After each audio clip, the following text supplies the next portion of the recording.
Good morning to all in attendance and everyone watching from Planet Underground's The Roundtable on the live stream.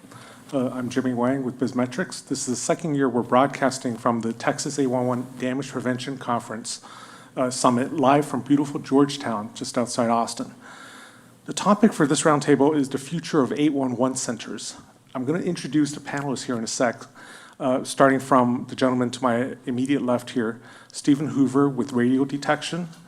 Then to his left, Forrest Sim with enhanced scanning. Then Thomas Young to his left with C-Scan, and then John Sparks with Texas 811. If any audience members have questions, please feel free to sit on this chair to my right, and then during break, I'll call upon you to come up and ask a question. It'd be great if we could get some of those. So I'm going to kick this off. 811 centers, future of 811 centers. What are some things 811, knowing what you know about 811 centers and what they do and how they work, what are some things 811 centers can or should be doing right now in addition to what they currently do? So yeah, I think to me, when you hear 811 center, it's not a one-size-fits-all thing, right? I think traditionally our industry looks at that as, okay, notification comes in, check for accuracy, notification out, it then to those utility operators or contract locators, whoever it may be, right? I think there's a lot of opportunity for us to build communication partnerships in better enhancing that communication from point A to point Z, right, in the damage prevention process.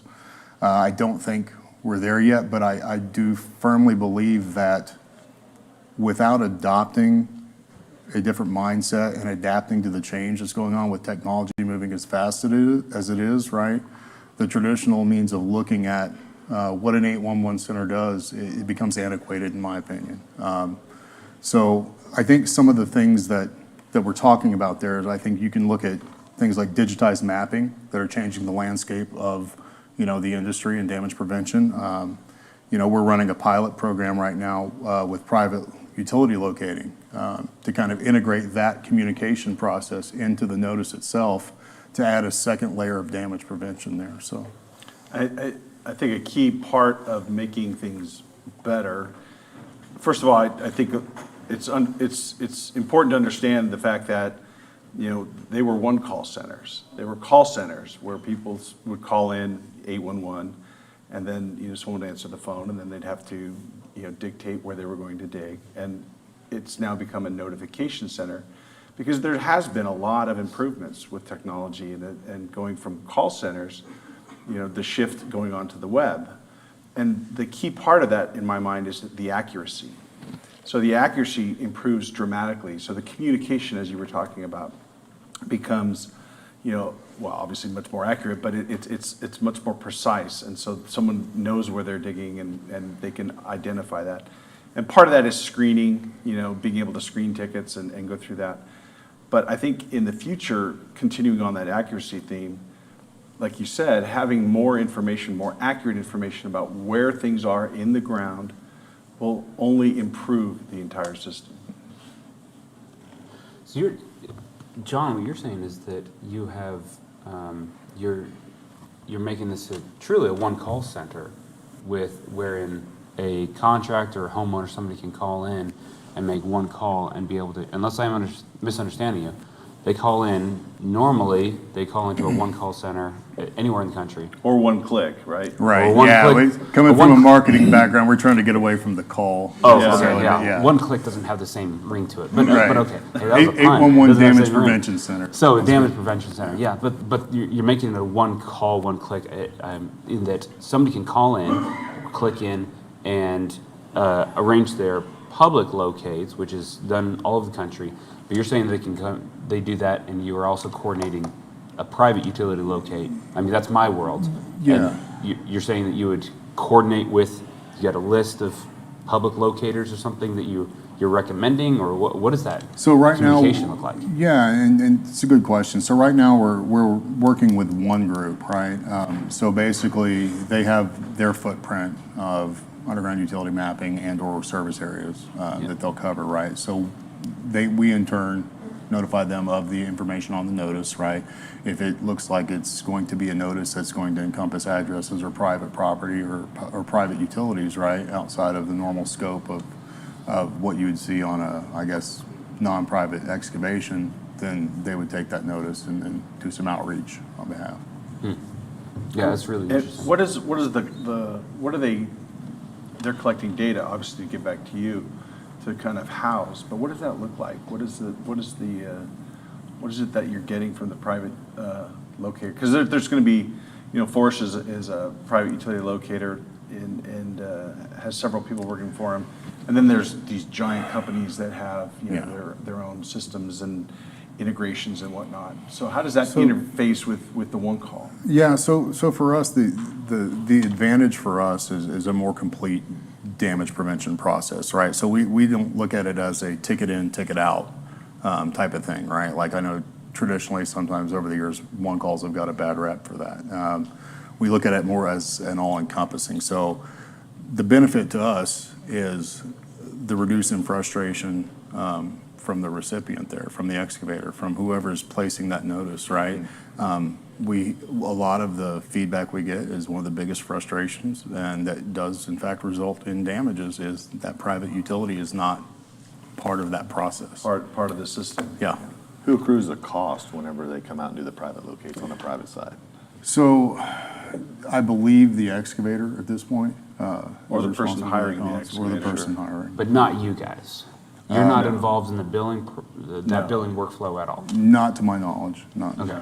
Because that's a very different, I mean, we bill in a very different way and very different rates also Right. than anything involved with the 811 Right. system. But So- that's interesting. Now we're blurring the lines between private and the public utilities. What's in the right of way is obviously part of the laws, the legal system that we have here that state you have to mark these things out. And you have to have a one-call notification system. I think one part of the question was, what's the future? I think, it's tough to say because we already have a nice system in place. And there is trend, we are moving towards more accuracy and doing things differently, but integrating that with the private, I think, is an interesting concept because you're just expanding the knowledge of what's underground, right? Well, and this is the way that it's done. My friends in Europe and Australia that I communicate with, and we're talking about the way that utilities are located. Electromagnetism.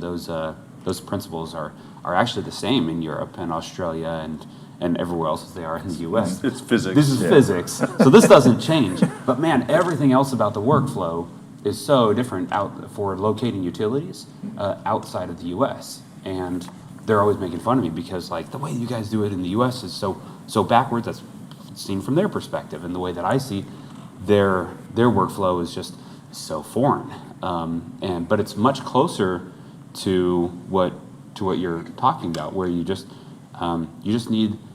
Hey, we just need the utilities located in this car park. That's a British term.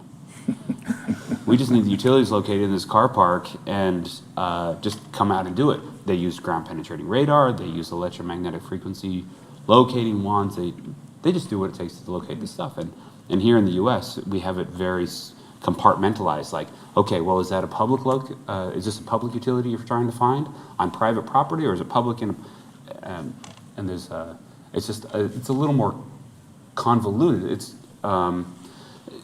the argument. There could be arguments made either way, but what you're talking about sounds like it's a lot closer to what is happening in other parts of the world. What I think is exciting about this blurring of these two is that, the laws in the 50 states require that you go out, have a notification center, and that you go out and mark the utilities underground.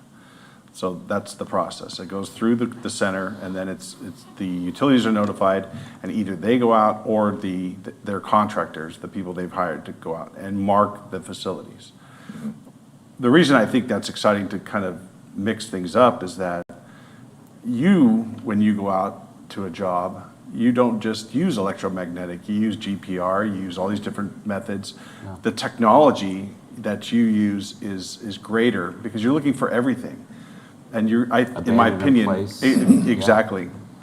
And you're marking everything. And so if we get to a point where, you know, people like yourself have that capability to get all the information in an area, I think it's much more comprehensive, and therefore, eventually, it could be a lot safer. So, John, interesting idea you mentioned. It sounds like it's another step towards getting to, I guess, what I would call one contact center, right? I mean, it's not one click or one call or what, just one contact center. I'm doing some excavating or I'm doing some design, and I'm going to contact the 811 center, and hopefully it's as close to one contact as possible. I mean, is that what you guys are kind of working towards, or one of the steps? Yeah, and that's the concept behind it, right? You know, I think there are certain state regulations, laws, and things along those lines that I believe 811 centers may feel limit, you know, their scope of damage prevention in some ways. And there are ways to enhance your programs, right, without getting outside of what the law dictates in your state. A perfect example for us, we have a platform, we've partnered with an organization that will provide digitized mapping. In Texas, we have a piece in our law that says you cannot, as the one called, distribute digital mapping to an excavator, right? You can't give that facility owners facilities out in that The law capacity. states you cannot share Yeah. the maps, the digitized maps. Right. So basically. Do you know what the reason is behind that? I don't. The public, you're talking about the public To the utilities? public or to anybody? The public, or even, I think, the excavator, if I'm remembering correctly. Interesting. Man, why is it that way? So. Which is different than Europe, which is all about, you know, avoidance, where that's what they give you. They give you the maps when you do a notification. If So- you're, I'm sorry. Yeah, no, go ahead. So if you have, with this system that you're piloting, if you have, or this program, if you have a private utility locator come out to a site and they collect, you know, they find where some gas line is, it's a private gas line. Are they sharing that information back to you, and that's going in your records? in any way? My assumption would be that would go into some sort of collected database for them, right? Right, Because- for them, but it's not, but Right. you're not asking the private locator to like, hey, all your information, you know, give us a KMZ. Not to my or knowledge, something like no. that. Not to Okay. my knowledge. So the other piece. But you, so I'm clear, but you're not giving the digitized map, but you are telling them something's there, and then they need to go mark it.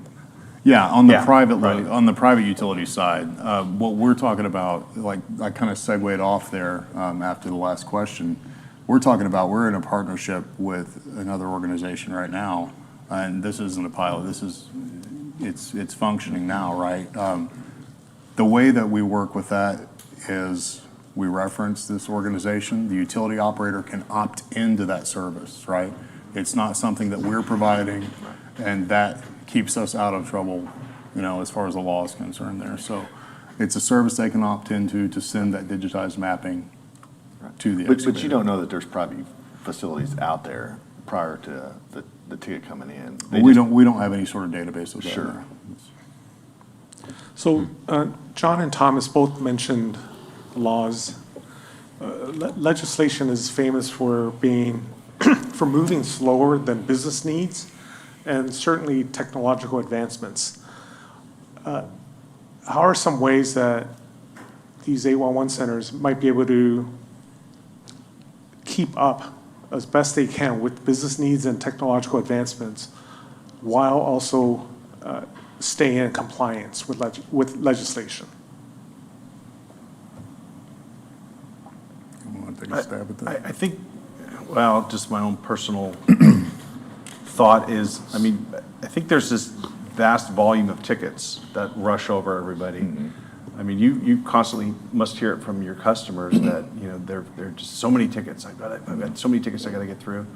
And I think screening those tickets, being able to you know, cut down on that amount of volume is a big part of it. And there's a lot of technology out there that can help with the screening. And again, getting back to my earlier comment, if you have accurate maps of where things are, you can do that much better. I talked to a gentleman at well, I'm not going to say the name of the company, but he was constantly talking about having to go to an address because it was, something was there. That they got a notification, they had to go out and mark it. But they found out that the dig area was, a couple hundred yards away from where they were actually had plants. So it's being able to tune those out and not have to send a truck, I think is. If I'm not mistaken, I think some call centers are narrowing that down where the facilities are at. Yeah, I And think, helping. yeah, the buffer doing zones, some the buffer additional zones. ticket research is one way of accomplishing that. I think, as you mentioned, kind of a screening process, but I think as time goes on and, we get better map data, it's Yeah. going to refine that process. Yeah, because you narrow it down, you find out, okay, it's on this corner of the intersection. It's not just, we're not just Yeah. sending people out to do the whole entire intersection. Is there, I hear a lot about the 811 centers being kind of designed for excavating and for, I guess, planning and design less so, to the point where there are engineers and designers who are calling in excavating tickets instead of engineering tickets. Are you guys aware of things like that? And what changes might help with that aspect of 811 centers? Well, John, correct me if I'm wrong, 811, and I guess I assume that this is universal, that all the 811 centers, or every state has this law, but at least in California, a customer can't call in an 811 ticket more than 2 weeks ahead of the proposed excavation, and they also can't do this for design work. There has to actually be construction planned, and that construction within 2 weeks. They can't call in something for design work that they're planning on maybe doing in 6 months. And if they have something like that, then they call us out. Right. I've had many customers call us and say, hey, 811 said that because we're doing this for design work or because it's 6 months away, they won't do it. So they call a private utility locator to actually locate public utilities in the public right of way. Do I understand that correctly? Yeah, Is in that a lot of accurate with states, Texas? yeah, a lot of states do have that time threshold, right? That barrier Yeah. in which, to call in that notice. And I think that, I kind of want to go back to the same concept that we're talking prior. I think there is an opportunity for us. I mean, we have a survey design notice, right, that we'll send out just for informational purposes. So I think there is opportunity for us to help in that regard. I think the key is getting that survey design notice set up to route to the right individuals, like engineers, et cetera, within that utility operator's structure, right? Are the due times the same on those types of tickets versus your standard ticket? So normally I would assume that gets coordinated outside of that, right? Like if there's not going to be any excavation for X amount of time, right, that's something they coordinate outside of so. I've heard in some states where you have a 48-hour law, when an engineering ticket comes in, you got 2 weeks to do the engineering ticket. I was just curious what you guys do. Yeah. I mean, technically the timeframe of the statute is still the same. Right? Gotcha. But I think for informational purposes, it is a benefit, right? Yeah, we don't want to, again, clog the system with planning and design tickets, right? Right. Getting back to that whole volume of tickets coming through, they're sending people out and people are overwhelmed. Now I've got to deal with these planning and design tickets, people trying to sneak things in, et cetera. Because in California, again, I've seen where, yes, if you're doing planning and design, they come out and they do all these locates, and then they mark up the street with depths, by the way, and they do their planning and design off of that. They survey those marks in. But there's technology nowadays, and there's technology in the future, which will allow people, because these lines have all been located. Sure. Generally, most of the lines have Dozens been. of times, if not more. Right, Yeah. so why are people going out there and locating it over and over and over again? It's really kind of interesting. It's wasting the system, right? It's exactly, it's time, money, which is all very important. I wonder, if, again, from a private utility locating perspective, in those scenarios where it's outside of the thresholds or the parameters that the 811 system has set up, 2 weeks and only construction, as a private locator, I would love to be able to have access to the maps, to the database that the 811 center has, because I'm going to be locating their lines outside of the parameters they've set for what they will do. Man, I'd love to have access to that information. And generally, you can get access. There's probably some convoluted way to be able to do it, but If you it's work, not straightforward. well, if you work for the utility, I think they'll grant you access to that information. I'm not working for the utility, though. But- I'm working for Bob's Plumbing. But if you work for Bob's Plumbing and let's say you're looking for the electric lines, I don't know about all utilities, but I know some utilities you can call in and you pay, but they'll give you some information. But you're not locating their utilities though, correct? I am locating their utilities. But you're on the private side of it. Well, so the scenario here is that I would be, if a contractor wants to, for design work, they want to figure out where these utilities are so they can plan their run, and then I will actually go out and locate the public utilities if it's for design work and outside of 2 weeks, 2 weeks away. Then the 811 centers don't locate that stuff, and that has to fall on a private locator like me. So, but is there a way to be able to get that? You said that there's. Yeah, if you. I've heard of some ways, but I've never actually been able to make it work. You have to contact the operator, the utility, and then say, you're doing this work in this area, and then, and generally, there's a path or a method that they'll be able to give you some information. Now, whether that information is good or not, Right. is accurate, again, that's the Yeah. key. And a lot of times, these old as-built they're schematics, they look like, well, there's a, line here, but they don't even tell you exactly where it is. Right. That's where the technology is, I think, making a big shift. We've seen some companies where they're going out and relocating and putting that into a GIS system to understand it better. But that's knowledge is power, right? I mean, it's the things that we can do when we have more knowledge. It just increases dramatically. This is And John's sharing that and getting it out to you or Yeah. anybody else who's trying to dig a hole. I mean, the objective is safety and, preserving the underground. I mean, it's a big pain in the butt. In San Diego, we've had some major hits, some huge gas lines, and there's some very dangerous things underground, so it's very important. This has jogged my memory. I remember that there was one time that I went through that process because it was going to be, it was a large public area, and it was going to make a big difference if I could just understand at least roughly where this stuff is. Obviously, we're still going to be locating it. If I've got something to make this investigation a little more surgical, it'll save me some time, save the customer some money, and ultimately to result in a more accurate locate.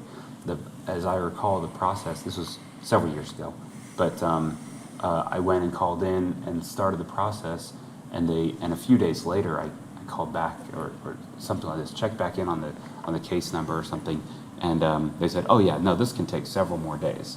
I said, well, I got to be out there tomorrow. My customers can't wait for 2 weeks for me to be out there. I just got to go out and locate it. And it was, I guess from a private locator, I would love to have that information a little more intuitively available. That would make a huge difference for, again, at the end of the day, we want to avoid these damages. Well, if a private locator's going out there, maybe charge them something to get access to the maps, sure. But So- make it a little bit easier, maybe it's more complicated than that. So, well, I don't know that it addresses your scenario, but imagine a situation where if you had one source, right? And you had all these utility operators that were opting into this platform that had all of their data down to finite levels. And that would be, you could call in a notice yourself for private locating, gain access to all that underground mapping there. I mean, that, to me, would that be kind of helpful to what you're speaking to right now? Yeah, it would be. It's more than what we have right now, and I think the key to it is making it easy, making this readily available, and for a fee, sure. Yeah. But I think that a big key to this would be making it easily accessible. And maybe there's some qualifications that are involved. Maybe there's something, maybe you have to have I don't know, some kind of certification or something along those lines. Yeah, an To approved say that list or you're something. you're not Approved vendor looking. list. Yeah. Yeah, you're on an approved list to do something like that, and then you pay a small fee, and then you get that information. And I think everybody would be a little bit better off, but it's gotta be accurate, and it's gotta be complete, and we have to make sure that, we're not putting out erroneous or bad information. Even if because- it was like meh level of information, if it was kind of like ish, then, I mean, that would I be. gotta look at my chart of where the meh is. Yeah, the meh level is there, Yeah. for sure. It's a California term. You know that. So, it's, So, in- but something is better than nothing. Right, so Forrest, you said in California, they cannot call in tickets for design, dig tickets for design. What if they do? What's the penalty? Like you say I shouldn't or I cannot, but it's gonna save me a lot of time and money and Yeah. I'm gonna do it. Is there a penalty? Yeah, so if you, I mean, you can lie and say, oh, yeah, we're digging next week. So, yeah, we need to have that locate out there as soon as possible. So, I mean, you can always lie about this stuff. And then there's the, but then if they find out that this wasn't for construction, it wasn't within 2 weeks, I think is the threshold, then the recourse is that they can bill you for their expenses, for their Yeah, their through the resources ticket system, they expended. know who did that, and Yeah. then there's repercussions for that. Yeah. We're always discouraging it out in California with the California Regional Common Ground Alliance and, Yeah. with the one-call centers, it's obviously not a good thing to have people just call in an 811 ticket and say, Yeah. oh, I get everything marked out. Yeah. Yeah, If so you it's think a bad about, you idea. think about the secondary resource drain just from that notice, right? I mean, and there's no true excavation going on there, so that kind of goes back to the point we were talking about earlier. There's got to be an easier way to access that and go about that for design purposes, right? Because you figure for each notice, you might have 5 to 7, 8, whatever utility operators on that notice. And that's how many locators potentially rolling out on it if they detect there could be conflict there. So it's a lot of time and money and loss. Sure. In the system, basically, Yeah, so. but you were talking about, some mid-level, level of accuracy. I think all of these things become whatever data you have or information you have, if it's been located and there's really precise information there, or I don't think we should, try to get at it or just mediocre information. But it's all a basis. We need to start getting this, being able to share, to get these systems going. Yeah. So that some people will provide, barely adequate information. And I think we'll weed those people out fairly soon because the cream will rise to the top and the better information will be there. It's got to be, we have to look at this, at the higher level. But the concept of sharing and being able to get information, and I mean, we put this information in paint on the streets every day. And it seems like there's this taboo. We've been talking about it in this industry for, I've been involved in this for over a decade, and it's just continuously talked about. Well, we can't share the maps. We can't share this. Well, why not? Well, you're sharing a map when you paint it on the street. So Yeah, it's all there. It's all There's no real secrets there. I mean, the law states you shall mark it. this. Yeah. And so if I come out with a picture, I just captured all the information. Spatially, I can see, where things are in relationship to each other. If I got really fancy, I could go and get a wheel and start marking things out, do tie downs off a curb. And if I got even fancier, I could get some high, class GNSS system and start marking things out and put it into another GIS or whatever. The information should be, I think, more available than it is today. Well, and that would, think of how powerful this would be if an 811 center decided to, yeah, we're gonna work more closely with we're gonna address the elephant in the room. We are surrounded by private utility locators who are going out and finding our stuff. They're finding private lines, and they're collecting all this information. If the 811 center wanted to truly be like a one contact, you just call us and we just take care of we facilitate the locating of all your underground infrastructure, then, and you somehow work with these, PULs, private utility locators, you work with the PULs to be able to get the information back from them. And, if they're, you figure out, PUL, you're going to be using a GNSS receiver, a sub-meter, and so we've got some level of accuracy here, and you're going to shoot in these lines. When you're all done, give us the information back, and you figure out some sort of a, maybe that's, to be on our list, you have to agree to share the information back with us. Or to be on our list, we'll pay you something for each line you locate of, so many linear feet or something. And then you're getting your maps updated by these guys who are going out there and locating stuff all the time. The private utility locator is motivated to do it because he either gets access to being on your list and getting referrals from the 811 system. Sure. Or he's get paid from it or something. But I mean, that could be a way to be able to get the 811, the accuracy, the maps to a higher level, provided some parameters. But I wonder if something like that couldn't work. I think there's opportunity there. Absolutely. So I want to go back to something you kind of referenced, and it sounded like it was in the statement, right? I think you were kind of talking a little bit about potential resistance to change, Oh, yeah. like in our industry. Oh, big time. And what is, I mean, for me, it's like, is it just because of the law, or is it an antiquated way of thought? Is it all of the above, or is it just reluctance to dig too deep into the technology side of it? No, I think the technology's there. Absolutely. I mean, our manufacturing companies, we're progressing with technology that's beyond what you get in your cell phone as far as location. Right. But I think your list, starting with, is it tradition? What's gone on in the past? There's always that, oh, I can't do this because that's not the way we did it in the past. I think a lot of that has to change. And I think, there'll be a big shift, and then, something will happen. But we need to be open for that change. I think a lot of people are retiring, to be honest, that are kind of stuck in their ways sometimes. And I think a lack of understanding about the technology, just putting together you're dealing with a locator, GNSS devices, antennas, putting them all together, getting them all to work together. It's all very complicated. It'd be great if there's, a way to just push a button and start mapping things out. It'd be, that's what I think is the way we should be looking at this. So like X-ray vision technology. X-ray vision technology is good. Goggles. So, Augmented reality.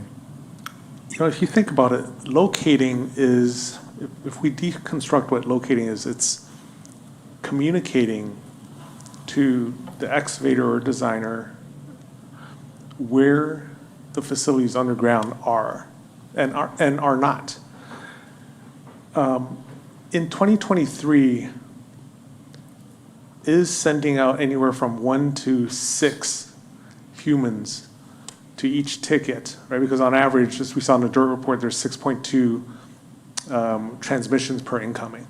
Sending out anywhere from 1 to 6 plus humans to every ticket, still the best or even only way to communicate that, right? Are there other ways to communicate that information from, our collective knowledge of what's there? I mean, I think Thomas and Forrest mentioned you've been out there a dozen times at that intersection or whatever.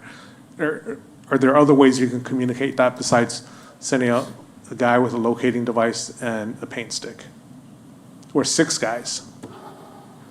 Kind of what we were talking about with some of these databases, if you had that information and it was, aggregate information that you're building on it. So not only is it up to date, but that it's, you're seeing that it's happening. It's not just 4 years ago, because things change. Absolutely. In one of the other sessions, one of the gentlemen was talking about, well, they're going to have to keep this going. Well, everything gets located because of the laws state that we have to mark it.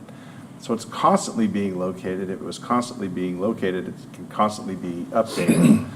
And I think that's how we can, make sure that people are getting the best information, and as long as it's not, pulling out some welding rods and, trying to kick the dirt or look for old paint marks and whatnot. I mean, that's So let's not say we share all that information.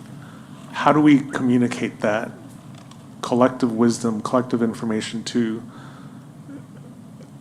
the guy or gal in the backhoe or whatever? What's that final step? Not today, but like in the future, right? We're talking about future of 811 centers, right? What's that final step? What might that look like? So to me, I'll go back. I mentioned some sort of augmented reality process, right? Where, you could potentially pull up your tablet or your phone and see the underground utilities, right? Where they're lying. And if you think about the possibilities for that, they're greater than just, live lines. You can look for abandoned utilities if they're on record, right? So based off of, some of you were talking about radar locating earlier, right? And some of the techniques you guys use. If you have that information all stored in one place, you could find those utilities, even the abandoned ones. So There are companies right now doing this where you Right. can, where there is augmented reality, you literally hold up your phone or your tablet. Now that's going off of the locational accuracy of the GPS in your phone, unless you have it synced to an external GNSS receiver. But there's that, and I know that there are companies that have, I'm no excavator, but I just see this stuff around, being in the industry. I know that there are systems that you can install in an excavator that will, that you load utility information into it, and it'll tell you if you're getting close you set the parameters within so many feet of a pipe. It just literally will not let you dig. So I know in California, there was a pilot program that worked on that. Oh, really? High transmission lines, and then as they got closer, there was an alarm, to say that there's a high priority line. They didn't do it for all of the lines, but the high priority lines were, accurately mapped out, so. And Colorado, I think Colorado was the first to do this, and then California has followed suit. Maybe other states are doing this also, but they have laws now in the books in at least Colorado and California where every utility that's placed in the ground before it's covered, it has to be captured with a GNSS receiver and that data has to be stored in a GIS database. It's fairly vague, the law. I mean, or not vague. There's a lot of. It's fairly vague. Well, there's a lot of room for interpretation. Yeah, or a lot. It doesn't specify and the GNSS receiver has to have this many satellites Right, and it has right. to have this level of accuracy. We're seeing that in California where the law has changed. Thou shalt put, if you put anything new into the ground, It's got to be. it's got to be in a shot GIS system. But what does that mean? How accurate is it? And do I hire somebody or do I do it myself or? And I think they kept it vague so that it was more of look, just you capture this with your phone GPS and you do that. I mean, that's better than what we've got now. Just something is better than nothing. And so new utilities are being entered into GIS databases. It's not one GIS database. It'd be even better if the state of California said and here's the GIS database. Everybody start loading this stuff in here. The GIS database could be on your laptop, and you spill a cup of water on it and it's dead and now it's gone. But see, I think the big companies, the utilities that I know of, the gas companies, the electric companies, the phone companies, they already have very robust and accurate GIS systems. I think they hire contractors. The contractors then do work for them, and if they're putting something in, I think it might be good to have that utility operator say, well, I need you to collect that data. And that's already happening in some cases. Yeah. Where they're having people go out there, do work for them, and collect data, while they're out in the field. Especially if something's exposed, it's a no-brainer to say, hey, there it is. I've got a really good, accurate representation of that, at least in a GNSS, system. But it takes time to, this is in the last few years that things have been, coming on board or these types of programs have been coming. So I think it'll take some time. I don't know the answer as far as pushing it. I know there will be some technology coming out that will progress this, and so it'll be a shift, and I think that's going to be an exciting time. So Forrest, you said something interesting there. One of my favorite quotes is, "Perfect is the enemy of the good." And you said something is better than nothing in terms of data that's collected. And do you think, and everyone else on the panel, do you think sometimes the industry's been catatonic, kind of stuck because it's like, I cannot collect this data to centimeter or inch accuracy, so I'm not going to collect it at all? I mean, do we have that mentality, and is it hurting us or is that helping us? Yeah, the unofficial motto of the entire underground utility space is, if it ain't broke, don't fix it. That there are certainly exceptions to that, but generally speaking, it's a, look, man, we've been doing this for how many decades, and and it works pretty well-ish. Or if something gets hit, why did it get hit? Who marked it? And is it their fault, or is it, was it the fault of the excavator? There's always, we have a lot of blame in this country. We're looking for, who did it, scapegoats and that kind of thing. That's getting back to your talk about the other countries. I think there's a benefit to having the ability to, we haven't even talked about it yet, but what about excavators? Excavators are on site, they're there. If they were to have the ability to locate the lines in an area and not worry about the liability so much, and to get the information, as you mentioned earlier, that if they had access to good, accurate information and they were there on site, and they don't want to hit it because they don't want their guys to get hurt, they don't want to have to stop the job site, or the other benefit is they don't have to wait 2 days. The downtime of all these things adds up, but they don't have to wait. If they move all their crew over here and then the locate's not done, then they can't start work. There are so many benefits that I can see if a excavator were to have the ability to say, hey, I'm gonna do the locate on this. I'm gonna hire a professional locator. I'm gonna hire Forrest, and he's gonna come out and work for me, and we're gonna get this all mapped out, and then we're gonna have our own system that we can then present back to the customer. I think that'd be great. I think that's an option we should explore.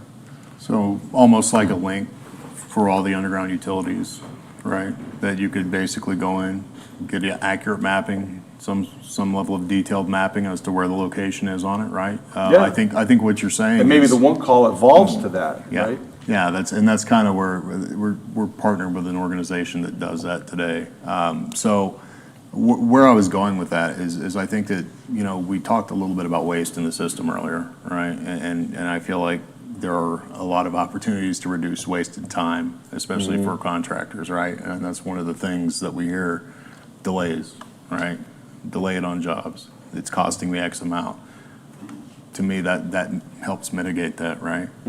So That's the avoidance, you're avoiding things, and if depending on the work that they're doing, I mean, if they're out there cutting trenches and doing different things, it just seems like get out there with a locator, get out there, and in Europe, a lot of beeping and squeaking goes along to make sure they're not over a line. Yeah, cable avoidance tools. Cable avoidance tools, and I think they're, but yeah, you think about that, Forrest, that might be good for you as far as you'd be hired out to be doing all these things for excavators. I mean, in a way you kind of are, but. Kind of, but I've actually. You're working for the project managers, but. Yeah. If you're working directly with an excavator on site, I can see a lot of increases in safety and just overall. And then if that information, they're public or private, went back to a database, then it could be shared. And then if people contribute to that, then they might get information back from it, or if they don't, they might pay something, for planning and design, whatever.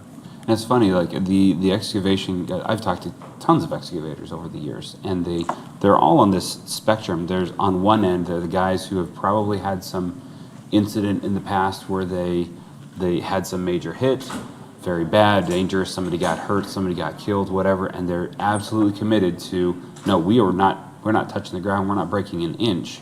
until we have a private or some kind of a utility locate happening here. And on the other end of the spectrum are the guys, are the,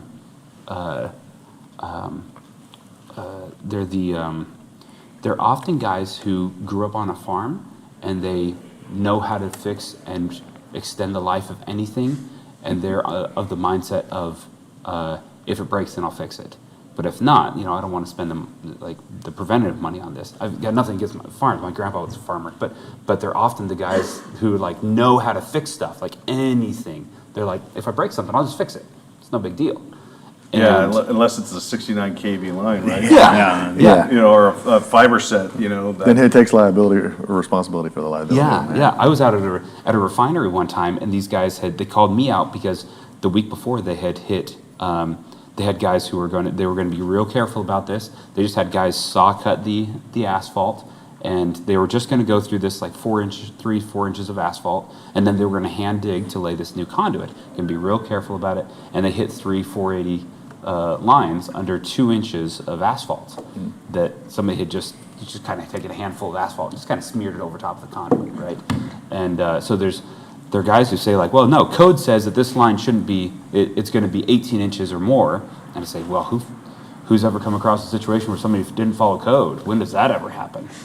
Right. And so we personally, my company, we get hired by an excavator. I mean, I could probably count on one hand the number of times in the 5 years that my company has been in business that we've been hired by an excavator. We're almost always hired by a general contractor. If I was the excavator and my employee was in that cab, 10 feet from whatever he was digging, I would want to make sure that I had some say in what kind of company was going to be out there doing that locate, because I'm going to be the one paying out the life insurance policy if something goes really sideways here. So now you can market your services to all the local excavators and have Yeah, but why an don't they- additional service, right? Right, but they don't call. It's not them, and truly, I don't understand why. I don't know why the excavators don't. It's the GC or it's somebody else on the project. But they're Yeah. not the ones digging. It's the excavator. So I don't know why the excavator isn't. Maybe in other places they are. Maybe No, they just. that's a good point, that there's a lot of breaks in communication Yeah. and responsibilities, so. All right, great. I have one more question, and then I think we have to wrap it up because there's going to be a stampede to lunch. But before I ask this question, I want you guys to think about this. I'm giving you a couple minutes to think about this and give an answer, and we're going to save the video and see who's most accurate. So the last question after this one is your predictions for 811 centers in 5 to 10 years. What's going to happen?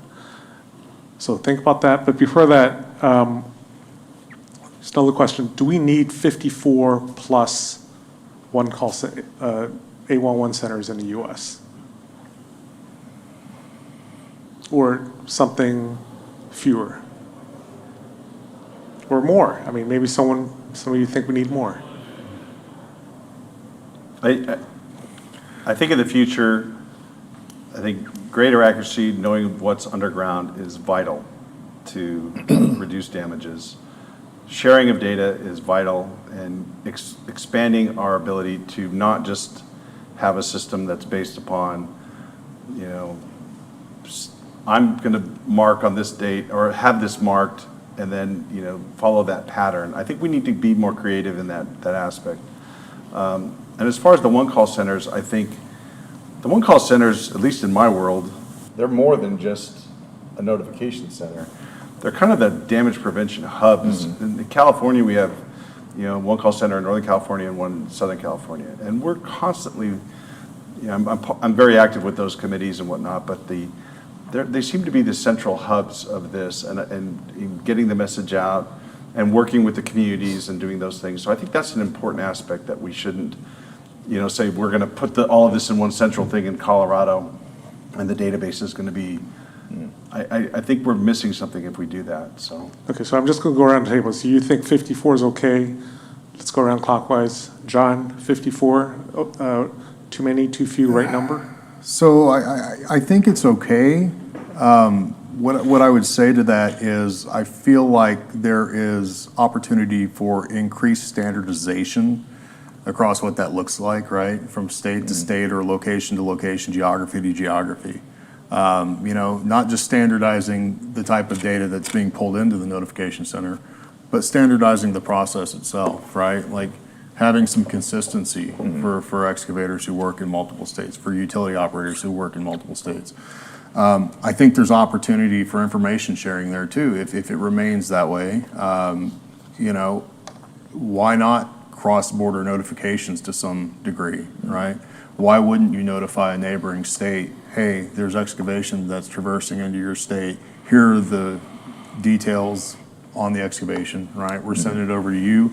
You take care of it with everything that your regulation and your legislation says the way you need to take care of it, right? So I think there's opportunity there. So if 54 is too many, I don't know, but I think just an open observation, I think that there could be better collaborative effort between those that exist today.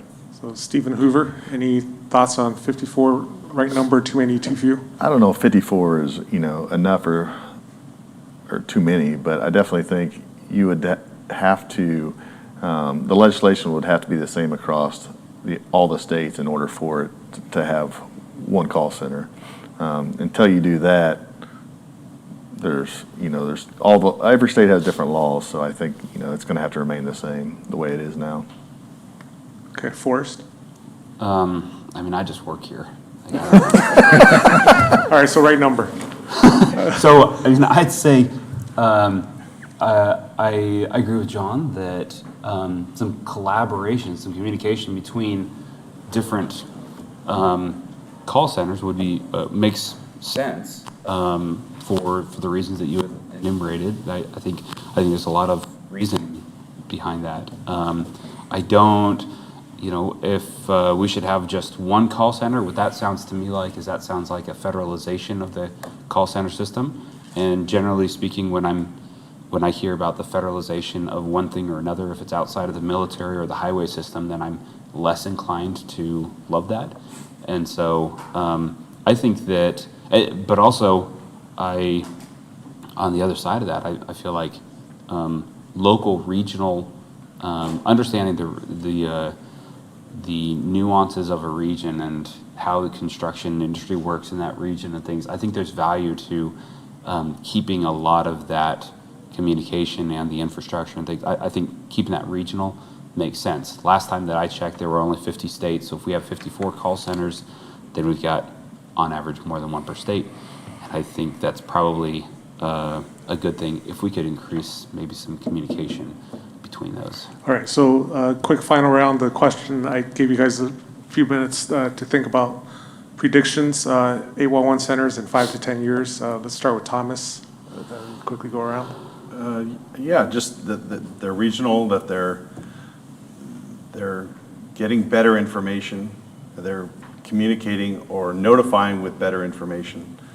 I think that's the key. I think having the accuracy of what's underground and having the ability to share that is what a notification center is all about. 5, 10 years, it's not a lot of time, but technology will continue to improve, and if we're open to it and we're able to share more, I think is a very important part. Okay, John? So I think this question, it's kind of close to home, being the 811 rep at the table. But I see a more streamlined process. I think that today there are so many delays in the process that could be avoided with the technology we have today, right? I think that the focus will then go from processing notifications to the accuracy thereof, right? So I think there's going to be a shift in mentality on how the one call approaches it in the future. And I think it's going to be a streamlined, faster, and more accurate process. Stephen?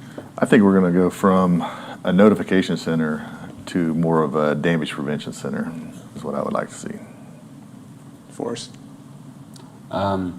I predict that in 7.5 years that one call centers will start working with private utility locators much more freely, and that the 800-pound gorilla in the room will be acknowledged, which is that we're doing the same thing and we don't communicate at all or very limitedly, and that if we really want damage prevention, then those involved in a very key component of the damage prevention should be communicating a lot more. Thank you. I think John's already working on that. So thank you, everyone. Can we have some applause from the audience for this fine panel? Thank you. So we're going to be back here at 2:30 p.m. Central Time for a very interesting panel, damage prevention and the public. Please join us on the live stream. Thank you, everyone. Thank you, gentlemen. Thank you. Guys.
Some argue that cities represent the last frontier for damage prevention.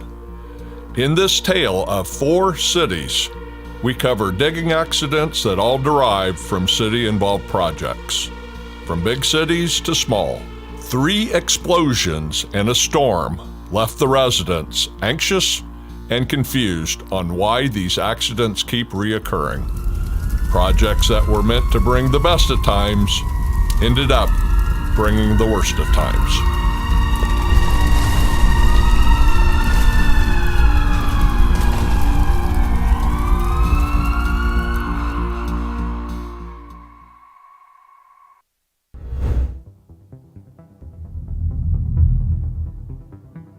Our first tale takes us to Lubbock, Texas.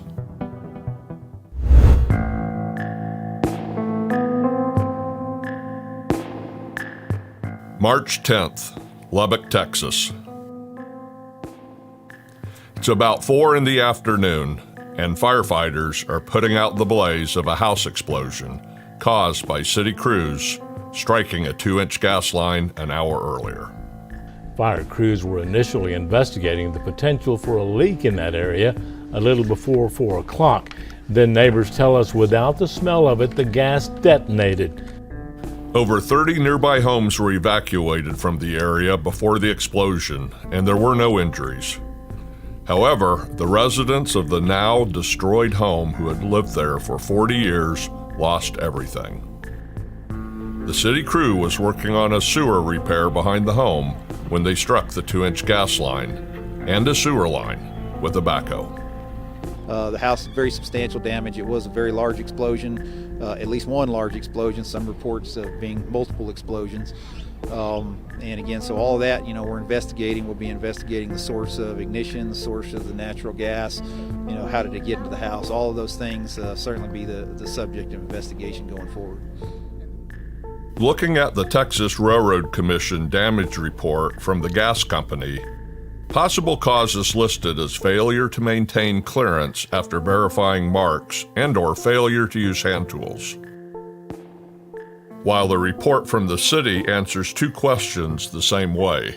Were pipeline facility marks visible in the area of excavation at the time of damage? Were pipeline facilities marked accurately? Yes and yes. Both of these reports are still being investigated. But residents are growing more and more anxious, wondering what can be done about the city's staggering increase of gas-related incidents this year alone. I feel like there's been some trust that has really been lost with some citizens here. Not until you're affected by it do you realize the gravity of it. If it seems like someone hits a gas line once a day in Lubbock, You know, you say that kind of in jest, but if you look at the math, it actually does end up at about roughly one a day, or actually a little more than one a day. As of September, there have been 78 gas line strikes, with 35 of those strikes caused by contractors. You know, we would love for it to be a perfect science. I'm an engineer, I like things to be exact, and we're dealing with infrastructure that's been in the ground for 70, 80, 100 years. With citizens frustrated, the city of Lubbock has been putting more effort into educating both contractors and homeowners on the importance of damage prevention. The city has also enacted ordinances to fine contractors for hitting lines. Also, the city of Lubbock will begin issuing fines to contractors who strike underground gas lines. During his presentation to the council this afternoon, he said it costs $3,500 just to send a fire engine crew to a gas leak. And that doesn't even include additional costs for however long it continues to leak. This new change in the ordinance will also allow contractors to repair water lines in the roadways. These incidents can be avoided. Calling 811, checking with the city, making sure that you're digging in the right spots. We see a lot of this. How are we going to stop this? Yeah, and that's one of the, the safety message that we continually preach, and a lot of people in the industry preach constantly is, call before you dig. thank you. Thank Thank you. you. Appreciate it. Our next tale occurs in St. Louis, Missouri. On Friday, September 2nd, in downtown St. Louis, a city contractor was installing conduits for streetlights on 22nd Street. It was right outside the Major League Soccer stadium, City Park, where they struck two electric conduits from the stadium going across the street. The soccer team was in the end phase of constructing a brand new, privately funded stadium. There were two separate projects going on at the stadium site happening simultaneously. The stadium project and the city street project, which includes the construction of a new section of 22nd Street next to the stadium, known to fans as St. Louligan Street. The cost of the stadium and new soccer training center complex has been estimated at nearly $500 million. The cost estimate for the City of St. Louis portion of the 22nd Street project is $17 million. In the daily diary for the city project, an assistant chief engineer said the damaged conduits run under the street from the stadium to the stadium's VIP parking lot, and the conduits were never marked with contact to the Missouri One Call Center or Dig Right services. The electrical subcontractor offered to repair the damaged conduit before the close of business, but the stadium team opted to have its own electrical subcontractor do the work. The next day, they had trouble finding workers for a complete repair with the onset of Labor Day weekend. So there was an operator with a mini excavator on site who constructed a berm around the damaged conduit and excavated a small trench to direct any rainwater toward a new storm sewer structure. The next day, a construction team text message showed that it didn't work. A storm ensued overnight and the rainwater flowed into the damaged conduits. The water then poured into the power station under the stadium's southwest corner and fried multiple breakers that power the stadium.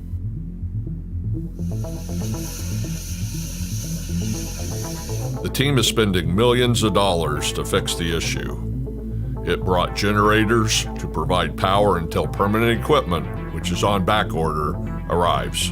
The St. Louis City Soccer Club's development team was supposed to play the first ever game in the stadium on Sunday, September 18th, but that was changed due to the damage. Probably 1,000 to 2,000 that were going to be us in the supporters section, and that's a lot of people that had to get disappointed to have this big, gorgeous stadium. And I mean, it is an amazing stadium, and this is truly a disaster.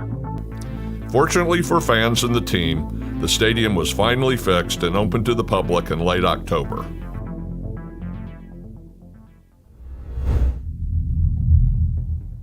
Our third tale takes place in McKeesport, Pennsylvania. As soon as I started to pull away to come up this street, it was a gigantic explosion, rocked the car and everything. For about 10-15 minutes after the explosion, you could still hear stuff crumbling inside. The whole house shook. I thought it was an earthquake. That gas line, I don't know how deep it was or any of those things, but the law is very simple. If you're using power equipment, you must call. Unfortunately, as in this situation, there could be injuries, there can be a lot of damage, or worse. On Tuesday morning, August 2nd, in McKeesport, Pennsylvania, 2 subcontractors were installing a handicap ramp in the rear of the old YWCA building when they struck a gas line with a backhoe. The gas eventually ignited and caused an explosion that blew out multiple walls in the building and sent 2 subcontractors to the emergency room. According to Bill Kiger, Pennsylvania 811 president, the fire marshal was pretty shaken up after arriving on the scene to the subcontractors who suffered injuries.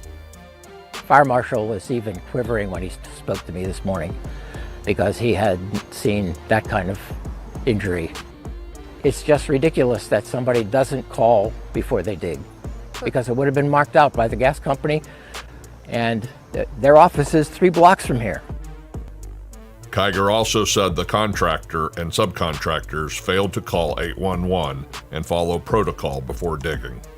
The subcontractor doing the excavating was LLC out of McKeesport. They should have called before they dug, and we have no record not only of this, but of any call they might have made in the past 5 years. And we have no records of them calling or the prime contractor.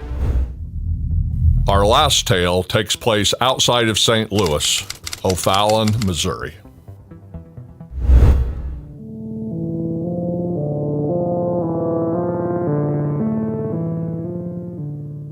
March 1st, O'Fallon, Missouri.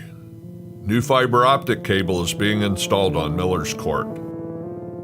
The project owner contracted out the work, which was then subcontracted to another construction company for boring work. During the boring process, a gas line was struck. After smelling large amounts of gas, the contractor immediately stopped his work and alerted the gas company, who quickly arrived at the scene with the fire department. After assessing the damage, the gas company decided to evacuate all residents near the leak. All the while, more and more gas was escaping into the soil and seeping into nearby homes. The gas company quickly began work on repairing the broken line. But then,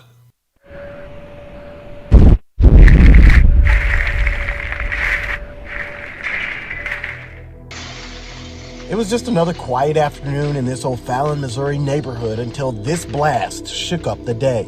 an explosion levels a house in seconds and causes enough damage to the surrounding houses for them to be condemned. More glass than I think I've seen in my entire life. It opened the dishwasher, it opened the microwave. We built this house. Like we built this house from the ground up, so just to see that it can be taken down so easily is hard. To just know that it could have been gone like that, the way their house was. The blast could be felt blocks away, terrifying the residents in the area. And my first thought was a car drove through our house, and then I thought maybe it was an airplane crash. So if they can hear it there, what do you think my house felt? Thankfully, all nearby residents were evacuated from the scene in time. There were no injuries from the explosion. The project owner later released a statement about the explosion. They've terminated their contract with the construction company doing the boring work. OSHA, Missouri Public Service Commission, and the gas company then began investigations as to what triggered the explosion. And now all those victims are needing answers tonight as to how this all happened. Considering that there was another gas line strike from the project owner only 2 weeks prior, the citizens of O'Fallon are not too thrilled. And if you're from the city of O'Fallon, you should be outraged. He said, I can't fix those cracks. Those are too big. His neighbors gathered Friday night. They're organizing to reach out to lawmakers. We got to say, you are in that seat. You have a responsibility to the people in this community who are unable to protect themselves right now. That's your job. Working together with the mayor, a new ordinance was drafted that added more safety regulations for workers who dig underground. They also suspended the digging permits for the Miller's Court area for all directional drilling companies until detailed information from the investigations of the 2 previous incidents is provided. I will add, the city of O'Fallon has said when it comes to Gateway Fiber, if they want to resume work here in the city, they will have to provide documentation about what exactly happened in not only this gas leak incident, but another that's happened within the last week, as well as outlining changes to make sure that none of this ever happens again. However, the lifting of the moratorium would only be short-lived, because in September, O'Fallon residents would be evacuated from their homes 2 more times within a week as fiber companies got back to work in a subdivision not too far away from the house explosion. Broadband companies are back in action in the nearby Cedar subdivision. We're just worried because every day we're like, oh gosh, do I have to rush home to get my kids off the bus and evacuate? A broadband crew just finished digging in Melissa Davis's neighborhood. She's frustrated there's still no final investigative report about the home explosion that followed digging by a broadband company subcontractor. The Public Service Commission reporting today it's still working on it. We as a neighborhood are just kind of sitting on pins and needles. As of the making of this video, the results of the house explosion investigation have not been released. November 7th, just when the contractors and utilities were finally getting a grip on digging safely and were allowed to dig in O'Fallon again, another gas line was struck, but this time it was because the gas line was mismarked. This is a perfect example of what happens when the utility lines are mismarked. The cause of the damage is that the gas company mismarked the line. Plain and simple, it's black and white here. They mismarked the line here by at least 9 feet. Crosses right here, that's where we see it 9 feet away from where the actual hit actually took place. That has occurred at least 321 times here in the city of O'Fallon since January. No matter whose fault it is this time, the O'Fallon residents are sick and tired of evacuating what seems to be every few weeks. A homeowner close to the strike was having a deck installed in her backyard when they heard the news. The guys came back and said that they hit a gas line. We better not use any tools, we might blow it up.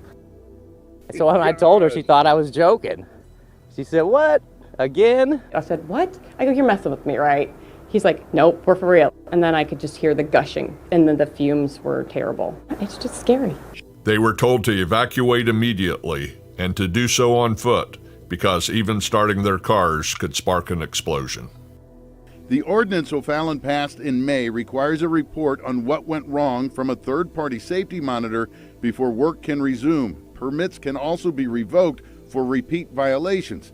The city also passed a resolution about 6 weeks ago calling on the state attorney general to pursue violators to the full extent of Missouri law. Gas lines are being struck. The city's not going to sit back and just wait for the next one to be done. City Council is very proactive and looked at this as, is there anything else we can do to keep our residents safe? The city of O'Fallon alone reports 28 utility digging incidents since July 5th, about 1 a week, with 15 of them, more than half, attributed to locations of buried lines being mismarked. A Gateway Fiber official says that third-party report will show a mismarked gas line caused the latest incident.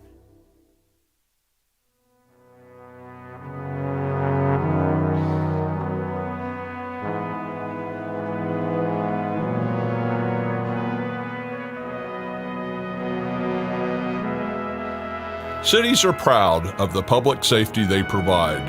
Their police and fire departments are well equipped to keep people and infrastructure out of harm's way. But, as we can see in a tale of these 4 cities, excavation safety is also public safety. The public doesn't deserve to be anxious, scared, or confused when they see construction work happening in their community.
We have a shortfall at Q3, and it was the fiber damage that caused me to realize what our shortfall was.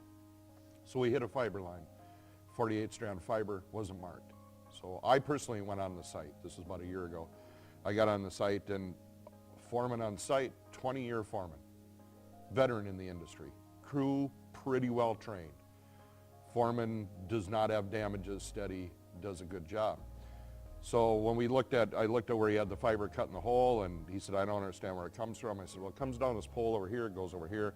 And he said, it goes in that pad. I said, no, that's coax pad. It goes down further into a hand hole. And I said, where's everything else that comes down? Here's three-phase, here's this, and we're figuring it all out. And he looked at me and he said, how do you know that? And I said, well, it's fiber on the pole. That's what that is. I know that because I've dealt with it for years. He said, I don't know that.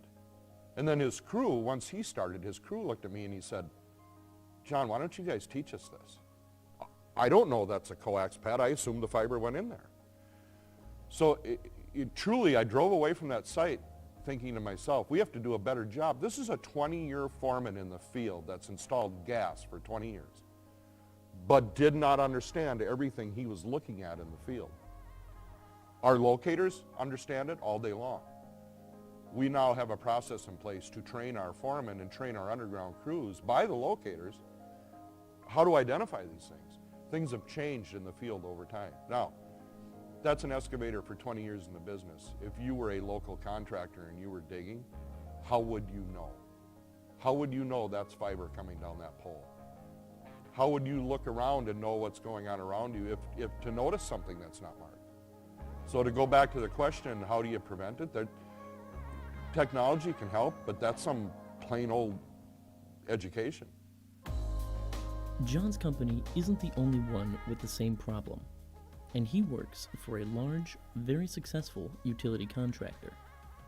Imagine all the smaller contractors that are never provided education other than what a veteran on the job site tells them. Yes, the best way to learn is from experience, and that's guaranteed to happen if you're an excavator. But what isn't guaranteed is a formal education to new hires before they get out in the field. Wouldn't education plus field experience be better than jumping into the field with no prior knowledge? We understand not all companies have the current resources to provide education to their workers, and that is why Planet Underground and Staking University are proud to offer an online training program accessible to anyone in the industry from anywhere in the world.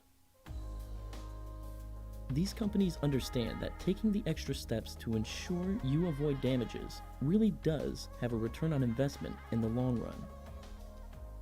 That's why we believe our training and testing program is such a unique asset for the industry, because this kind of education doesn't exist on any other platform.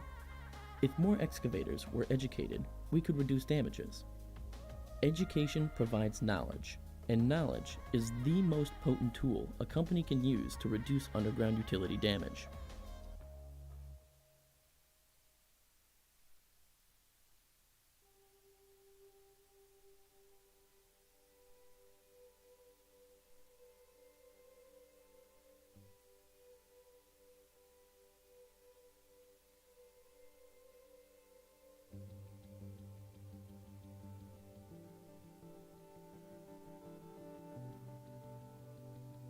There's an advantage to having our own locators. Having our own locators allows us to staff up that locating division to a point where they're not rushed due to production, but more to the point of quality. We staff our locators that do the locating for our own crews on those specific utilities to be staffed well enough to take their time, do a quality job, give them time to hand dig exposed facilities if they have to help locate those accurately. We give them time to look at as-builts. We give them time to figure out the puzzles of locating. Now the biggest thing is, with our own locating staff, they're working directly for us. Their sole focus is our underground crews. So when they show up on a job site, what they focus on is truly more damage prevention, even more so than a locate contract company would, because they have a stake in the game because it's the same company they're working for. So their detail to accuracy, to troubleshooting is heightened over if they had 100 locates on their board and they had a 10-hour day to get them done. You know, this job we was back there digging, we noticed there's a forced sewer main back there that nobody even knew about. And we actually set a utility box, power box on top of it. I mean, we had to, you know, finally we have walked that long enough. We found a tracer wire. It actually had a tracer wire with it, so we put our locator on it, and we had to actually get with our engineer and kick our stuff over because they staked it right on top of it. We would have dug her right up. So, you know, it helps. You know, I'm a firm believer in locating. Without a locator, we wouldn't be able to be successful. I mean, that's really the bottom line. If we get any bleed off on a locate, we always hook up the TV, phone, sometimes gas, whatever, just to verify that that's the tone we're picking up. Sometimes the crews call us to check some of the locates, and we go out there and check them. But like I said, every locate's different. You go from one training to another, using one frequency, and then the next one you really can't. You got to bump it up or go down, depending on the bleed off. And power mode is another way we double check our locates too. We have the same equipment as the locating company, whether it be phone, gas, water, cable TV. So we carry that same equipment. Every single crew that works out here in the field for our company, which is a lot of crews, they all have their own utility locators. Without having that piece of equipment, it's just like missing a piece of a puzzle. There's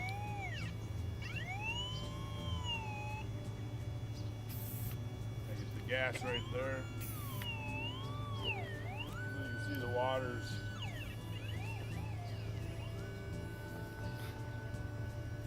Nine feet off its mark. This is one house, okay? This situation with that mark being off that far, that's not a one-off. This project is 5-10 phases. There's hundreds of houses in this area. So our production really increases by verifying the marks over here, because all these houses on this block, it could be the same situation. So if we just verify a mark there, say we hit the water over here, that could happen at 5 or 6 different houses on this block. Now you're down how long, Joe? You know, I got to get a trench box because the waters are usually deep. You know, I got to call a plumber to fix it because you have to have a license. So, I mean, you got a day just fixing one water service. So that's why when I do a block, 99% of the times I find every water. There'll be one house that may get me, you know, or something goofy going on, but I'll locate, spot every water service and not just do what the 52-inch slot over that water. I'll verify where every water's at. It's just like they say, a happy wife's a happy life, you know, just like my crew. If they're digging on marks and they're not there, they're gonna be miserable. It's 90 to 100 degrees digging on something not there. So if I can make my guys' life easier by just locating, taking the time and training to learn how to locate and make everybody behind me's life easier, it's a lot of work to slot and dig these gases and waters for a laborer. So basically they look at me as a glorified locator. You know, I just double check everybody's marks.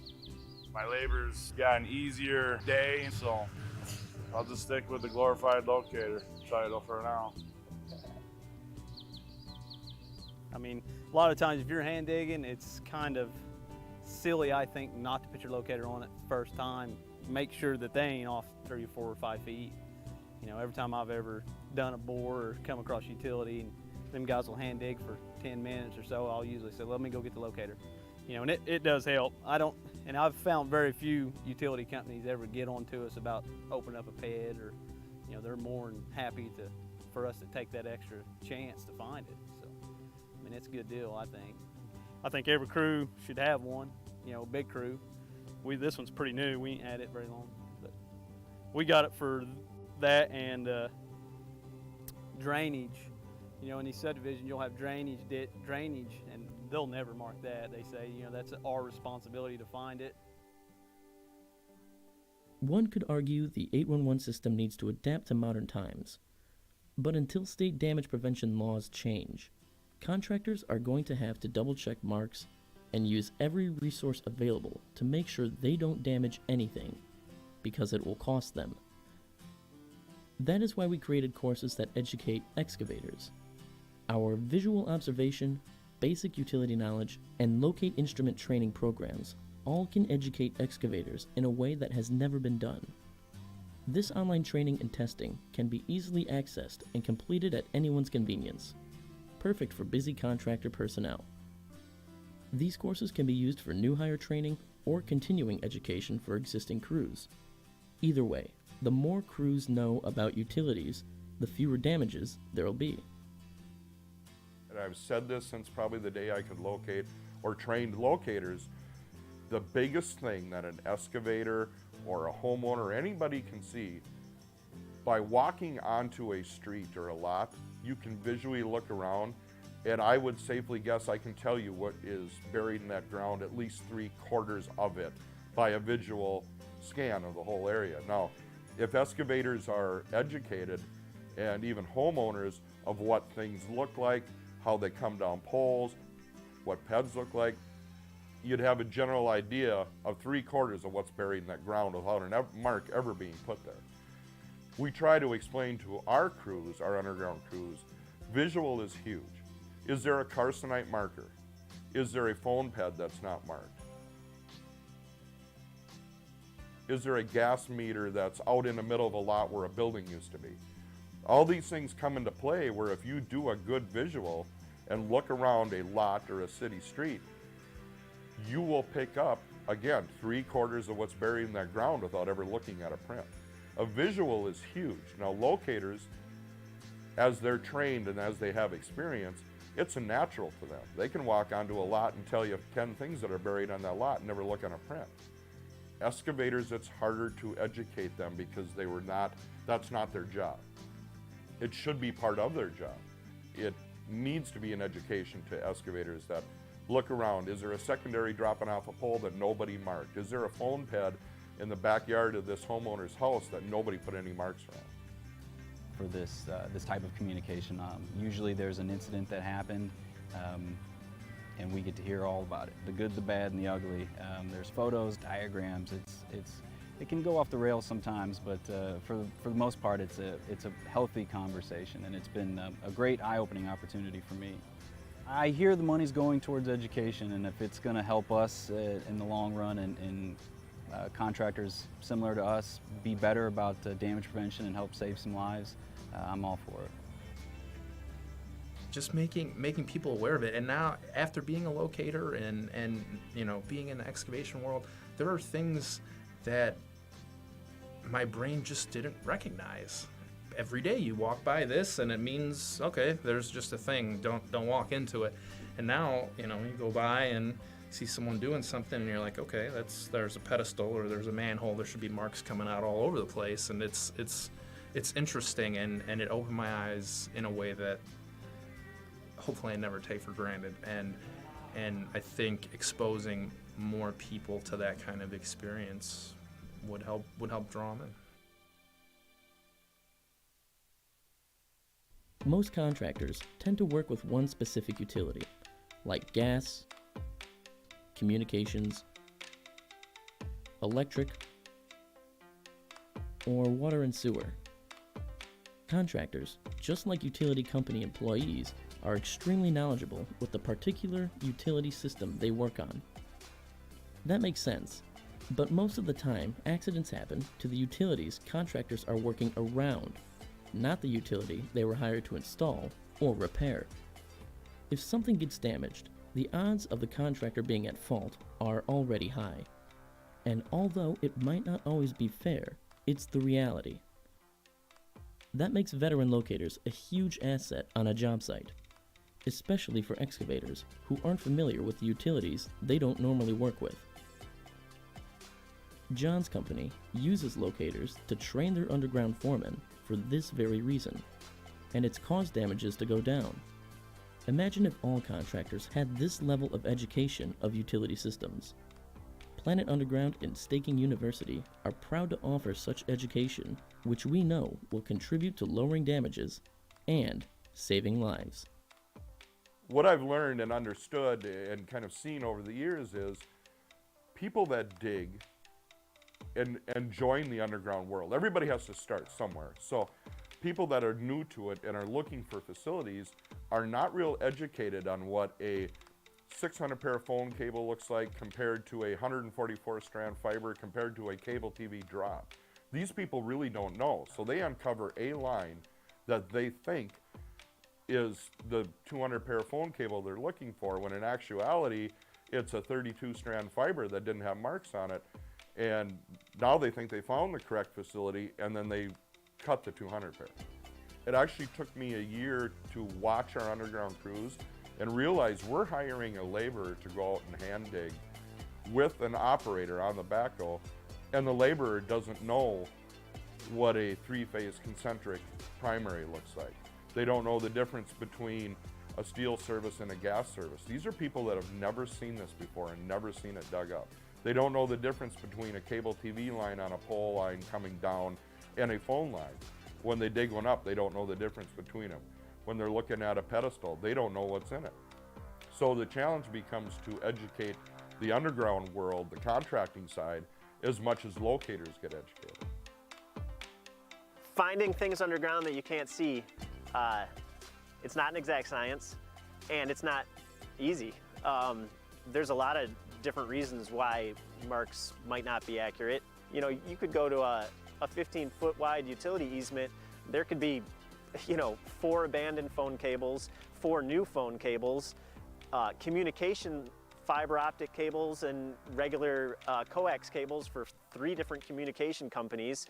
There's power lines. You could have, abandoned power lines, live power lines. You could have 3-phase power lines with 1 phase abandoned and replaced. And not to mention anything else that might be in the ground that might have got thrown in there when they originally built the house. Doing our own locating. Now, if we do our own locating, for us, we can't dig, but we can figure out our path. At least have an idea of where we're gonna be, and try to plan as much as we can with that time while we're waiting for them. So in that aspect, we were successful even with the problems we had with the locating companies, but we could have been more successful if we had locates when they're supposed to be done. Locating is helpful to contractors for all sorts of reasons. And as you just heard, one reason is to get ahead of late one-call marks. Finding a solution to late one-call tickets is a whole nother topic, but wouldn't 811 locators and third-party contractors be more efficient in the field if the utility companies who hired them made sure they got the education they need, and a continuing education at that? For most companies, the only training you get after being hired is learning from veterans out in the field. But there aren't enough veterans to go around, so a company can settle for it to take a long time for its field workers to learn how systems work and endure the avoidable damages along the way. Or the company can now look to online learning, which will speed things up while providing visual education. Teaching, I like to lead by example, to be honest with you. I'm not one of those guys, hey, do this, do that, but if they got questions, I'm always here to, answer them, obviously. But if I see something and they'll ask, a lot of times they'll ask me, hey, how'd you know that? I said, follow it. Let's say you're in a parkway and there's like real soft ground, there's a lot of roots. Well, if there's a trench there, the roots go to the softest spot, so then there's a trench there. So look out for something. Hey, those roots are following a line. Just keep following that root, and sure enough, you'll find a utility. I'll just say from my experience of retiring too, I thought I was generous. I gave 6 months notice. Right? Yeah. You can't expect a person, even at 6 months, to say, I'm going to take 35 years of knowledge. Now, let's face it, 10 years of knowledge is probably what's important. The other 25 was, archaic. Yeah. So, you probably don't expect that employee to continue his everyday routine, normal, if you're going to transfer knowledge. That knowledge may have to be transferred to 5, 6 people as well, because you've been there so long, you took on so many responsibilities, you had so many things that you knew. You're gonna kill somebody dumping all that knowledge onto one person. And even at 6 months, and I was trying to do my normal, it wasn't even enough. So, good long planning really has to go in place. And really, that's like putting a crystal ball in the middle of this table and saying, how do I do that? I don't know if there's any real magic bullet for that, other than you try your best to diversify the team that you have and the people you have, and hope that tribal knowledge between all of them kind of comes together and they can start divvying that up between everybody.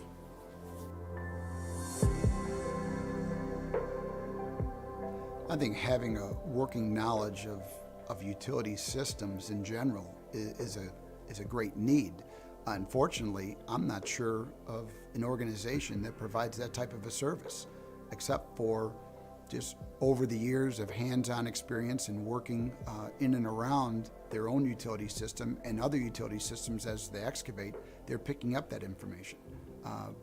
But I believe that having that working knowledge of other utilities, how they operate, what their facilities consist of, just general practices in installation and operations, I think would be a great asset to many others in the various utility industries, from the excavators to the supervisors and inspectors performing the day-to-day operations. The tribal knowledge that gets exchanged between veterans and young workers out in the field is clearly the only continuing education that contractors receive. That's because these days it's hard to find veterans to stay with a company, but also because it takes a long time to teach people everything a veteran knows. Planet Underground isn't trying to replace hand-on experience with our online locator certification training. We are just trying to provide a means of education that contractors never had access to before. Training and education can reduce damages, because if everyone in the field knew how all utility systems ran, if they could visually identify everything in the field, they knew how to read maps, and if they understood how to properly locate lines, then less mistakes would be made. Almost all damages are avoidable. Let's make sure contractors have the proper know-how and education to know what they are doing out there.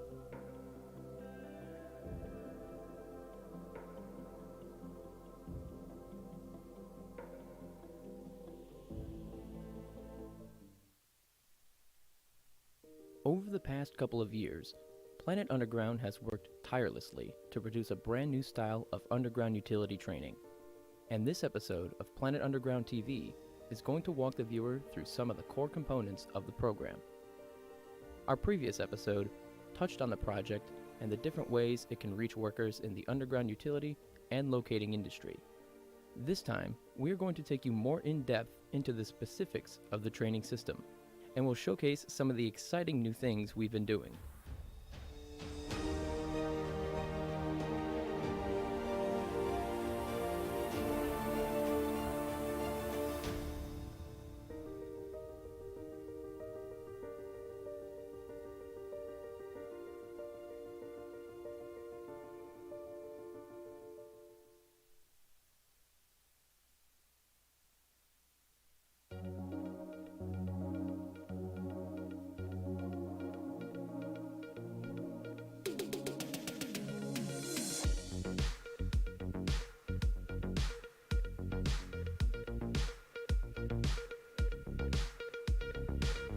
The first major section of the program is called Locating Instruments.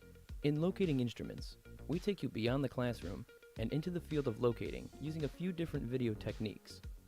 In most scenarios, we shot a Staking University locator with 2 ground cameras and a drone camera. This was so we could create a sense of depth and location for the viewer, so that they were able to understand what direction the locator was walking in, as well as to get a sense of the wide-spanning ground the locator had to cover in a particular locate demonstration. We try to show our Diversitech campus as much as possible, because many of the same locations are revisited throughout the training, making it feel like you're actually taking a practical class at Staking University in Manteno, Illinois. The drone footage also allowed us to insert line graphics of the various utilities that were being located beneath the ground. This worked well because it creates a sort of X-ray effect for the viewer that allows them to see where the locator is relative to the target line or the non-target line, and how difficult it can be to find utilities using the locate instrument if you don't know what you're doing.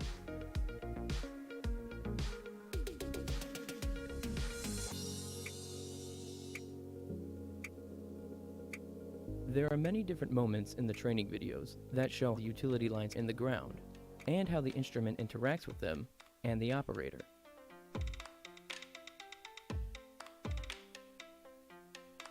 Another major graphical component is the use of green orbs on the utility lines.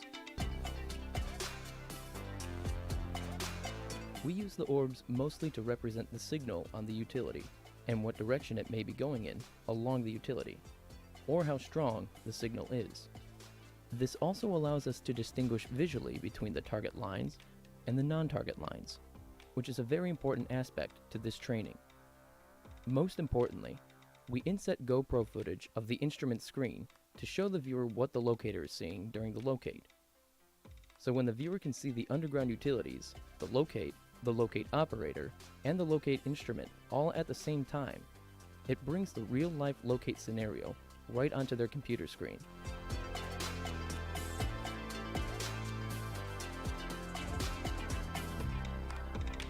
During the video that plays, we also have narration that acts as the instructor teaching the student in real time what is going on in the different locate scenarios. This information becomes important later, because we also come up with questions for the student to answer after watching the video. The questions test the viewer on what was learned on the locate and reference specific moments that are crucial to the correct answer. 200 milliamps is going to be our output. We asked for 400, but we didn't get it.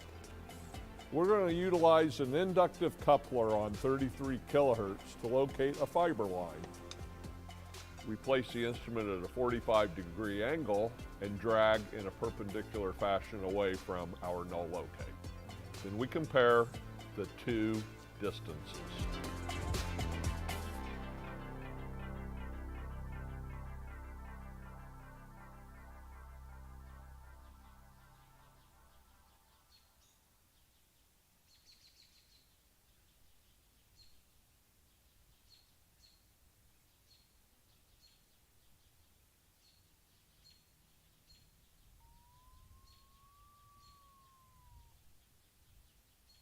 The entire locating instruments component covers a long spectrum of locate scenarios that the staking university instructors have come across during their locating careers.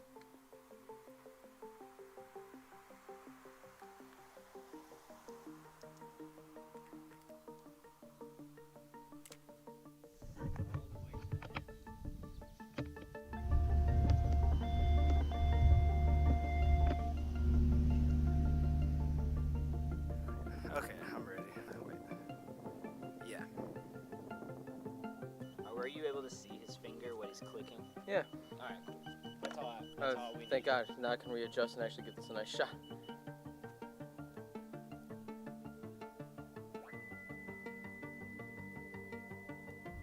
You want me to paint this? Yeah, go ahead and paint it, Paul. Okay.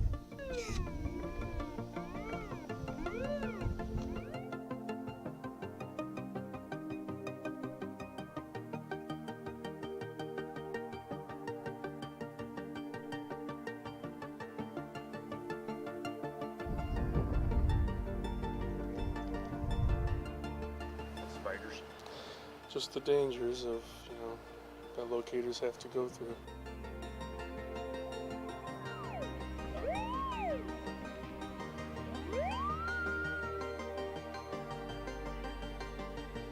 Okay, first off, you need to do some ground camera of me. I do it from sort of behind. Show that showing 0. Ow.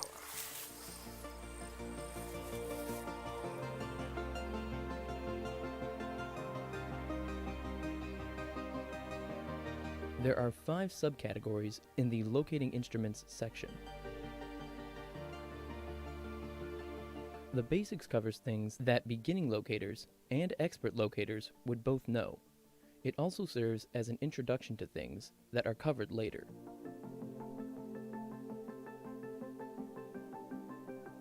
Creating the circuit deals more with the transmitter and the two different methods of energizing a metallic pipe or cable, and the benefits of each one. The Analyze section focuses on the interpretation of the receiver information, and when you can be sure you have an accurate or inaccurate locate. The Science section shows the viewer why the signal behaves the way that it does, and how the locate operator can benefit from that. Near Myths serves as an overview of several commonly held misconceptions regarding the electromagnetic locating process.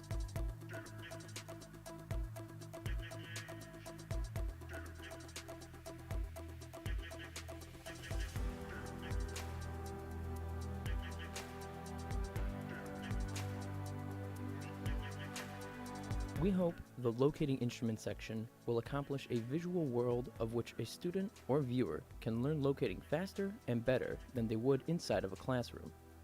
The combination of the cameras, narration, and graphics creates a vehicle of information that you cannot get in any other training program. We also use several different receivers and transmitters to show that all electromagnetic locating instruments operate under the same basic principles and can be used in all of the scenarios that we cover. If you think you know everything there is to know about locating, you'll probably be surprised. With over 50 videos in the Locate Instruments section, there are dozens of unique but realistic locating scenarios that are meant to expand the world of locating for anyone who takes the training.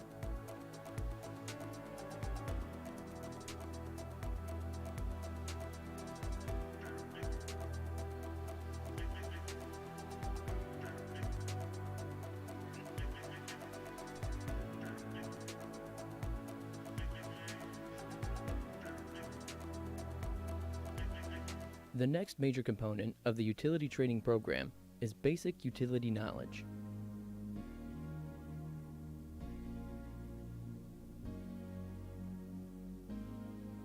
We were able to utilize the various utilities around our Diversitech campus to teach the viewer about how these utility systems work on a general level. Electric systems, water and sewer systems, gas systems, and telecom systems. These are the main utilities being located every day, and this is how we split up the contents of basic utility knowledge. In each video, we essentially start at the very beginning of the utility system and make it all the way to the customer's utilities in Manteno. This allows us to explain all of the small details of how utilities are set up and delivered to people using narration and graphics. Each basic utility knowledge video is essentially a 20-minute video tour of the utility systems that focuses heavily on the utility setup in our Manteno area. This is also a component that relies heavily on drone footage. We then stop and explain the main utility components and their function using highlights and diagrams. We integrate photos of other utility structures around the country, which is a good way for students to see how they differ from the utility structures in our Manteno area. We also show the utility lines or structures beneath the ground, just like we do on the Locating Instruments drone footage.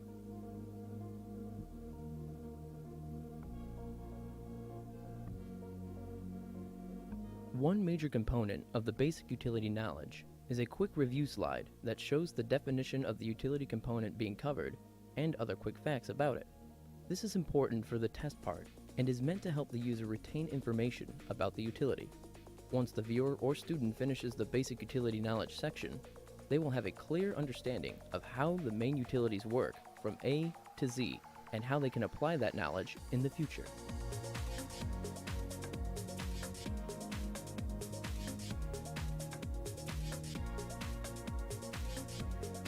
The third major component to the training that we worked on is called utility map reading. This is similar to basic utility knowledge because we use the same drone footage and color highlights. But here, we provide real-life maps of those utilities that the viewer can inspect in the video. We also have narration explaining the maps and just how challenging it can be to interpret them correctly. Some maps are built schematically, where the main purpose is to spread and show the individual utility lines relative to others, rather than actually portraying them where they are beneath the ground.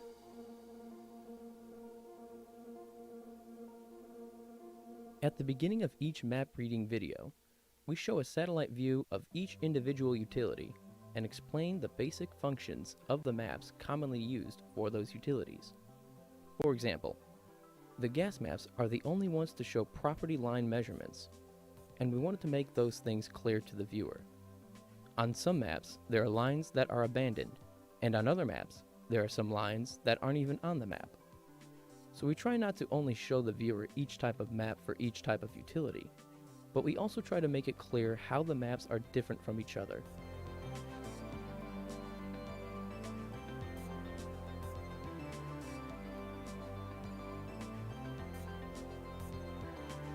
The compass is another major part of the training systems. While also used in locating instruments, the compass is utilized to show the viewer the direction the drone camera is facing, relative to the maps on the screen. Because we make it a point to let the viewer know that the maps always have north at the top, so sometimes the viewer or student will have to resolve that in their head as the map reading information is being covered. Each map also has its own icons for the utility components and features, and we make sure to stop and show the viewer what these things mean and what they look like in the field using highlights and boxes. We also provide a bit of history and contextual notes to the maps as well.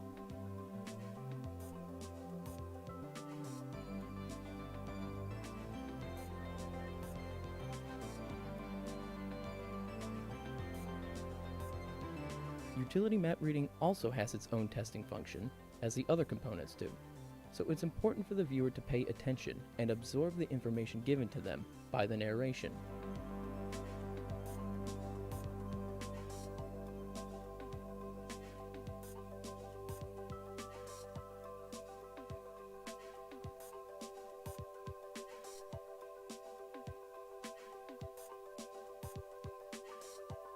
Here, at Planet Underground, we really want to dive into all these subjects and take the viewer or student on a ride that teaches them important information about locating, utility knowledge, and utility maps. Once at a substation, the voltage is cut down to lower levels. Lamp holes are locations along a sewer main where the flow of sewage may be visually monitored. This single frequency locating device has no problems picking up the tracer wire. You can see that the map has not been updated to show you the presence of this westward bound fiber coming out of handhole 24-2. You can't get knowledge like this, or a video product like this anywhere else. We have other components to the training like visual observation and tickets and maps. Visual observation is a key thing for excavators to know. They need to verify if marks are right or not, and study what's above the ground to determine what can't be seen below the ground. Tickets and Maps is a course that tests the ability of a student to integrate written instructions with map reading, utility map reading, and visual observation. These courses focus on the checks and balances within the damage prevention system.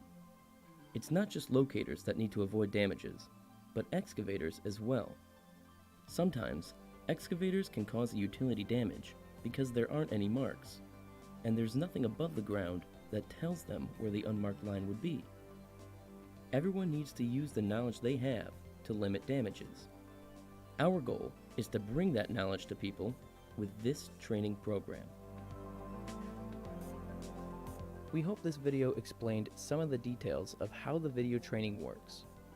For the remainder of this episode, we are going to show you a full locate instrument video to show an example of what one of our completed training videos looks like. The video is called Maps Are Just a Guide and represents the intersection of 811 utility map reading and mislocates. More accurately, it explores a misidentification of cables in the ground and how the utility map contained the information needed to solve the problem. It's a common viewpoint to believe maps really are just a guide, but you'll see in the video, they can be much more than that.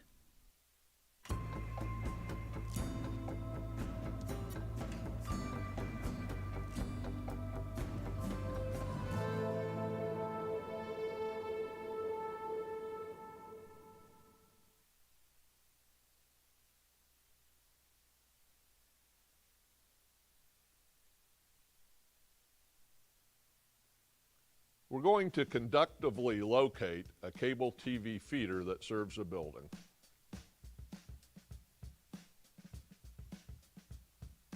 Here's the map for this line. As you can tell, it travels for about a block.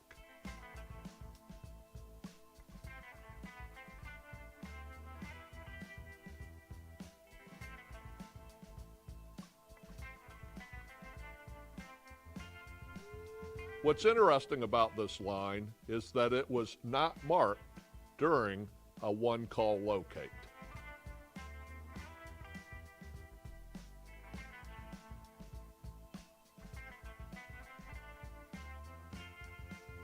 Five cables were marked for cable television, but this one was not. This feeder line is fed out of a pedestal on the next block.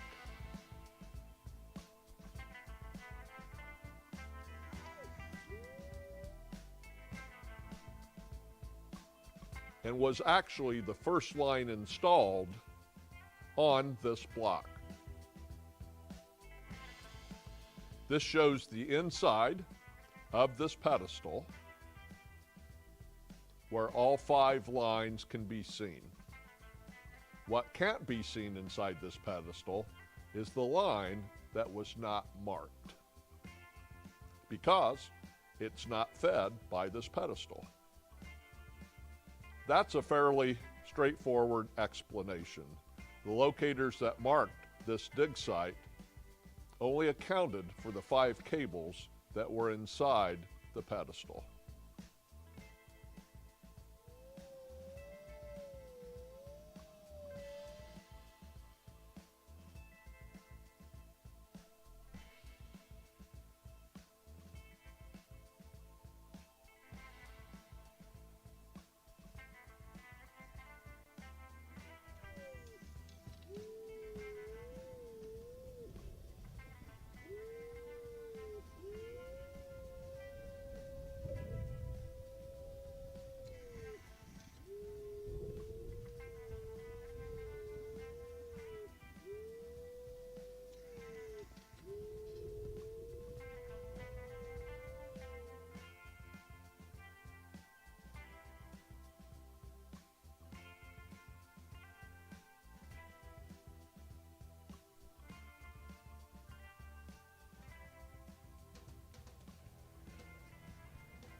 Here is the pedestal that the cable TV feeder feeding this building originates. The pedestal that had the 5 marked cables also is fed from inside this pedestal. Let's take a look at all 5 cables represented on the map that leave this pedestal. 1, 2, 3, 4, and 5. But the unmarked cable is clearly shown on the map as not originating inside this amplifier pedestal. Instead, it originates at the amplifier pedestal to our north. It's often said that maps are a guide, and in this case, they're a tremendous guide because they do show the unmarked cable as well as the 5 cables that exit the amplifier pedestal on the corner.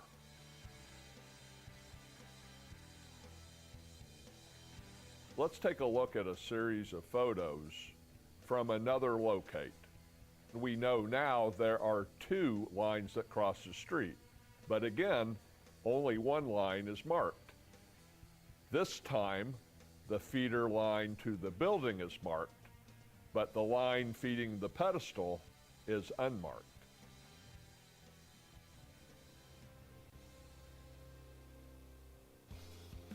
Looking closer, we see 5 lines that are marked. However, the one that you see painted in the sidewalk was the one that we saw crossing the street. And that is the line that serves the building. The locator has drawn that line as coming out of the pedestal.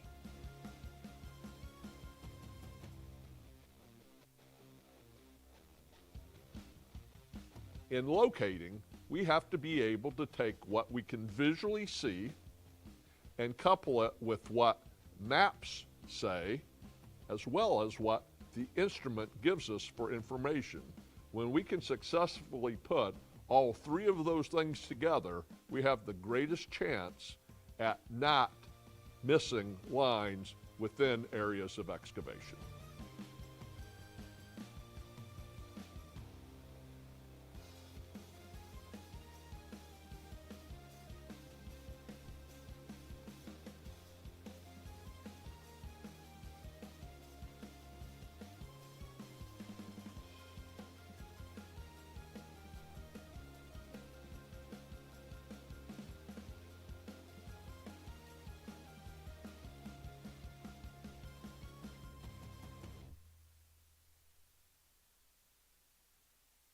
The biggest oversight in the locating industry occurs when responsible parties do not provide opportunities for continuing education of their locating personnel. We believe our "Maps Are Just a Guide" video is a clear example of how education can create a better system of checks and balances in the underground utility industry. It's no secret that damages are a result of a lack of education. And with thousands of companies digging a year in each state, an online training system can be an effective way to reach people that need to be trained, including newcomers and veterans.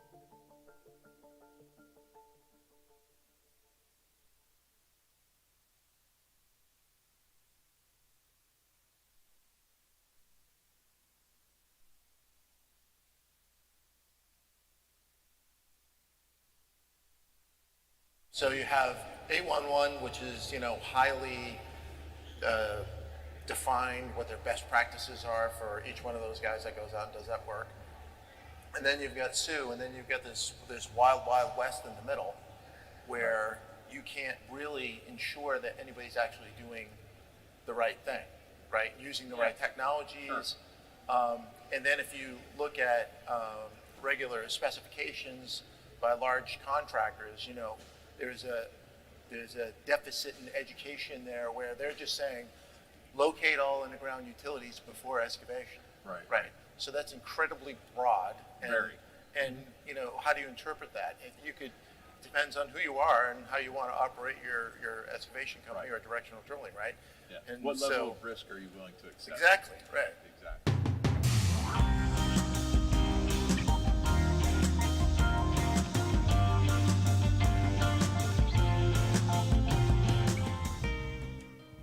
In the underground utility construction business, the location of pipes and cables is important to everyone on the job, whether you're a locator or not. Contractors take the blame for damages about 95% of the time, so it's in their best interest to be knowledgeable of how utility systems work, so they can double-check their locate and avoid hitting anything. As of right now, the people who do the locating fall into 4 categories: public, private, Sue, and crew. Public locating is 811, state damage prevention law mandated. Private is private locate companies who locate utilities not required to be located by state damage prevention law. SUE stands for Subsurface Utility Engineering. engineers who are hired to provide locating, potholing, surveying, and mapping for all underground utility lines, and crew, utility contractors who do their own locates to double-check the 811 marks, as well as locate private lines.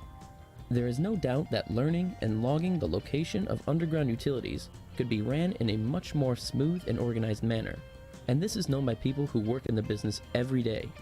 At Planet Underground's The Roundtable, we bring those people together from all sides of the industry to talk with each other about the barriers and challenges they face out in the field. We are at an interesting point in the locating industry because we have developing technologies that have the capability to change how work is done. This is a good thing, but it's important that everyone learns to adapt to these changes and technologies. And like most things in life, it starts with education. We can establish standards for locators and contractors across the board in hopes to filter out the unqualified workers, therefore reducing damages. But until everyone in the field has proper training and education of how underground utility systems work, we may not see much change in the damage rate. And this education must be continual throughout everyone's careers. As you will see in these discussions at the round table, it is not just locators who need to know where all the utilities are, it's everyone involved. And whether you are public, private, SUE, or crew, you all speak the same language, and that is the language of locating.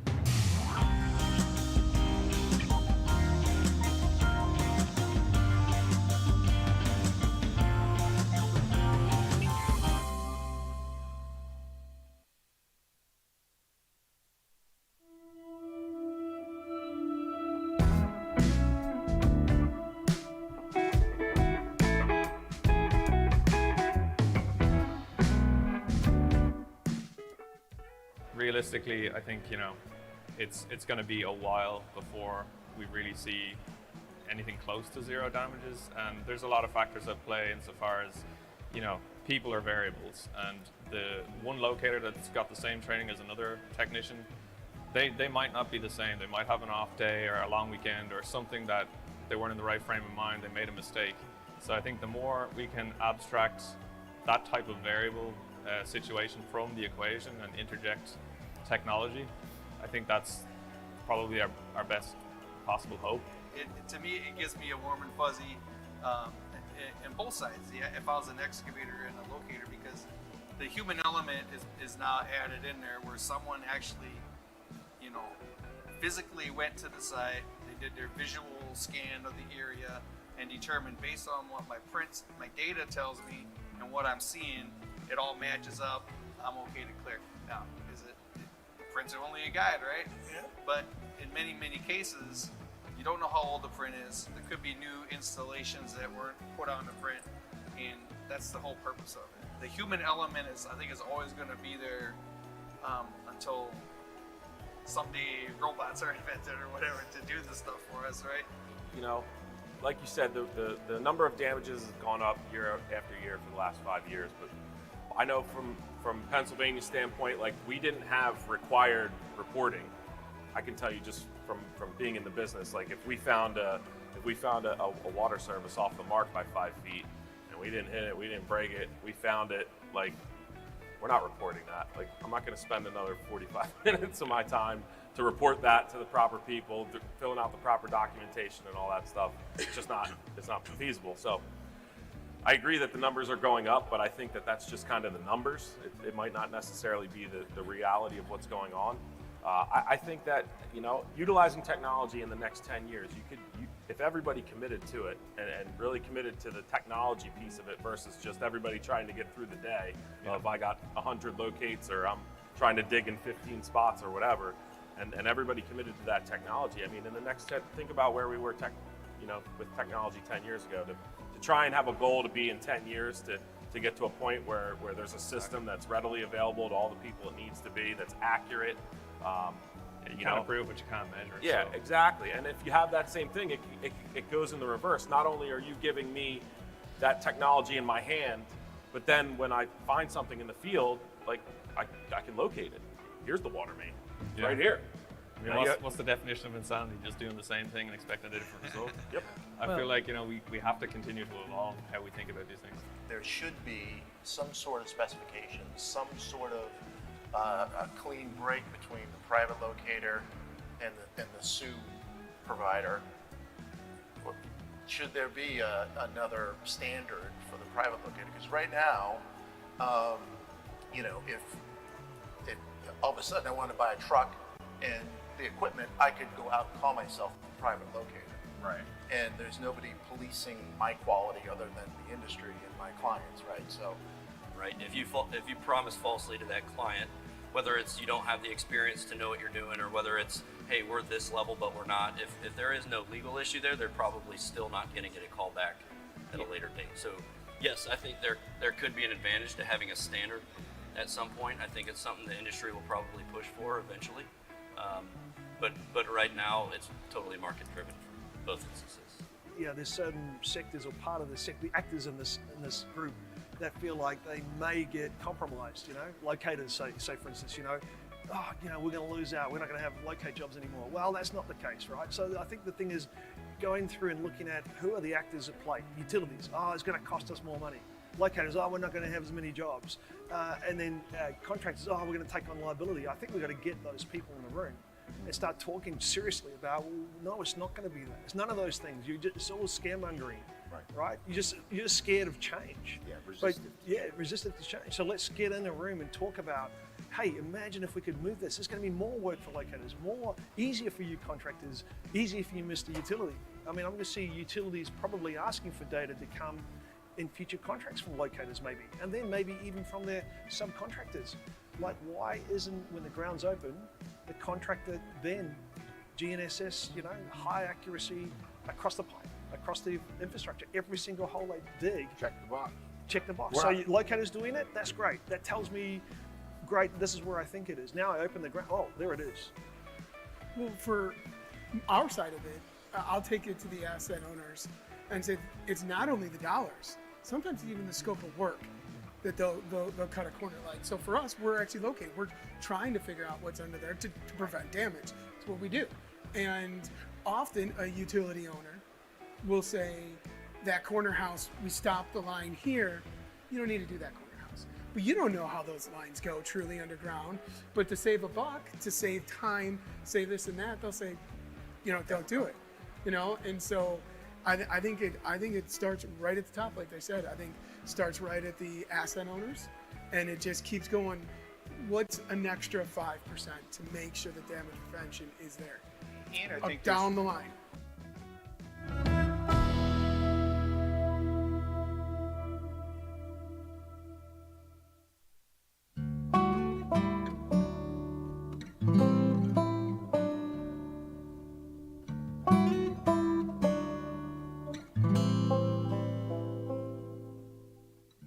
Some people believe the 811 system is outdated.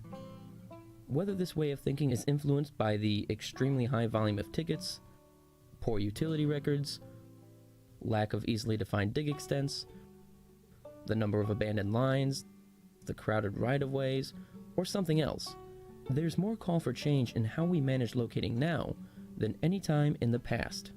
No utility's damage prevention program is unaffected by the construction and practices of each and every utility in the right-of-way.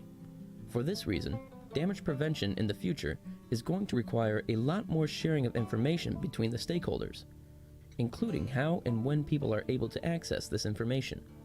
Contractors are the ones who take the burden for majority of damages, but they aren't always provided the best information available, and that needs to change. It's going to take some legislation and enforcement, but the system has the capability to run a lot smoother than it does today. We can look at how other countries operate, as well as learn from them. The technology available today was never there when the 811 system was created in the early 70s. It's time we get all stakeholders together and fix it. Plus, keep in mind that it's possible that over half of all buried pipes and cables are private lines. You're right, a lot of these laws are outdated, like extremely. What Gerald was talking about is very hard on utility locating companies. Massive neighborhoods getting overtaken, get it done in 48 hours. What are you going to do? And between all these real locating companies taking it serious, we are rolling people in on planes from all over the United States to take care of these big projects where we're almost at a demand, but we're pleading with these legislatures to do something different, and then ask the one-call centers to help us enforce, hey, don't let them do that. Don't let them call all that in. Located, it's not a regulated service. So, you could go out tomorrow, anybody here could go out tomorrow and purchase locating equipment on the internet and call themselves an expert in the industry and start doing it. The issue with that is there is no standardized process or training that needs to be adhered to in order to make sure that the locates are accurate. So by doing that, not only can we limit damages, but then again requiring some sort of deliverables that come afterwards. Because a $10 ticket means whoever's got the money will just pay for it and just keep offending, right? Yeah. Who cares? If it was $50,000 or $5,000 for a speeding ticket, I tell you, you watch how quickly speeding would change if you had a $5,000 ticket. I mean, no one would like that, but the first 100 or 200 people, it'd be news every day, and then all of a sudden, culturally, and that's how in Australia, Victoria managed theirs. Their fines are horrific. So you get caught speeding, it's not just on a small, oversight. You're going to get hit massively. So you tend not to speed. So I think the fine value is interesting. What I don't like about fine values being so high is where does that money go to? Because it's got to feed back and get back into education and programs to help, drive people and educate them on what they're doing, as opposed to going into the coffers. Just depends where the money goes. Yeah. What I find most effective is somewhat of a tiered system. So, first time, maybe a warning. Second time, the next time, it's a $2,000 fine, and you're required to send your employees for education. Yes. To your point, that money from those fines should go towards educating everybody. Yeah. Facility owners, contractors, homeowners, whatever it may be, that money should go back towards the education and not into someone's pocket. Yeah, Agreed. I think in the past, companies have tracked their damage information, but they've not shared it. And now that we're in a more shared environment and readily available, I know from the one-call perspective, it allows us to now pinpoint the target where we need to promote and educate people that are causing damages. Who's making these damages? Who doesn't have a best practice within their organization? Let's connect with them and mitigate those. Before, we didn't have the stats to be able to say, who do I talk to? So it was just a shotgun approach. Now it's a more targeted approach to be able to do that education. But I think the next piece is, what are we going to do with the information? And what's the best course of action with the information? I know that if there's a fence ticket, if there's a fiber job or a board job going on, or a water or sewer project, those are going to be my 4 jobs that are going to be at the highest risk of a damage, highest incidence of a damage. There needs to be some sort of assessment, objective assessment, to get us back to what Tracy said, which is improving those best practices and then getting people to utilize them. We know that when people utilize best practices, that you're going to have less incidents. So if people aren't educated or not exposed to that information, which is where collecting that data helps, then they wouldn't know to employ it anyway. My number one thing in enforcing these damage prevention, when I sat down thinking of this, is the education of everybody first, foremost, and them doing that through January and February when it's slower and everybody comes in and goes through an educational process. James Wingate's here, and he's been to a number of them with me since before he transferred to California. Has largely impacted the laws being followed, having buy-in from everybody, understanding, and then communication, getting out to everybody and working together. But just back to that point, the white lining that happened there really, really helped out. That's why I brought it up to start.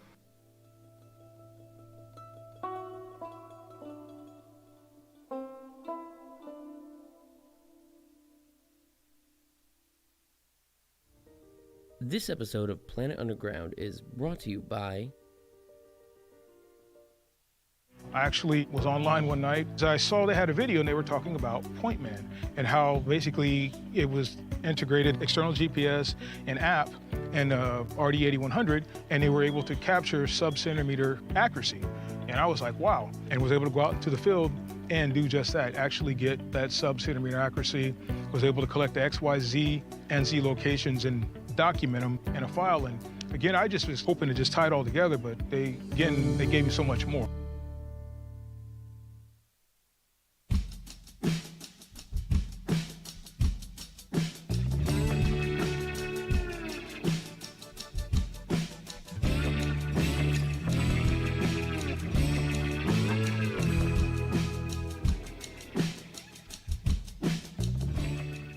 Yes, the 811 system may need restructuring, but ultimately, what we need most is industry-specific education that is easily accessible to all stakeholders.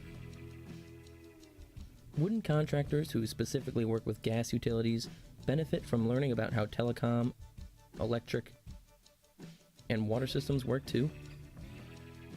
Wouldn't a drafting engineer who never leaves an office be better at their job if they could identify utilities only using their eyes? Locators and excavators pick up this knowledge through years of practice out in the field. But should it take years? Can't we provide a better head start for everyone? The good news is, for the first time in the world, there is a platform where you can learn the knowledge of locating and underground utility systems. From China to Australia to the US, the language of locating is universal, and everyone needs to know it. As a utility owner, that's something that we're looking at now. How do you weigh those criteria? And what's important? Of course, cost is important to everybody, right? But that's not the most important thing. So maybe cost is up there, but then again, maybe damage prevention and safety is up there. So is that weighed the same? It should be, but it's not always going to. But that's something that utility owners should be taking into consideration. I think with the old school thinking of just 811 is the middle person. They get the information and they send it out. It's I think there's some barriers that need to be lifted in order for them to realize what it takes to do the work. It's not just there's, hey, a ticket, to your point, it's all tickets created equal. Not only is it not that fact, but it's also they all come at these ebbs and flows, right? And the peaks and the valleys. And in order to take that data, you almost have to know where that's happening in the cycle, right? That's an attribute of the data. Is this ticket coming in a peak or is it coming in a valley? That has a lot to determine how you actually handle the ticket and how long it took you, right? And you'll actually start to see some damage profiles coming out there as well as you use the data, right? In those peaks, right? As you can imagine, you start to have more damages occurring, and so that data is extremely valuable to tell us when we need to throttle, slow down, go fast. It's a difficult business, but we're embracing the data and we're upgrading our system to make sure that we can use that data more effectively to make better decisions. I mean, we have permanent records right now but they're hand drawn, not totally accurate, personal perceptions, that kind of thing. So once we have that other data, I might have found a GPS point right here and then the next one 25, 30 feet away. What happened in between those 2 points? So in order to do that, I think it has to have that education too, that these are not collected inch by inch, foot by foot. There's a span, because a lot can happen in 25 feet near the utility. Up, over, down, whatever it is. Most of the time, in fact, there are many scopes and specifications that require the directional drillers to expose the facilities. Even though we may have gone out and provided that map and indicated, at least up through quality level B where that facility is, they still, by their scope, have to expose it. Because we're affixing a seal, because we were putting professional licensure on the line, and we're backing it up with errors and omissions, insurance, and so on, professional liability, that we have to do the amount of investigation necessary using the technologies that are available to us to provide the most comprehensive and concise picture of what's there in order to do those things exactly, and protect the client, protect the public, and protect our license.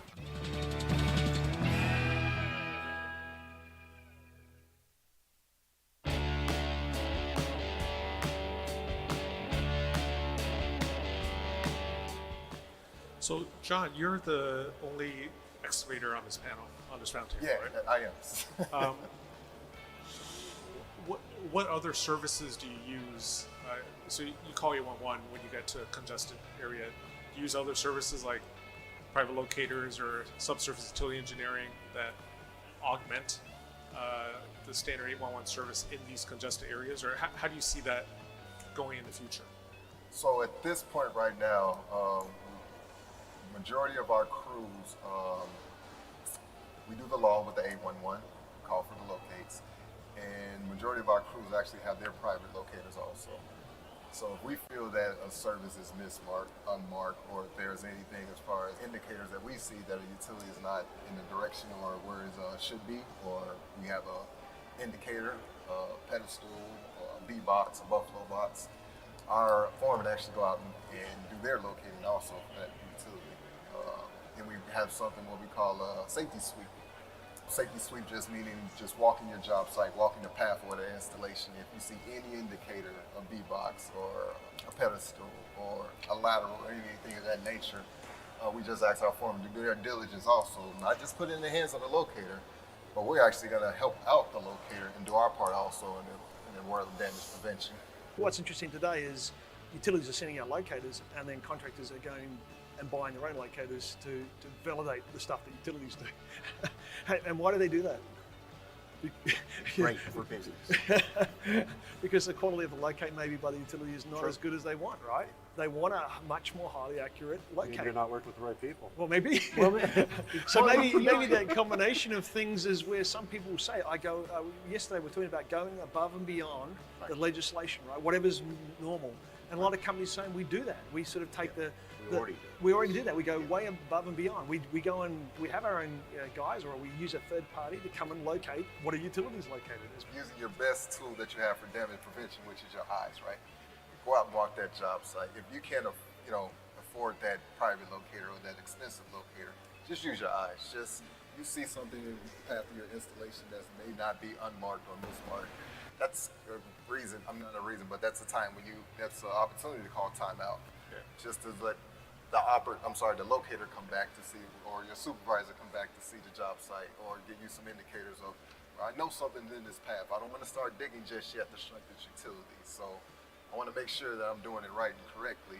My eyes are telling me something, and if you have your eyes as far as your best damage prevention tools, you can't go wrong. You can definitely pick up a lot of above ground visual cues and infer things about what may be happening underneath. That's like an offline discussion we were having about witching sticks. I mean, that's the premise there. I mean, they work. You can go out, and if you know enough about utility infrastructure, you can determine where the utilities are, whether you're subconsciously aligning sticks using the ideal motor effect, or whether you're just painting them on the ground. It's going to work pretty well, but it's all about picking up above ground cues and knowing what's likely to be buried.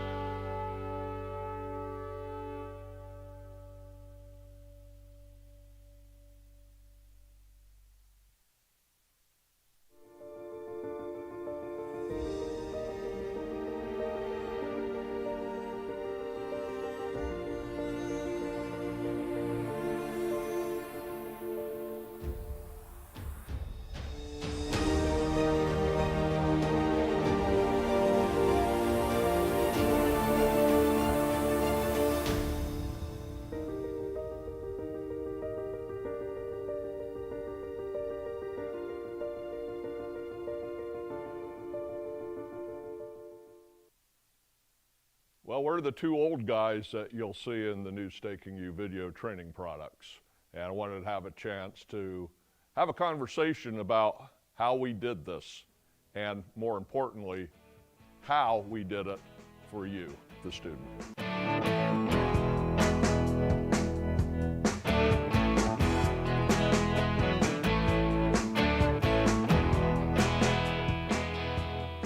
So it's always been a hands-on experience that we've been told is our strong suit. That's what students like.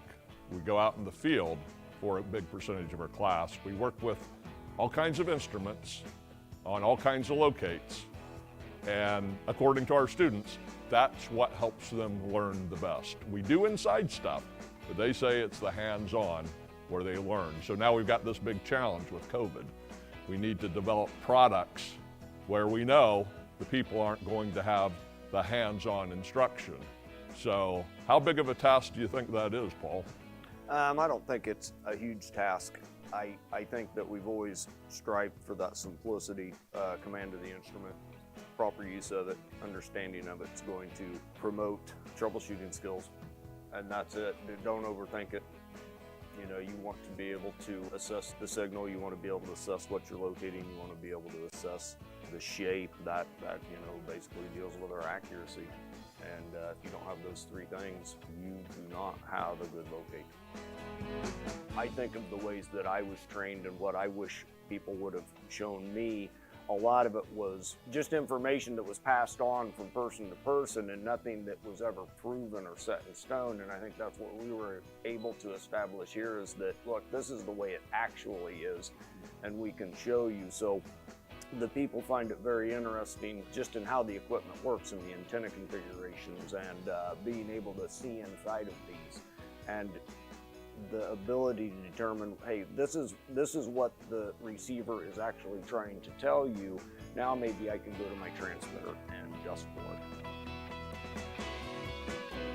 You know, imagine having to do an online course first and watch people locating at Staking University, passing your test for the video training, and then coming to Staking University and doing the same locate, but this time it's real. And your eyes and your interpretation of the instrument and how you apply the transmitter is all going to merge together at once. And clearly what we've tried to do is to give you that experience through a two-dimensional screen, but hey, if you can have that plus live instruction at the same locate that you saw, oh, you know, that's pretty cool. And I don't know entirely what to expect for that, but I can't think that it'd be anything but really, really good for the student.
So I'm the new guy here at Planet Underground. I've been working here for a little bit over a year, started in January of 2020.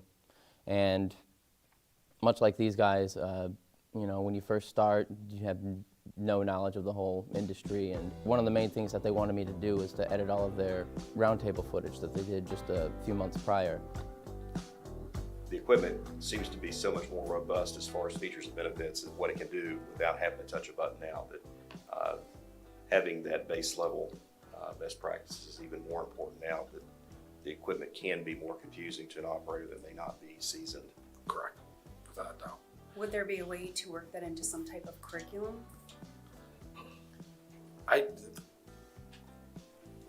would call it continuing education. One of the things people were talking about at the round table, and I heard numerous times, were people talking about the lack of training. I mean, there is no official training for locating. Anybody, if they wanted to, tomorrow could wake up, buy a locator, and start their own service if they wanted to. No training required or anything like that. So it's, you know, when you think of it that way, it's kind of scary just to know that somebody out there putting marks on the line could really have no idea what they're doing. With this project, I think that takes this whole entire training the locators to a whole different level. It's taking all of the knowledge, obviously, that these teachers here at Staking University know, and taking all of our skills at Planet Underground and putting them together. I guess it's kind of interesting because there hasn't actually been a project like this for a business that is so important, like utilities and utility knowledge. And I gotta believe that just about every business, every company, every person now in 2021 is using video for everything, for learning, for teaching, really just for their product. So it's really just about time that video is now another avenue for people to learn about utilities. What's so good about video is that it can reach out to so many people who aren't with us now, people who are not in our country, people who don't speak our language. And video is really a language on its own. What's also really great about this is that for the person who has never learned about locating utilities, they will be able to understand it a lot quicker, and more people in general, because we want this to be worldwide. We want more people to understand it, and we want people to understand things faster. But not only that, the people who have been in the industry for so long, there are some things that we want them to actually unlearn because of the way things have been taught in the past. And video is another way to have that happen as well. So it's just kind of amazing that there hasn't been a product like this to really bring a learning management experience like this to people. And we're hoping to do that with this learning management system.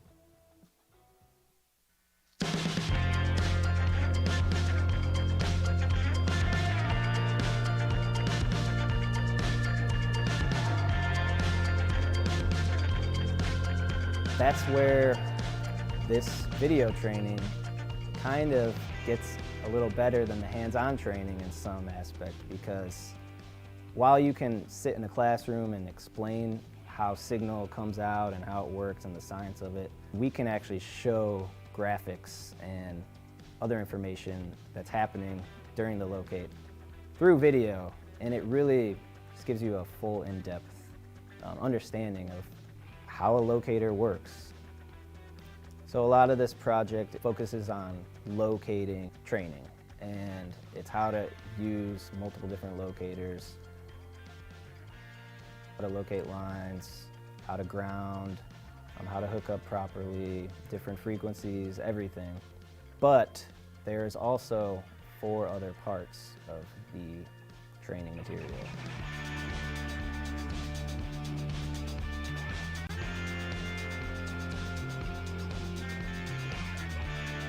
So I guess what helps with me and the rest of us that work at Planet Underground, where we're more media focused, we didn't know all about utilities going into this. So in a way, we actually got like the first-hand look at what the training program is going to be. And for me, it was really eye-opening to learn how an electric utility, for example, goes from a power plant, where utilities come from A to Z, to our homes, how that works for telephone, gas, water. And like I said, it can teach not only locators, but people like me who know nothing about utility infrastructure. And it's something that's never been available through a video training platform. That's why we have other parts to this training program besides the locator instrument training. Map reading, for instance, is a really interesting part of the program, I think.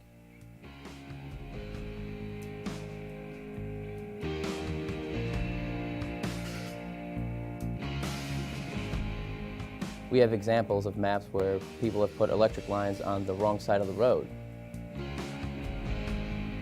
Or people have confused one utility for another one. A three-phase electric cable could be depicted as 3 different lines on a map, or maybe just by drawing a symbol over it. There's no specific standard as to how to write your maps, nor is there any legend to show you what these symbols mean. So reading maps isn't just the end-all be-all to find the utility that you want to need. It's a very helpful tool to help you verify or get a clue about where what you're looking for is. If something looks confusing on a map, you still have to go out there and find it yourself. There is a tickets and maps portion. It's a testing portion where you can test an employee on how well they can read a ticket and look at a map. This isn't so much an instructional lesson as it is a testing portion. We start by giving you a ticket. This ticket has an address and an extent, just like any other one-call ticket would. Then we give you the utility maps along with a Google image and an aerial image of the neighborhood to reference. In that aerial image, there'll be 14 intersections labeled, and once you click on one, we'll show you a short video of what the intersection looks like. The viewer has to answer some questions about what lies in that intersection. And then there's another portion, there's a visual observation portion that kind of goes with the tickets and maps.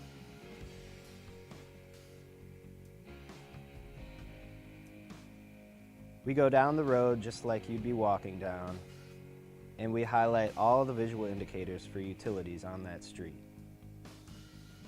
The video has narration that talks about what utility the indicator represents, and for people new to the industry, it can teach them what to look out for in the field. Showing all the visual indicators and clues out in the field can really teach and prepare any excavator for when they're out there working. And it can help them avoid hitting unmarked utilities. As we said before, this knowledge does reach out universally, and we are confident that this project will get out to the world, not just the United States, because there's nothing like that that exists right now. And who better to make the product than Staking University and Planet Underground?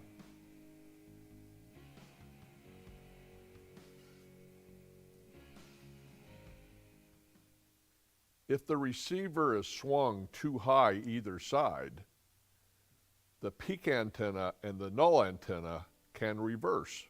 That's not how to say it. Let me do it again here.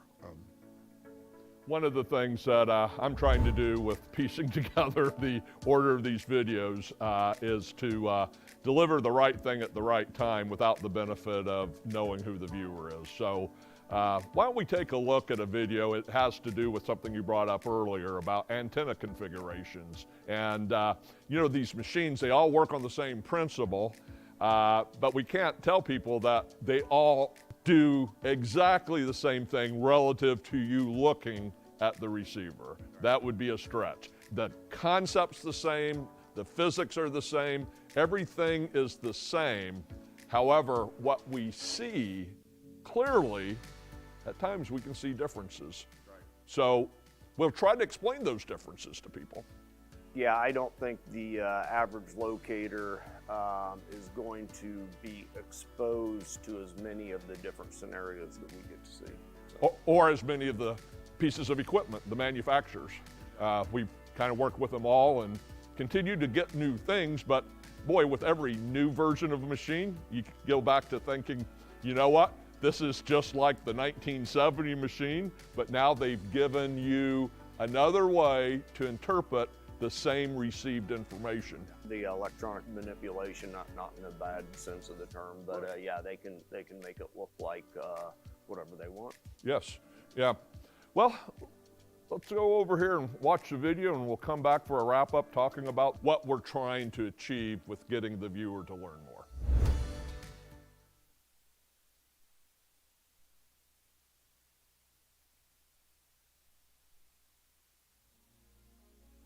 Here, we have the transmitter set up over a cable TV feeder.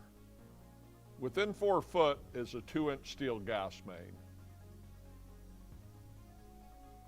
Yet you'd never see any sign of bleed off when you hold the receiver in the vicinity of the energized cable TV feeder.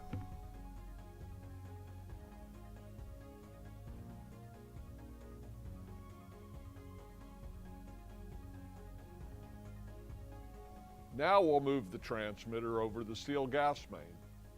Again, we see great signal over the gas line, but nothing over the parallel cable TV feeder.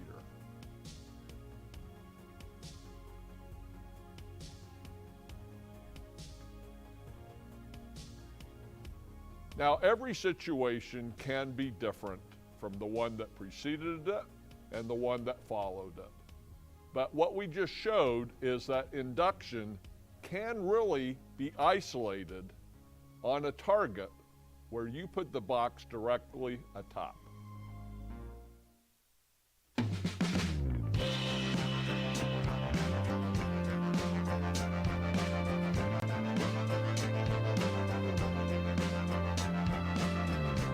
Existing locate people don't have a lot of continuing education. On the video products that we made and the live broadcast training that we're about to embark on, we do have a bit of a challenge in that the student we're so used to being right next to us could be anywhere in the world. And we strive to recreate what we do here in a face-to-face class through our training videos. And what makes you think that we can even be successful by doing those two things? Well, you know, like you said, we get to be in front of a lot more people, but when I think back the way I was trained and the lack of exposure to other techniques and other people and other methods was very limited, and I located for a lot of years thinking that I knew everything about locating. And now I realize that I still don't know everything, but I am learning. And that's what it's all about. It's the key of being able to share information. You know, if we can do it on a bigger scale, not only will we become better, but the students will become better because we'll be able to reach out and touch more people. Yeah, probably one of the biggest things people come into class with is the notion that there's kind of one way to locate. And oftentimes we're able to unlock something in their brain that allows them to realize that you can't do the same thing on 100% of your locates.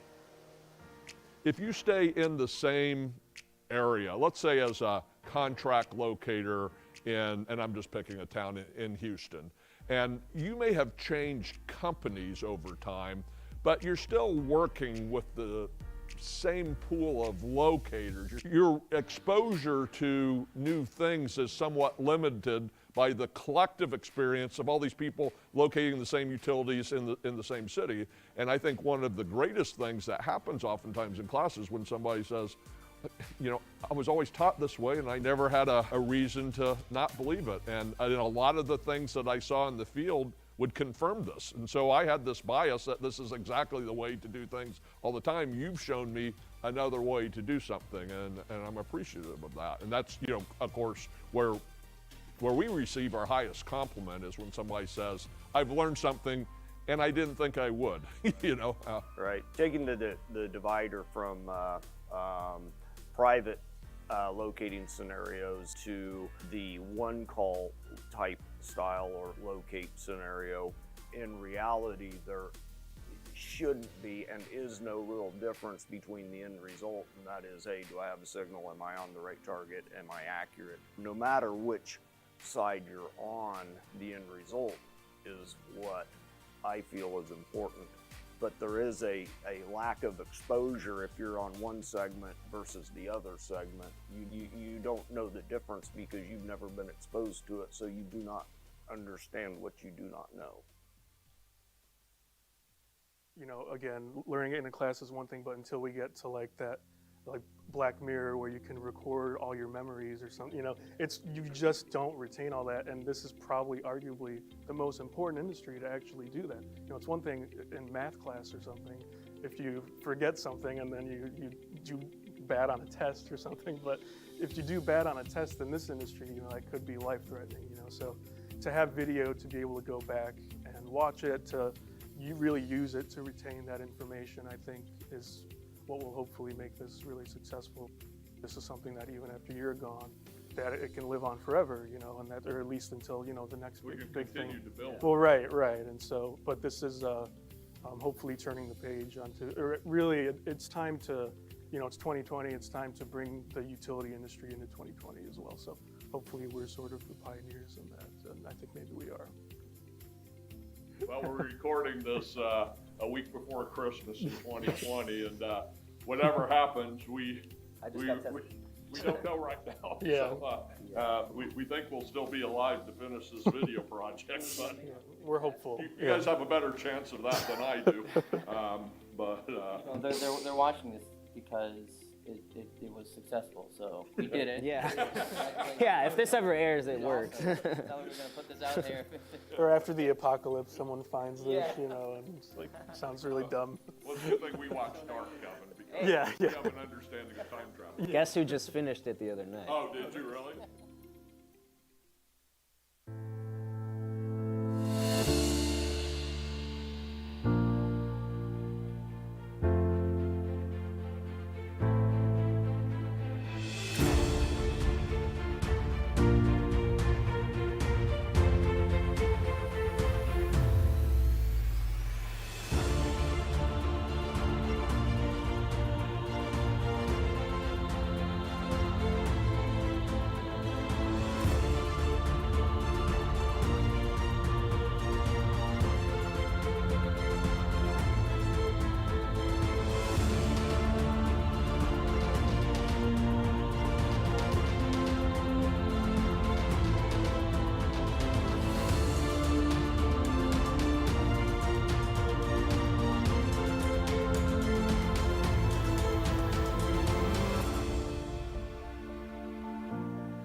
That's one of the challenges that I'm having in making the training material. I'm not going to be there, you're not going to be there to read the person, which is so important in a face-to-face environment.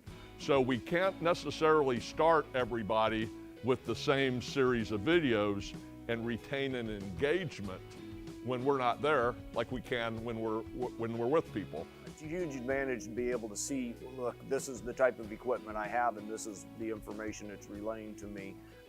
Even being able to go to an on-site and go to them in their arena and look at the things that they have to deal with on a daily basis and use their equipment to the best of its ability, then they're going to be able to make more logical decisions for sure. Yeah, and you know, to kind of wrap this conversation up, you know, it's been 10 years since our last video training, and we're not going to be here, you and I, 10 years from now. So we're going to have to use the tools that we're creating right now to help bring the next generation along and to have the understanding that we have today and build on that for the next time there's a major revision to this material. Who knows what's going to happen in the world of animation and cameras and film, and can safely say we won't be putting on X-ray vision glasses to see where utilities are. So we're probably still going to be using this type of equipment, but imagine what's going to change in 10 years. Right, yeah, the foundation was set many years ago, and you know, the legacy continues. Paul, enjoyed talking with you today, buddy. Back to work, right?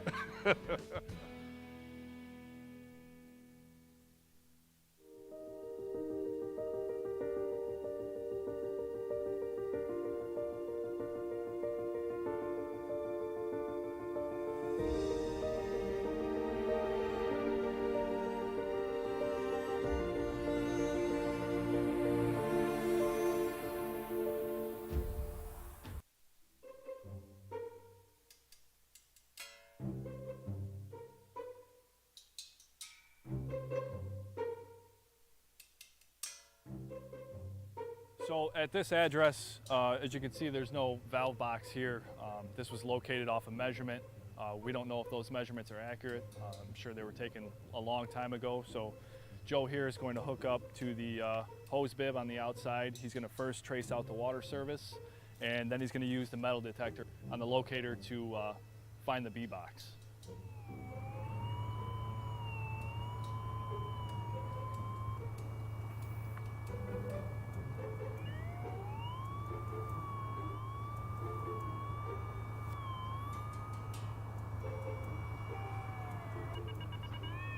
I just switched to the metal detector.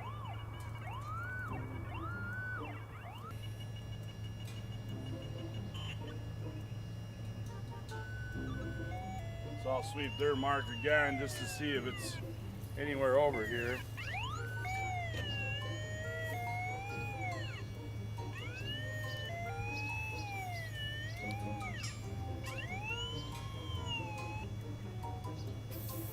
There's the gas right there. You can see the water's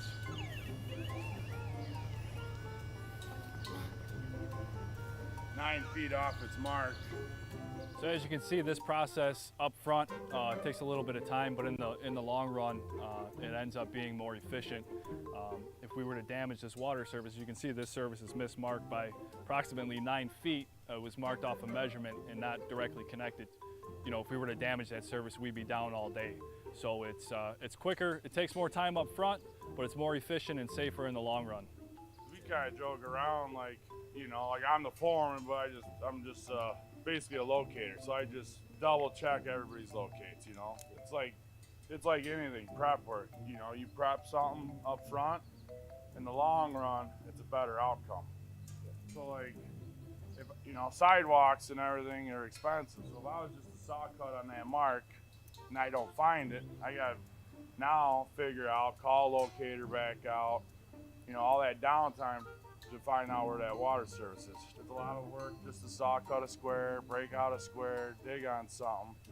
So as long as you know, we do our safety sweep ahead of time, just verify everything, then production just follows. It's smooth sailing for the most part. Yeah. MPL, safety and quality first, production follows. If you get that safety and quality piece right the first time, production follows right behind. Every excavator should be doing this. You know, it's kind of an old school mentality that you just rely on the marks, that's it, that's the locator's job. You have marks, that's their job to put down those marks. But as you can see, if we were to go by the existing marks that were on the ground, they're not accurate. So trust but verify is what we do.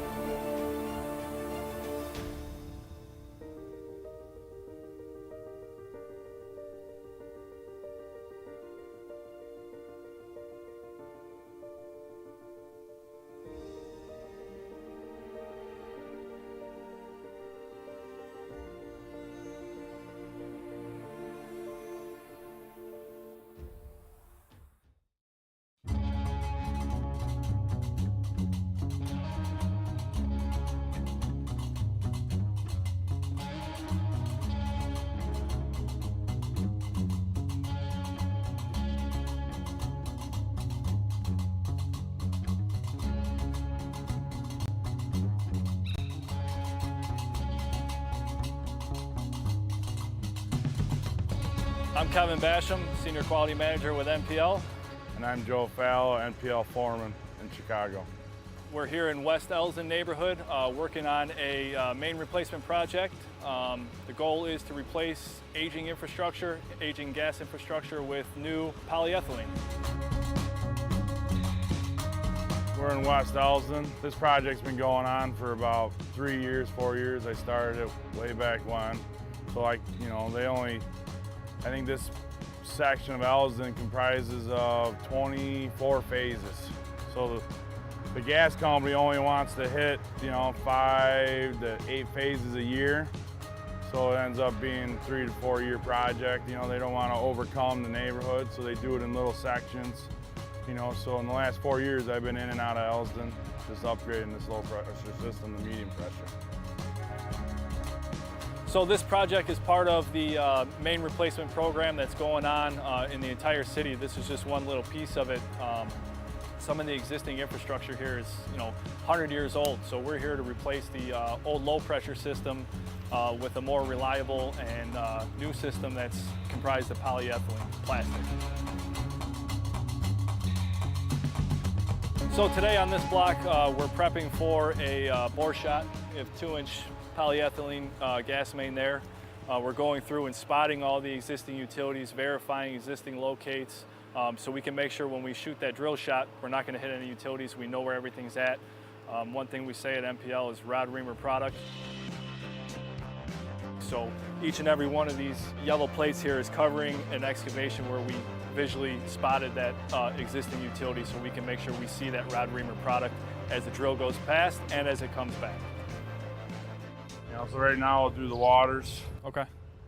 When we're done with the waters, and we'll just verify the gas marks. Okay. You gonna conductively locate the waters, or are you gonna induce them? Conductively, I'll hook up to Okay. the house. Perfect. And the gas services will induce them. So we have our foreman here with a laborer. He's walking the block. He's going to do what's called a safety sweep. So he's going to verify the existing locates, and he's going to do an inductive sweep just to make sure there's no locates that were missed. We're preparing to directional drill this block. So while we do have locates on the ground, we want to verify them, make sure they're accurate. In the city here, the city only locates waters up to the B box. So what our foreman Joe here is going to do, he's going to hook up to the water spigots on the house and verify that water service locate downstream of that B box to make sure we don't have any damage as we come and drill this block. Joe's using a Viper Mag locator here. He's going to start out doing the waters. The reason we use this locator has a built-in metal detector, so we can point out, go from the valve boxes, and then he can hook up to the water spigot and verify the existing locate and locate what's not located by the locators downstream of the B box. So this block already came through, located the gases, located the waters. Sometimes you'll get a house where they're locked, so I can't necessarily connect to it, so I gotta go off of their marks. So a perfect example is I went off of their marks, their B box, slotted it down. Well, I didn't find the water, so I had to come back later, like a day later. The homeowner happened to be home, so they were able to let me in. And as you can see, the water service swings about, I'd say 7-8 feet and goes with the sewer. So now I gotta come back, saw cut it, break it out. So all that extra downtime I have, because, the waters aren't running true, they're not running straight. So this is a perfect example of how much downtime you can have just because of a mismarked locate. So like in that instance, we'd be clear because we did 2 foot on each side of the mark, but I usually like to verify exactly where it is. I like to spot every water. So when you call 811, they say after 2 foot on either side of the marks, the contractor's clear, So now a lot of times contractors ain't gonna find the utility because it's mismarked. And, they may underbid or something like that, so they're just gonna run with it, So they're clear on the marks. They're 2 foot on each side and wherever they're digging, but if they hit it 4 feet away, they're not responsible, but you still have all that downtime of fixing it because they hit it somewhere else off the marks. We can rupture that gas service and put everybody in danger. If we were just to drill and hit that service, you have a release of gas, possible explosion. So we do what's right, protect the areas that we work, protect our men, protect our first responders, take a little extra time ahead of the game to keep everyone safe. So here's a situation where we have a watermark, okay? But our tap location says 289 feet. So our hydrant's about at 300 feet, so what happened is the guy probably took it off the wrong lot line. So the actual water's probably over there. And that's an old water. And that's an old watermark, but the tap location's wrong. It's probably from the lot line that's a little further. So that's a good example of why Joe verifies it. He's probably going to pick it up right here. But if he takes it there, he's probably not going to pick that water up there. See, and now he verified it. Great example. He verified it, gets his read right there, he'll probably take it over, he won't get a read. So that's gonna be where that water service is at. It's right there. You wanna try here, Joe, just to verify that it is not here?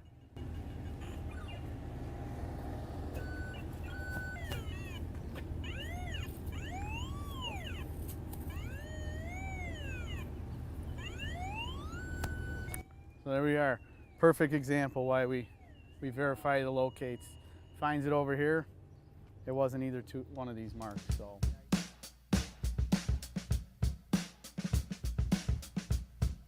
This is one house, okay? This situation with that mark being off that far, that's not a one-off. This project is 5-10 phases. There's hundreds of houses in this area. So our production really increases by verifying the marks over here, because all these houses on this block, it could be the same situation. So if we just verify a mark there, say we hit the water over here, that could happen at 5 or 6 different houses on this block. Now you're down, how long, Joe? You got to get a trench box because the waters are usually deep. You know, I got to call a plumber to fix it because you have to have a license. So, I mean, you got a day just fixing one water service. So that's why when I do a block, 99% of the times I find every water. There'll be one house that may get me, you know, or something goofy going on, but I'll locate, spot every water service and not just do what the 52-inch slot over that water. I'll verify where every water's at. It's just like they say, a happy wife's a happy life, you know, just like my crew. If they're digging on marks and they're not there, they're gonna be miserable. It's 90 to 100 degrees digging on something not there. So if I can make my guys' life easier by just locating, taking the time and training to learn how to locate and make everybody behind me's life easier, it's a lot of work to slot and dig these gases and waters for a laborer. So basically they look at me as a glorified locator. You know, I just double check everybody's marks. My labor's got an easier day, so I'll just stick with the glorified locator title for now. So ahead of these projects, we also locate all the sewers. So if you can see behind you there, we have our sewer truck. What he's doing, he's crawling the sewer with the mainline sewer with a sewer crawler and coming up, shooting up the laterals and televising and locating those laterals. And he's marking the locations here on the sidewalk. As you can see, they got a blockage here. So he wasn't able to locate that sewer lateral all the way up to the building. So we're gonna have to do some remedial measures, either push out from the house, find a clean out so we can verify the location of this sewer lateral so we can cross this without damage. And this is all prior to any actual digging being done. This is all prep work, all verification to ensure that we don't hit any utilities, we know where they're all at. So this is all prep work, basically. There's a lot of work that goes into it before actual construction starts. So here we have a block sewers in the parkway. So we gotta verify the sewer before we can drill. Well, it also happens the water is running with the sewer and it's mismarked. So if you look in here, in the hole, you can see the sewer lateral 64 inches down with the water service 67 inches. But we gotta verify it before we can drill. Being that the sewer is blocked in the parkway, and our sewer guys can't come back and do a post camera on it, I gotta stop the drill head here, take a picture of the drill head and our product to show proof that we didn't damage the homeowner's sewer lateral. So that's one thing nice about having a vac truck, because that water and that sewer are pretty deep and that's pretty far for a labor to dig by hand. It makes the time go a lot quicker having a vac truck. Gases are the only ones that you really hand dig on because they're usually the shallowest. Waters are always 55 to 70 inches deep. Sewers are usually the same, 50 to, I've come across some are 109 inches. We'd have to shore these openings in order for a laborer to get in there safely and hand dig those. So it's a lot more efficient to use the vac. Because once you get down 4 feet, you gotta have a ladder in there. Once you get 4 feet, you gotta have an air monitor. You know, so once you get to that threshold, you know, once you get certain depth, there's so many more things that come into play, you know, shoring, air monitor, gas monitor, air mover, you know, so it just adds up, you know, so having a vac sometimes is just a cheaper route to go.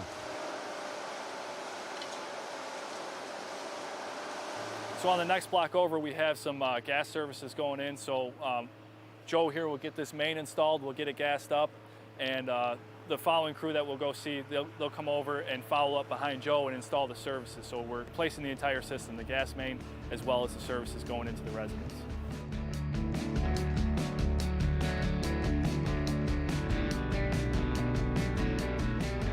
What you see here is an actual pipe horn locator. Foreman and labor here are going to do an inductive sweep of the existing gas service just to verify the marks.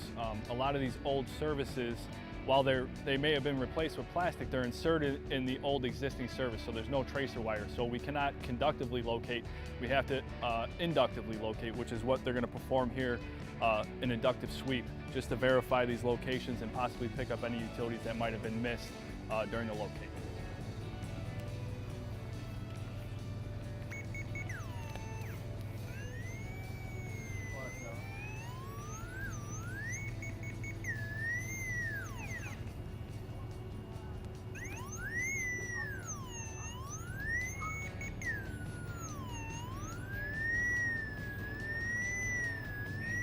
So we like to use the pipe horn for this. Particularly, it has a high frequency that makes it work well for inducing.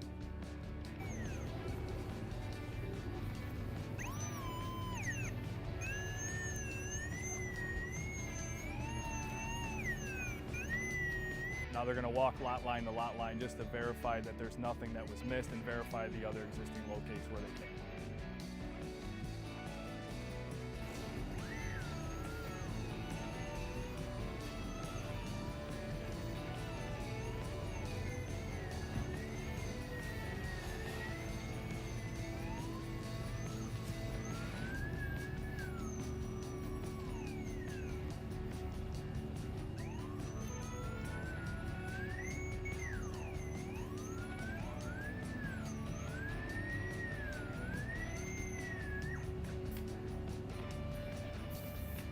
So again, trust but verify. So that mark happened to be accurate.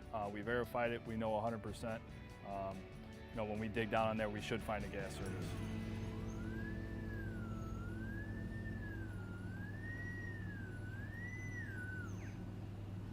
As you can see in that location, the existing gas service is a couple feet off there. So this is why we do what we do. If we were just to go ahead and spot on that mark and then bore, we have the potential to hit that gas service and put not only our people in danger, but the community here.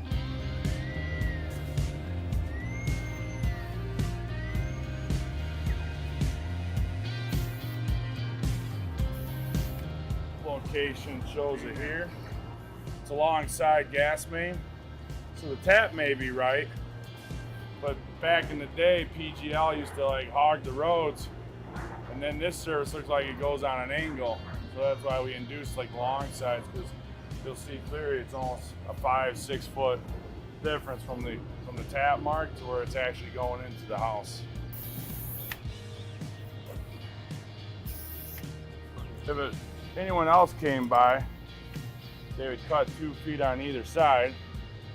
The time to cut that, the time to dig it out, and the time to locate it, you would find nothing.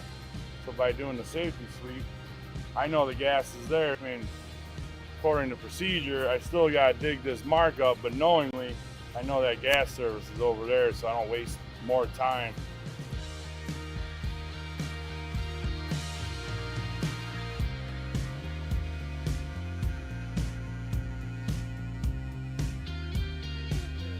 Yeah, we're in these families' home in their backyard, and we're hooking up a gas meter to their house. And the importance of verification of not hitting their sewer laterals, because we want to avoid crossflow. We expose their sewer lateral from the time we get here. We do pre and post camera on every job site. We verify where their sewer is. We drill away from it. And this is just another form of verification that we will not hit that sewer lateral, because we don't want to cross bore. You don't want to see someone's house blow up.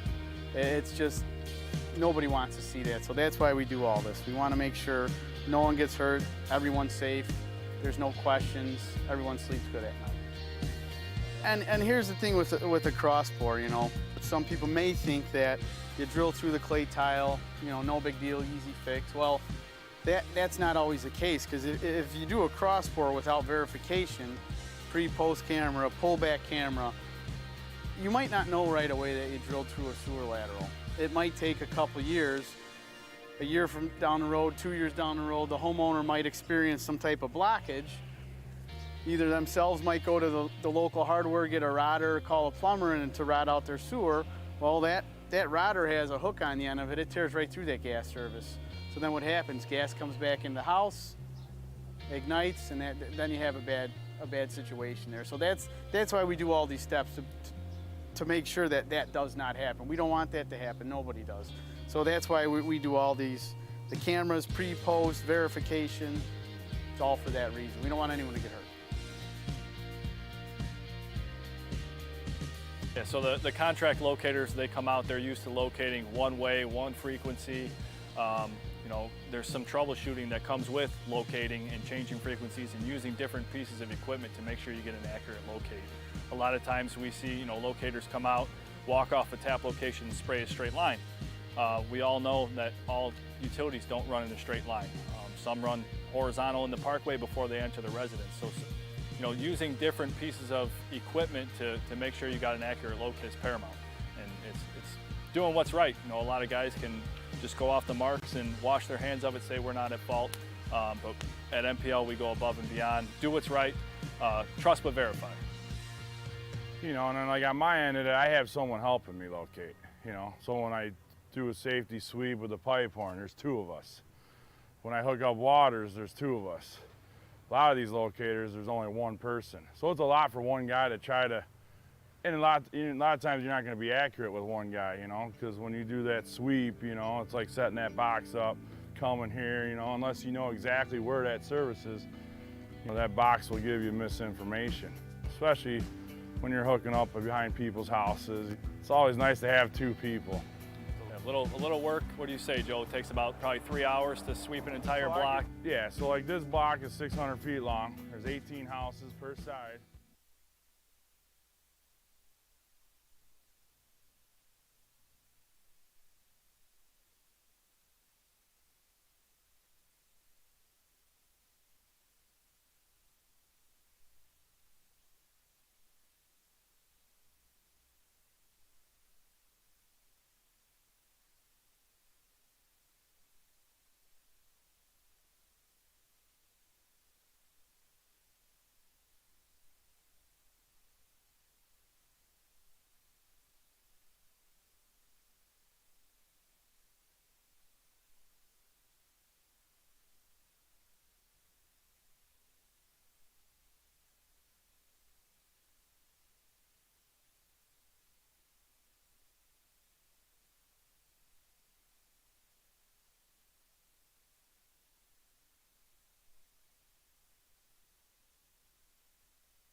Good afternoon to all in attendance and everyone watching from Planet Underground's live stream with the Roundtable. I'm Jimmy Wang with BizMetrics. This is the second year we're broadcasting from Texas A11 Damage Prevention Summit, live from beautiful Georgetown, just outside Austin, Texas. The topic for this Roundtable is damage prevention and the public. And I'm going to quickly introduce our fine panelists here, starting with the gentleman on my left, closest to me, Scott Sasajima with Texas A11. To his left, we have Kit Moore with Damage Prevention Solutions. To his left, we have Aaron James with Vermeer, and then finally, Mark Whelan with C-Scan.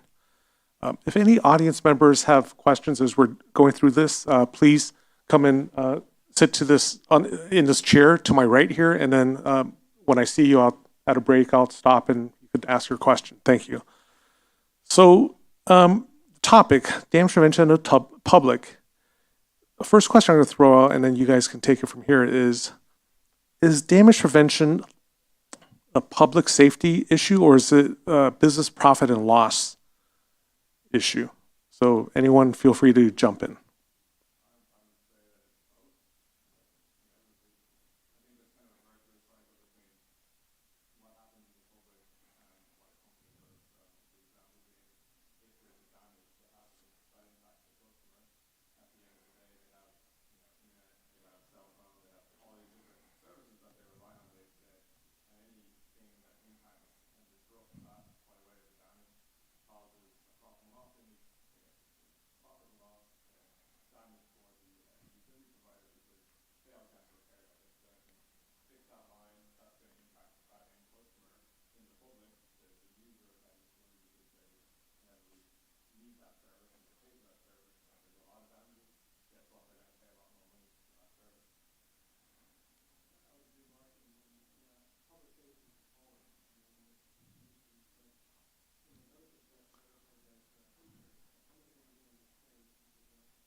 I think a lot of it has to do with, get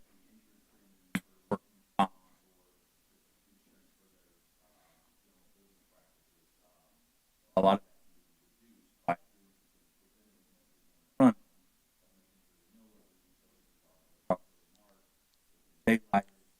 all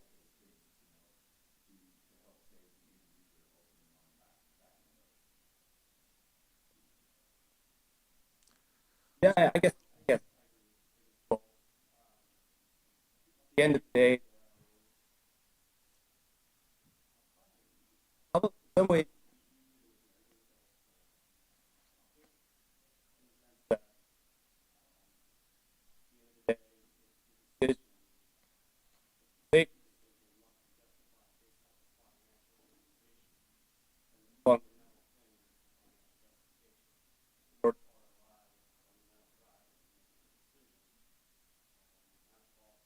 hard.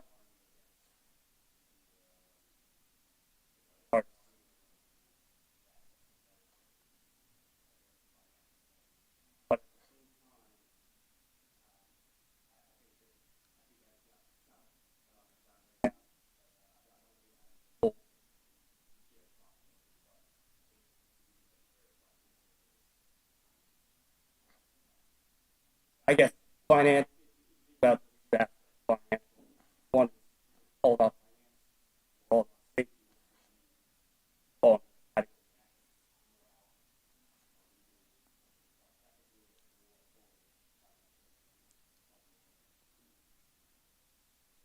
So CGA's new dirt report shows that, and I quote, as often as 56% of the time, excavators cannot legally begin work on their planned start date. So as often as 56% of the time, there's one or more utilities members or their contractors on that ticket who are late and the excavator cannot start on time. So the question here is this, is quote unquote damage prevention an accurate or comprehensive enough of a term for this industry? So seeing that 56% number, let's say we reduce damages by 10%, you know, Texas and country, whatever. We reduce damages by 10%, but instead of 56% of the tickets being late, let's say it's 66% now, right? So there are fewer damages, but there are more delays. Is that a win? So are we in the damage prevention industry, or is it, I don't know, excavation facilitation industry of which damage prevention is a part of that? What are your thoughts? I can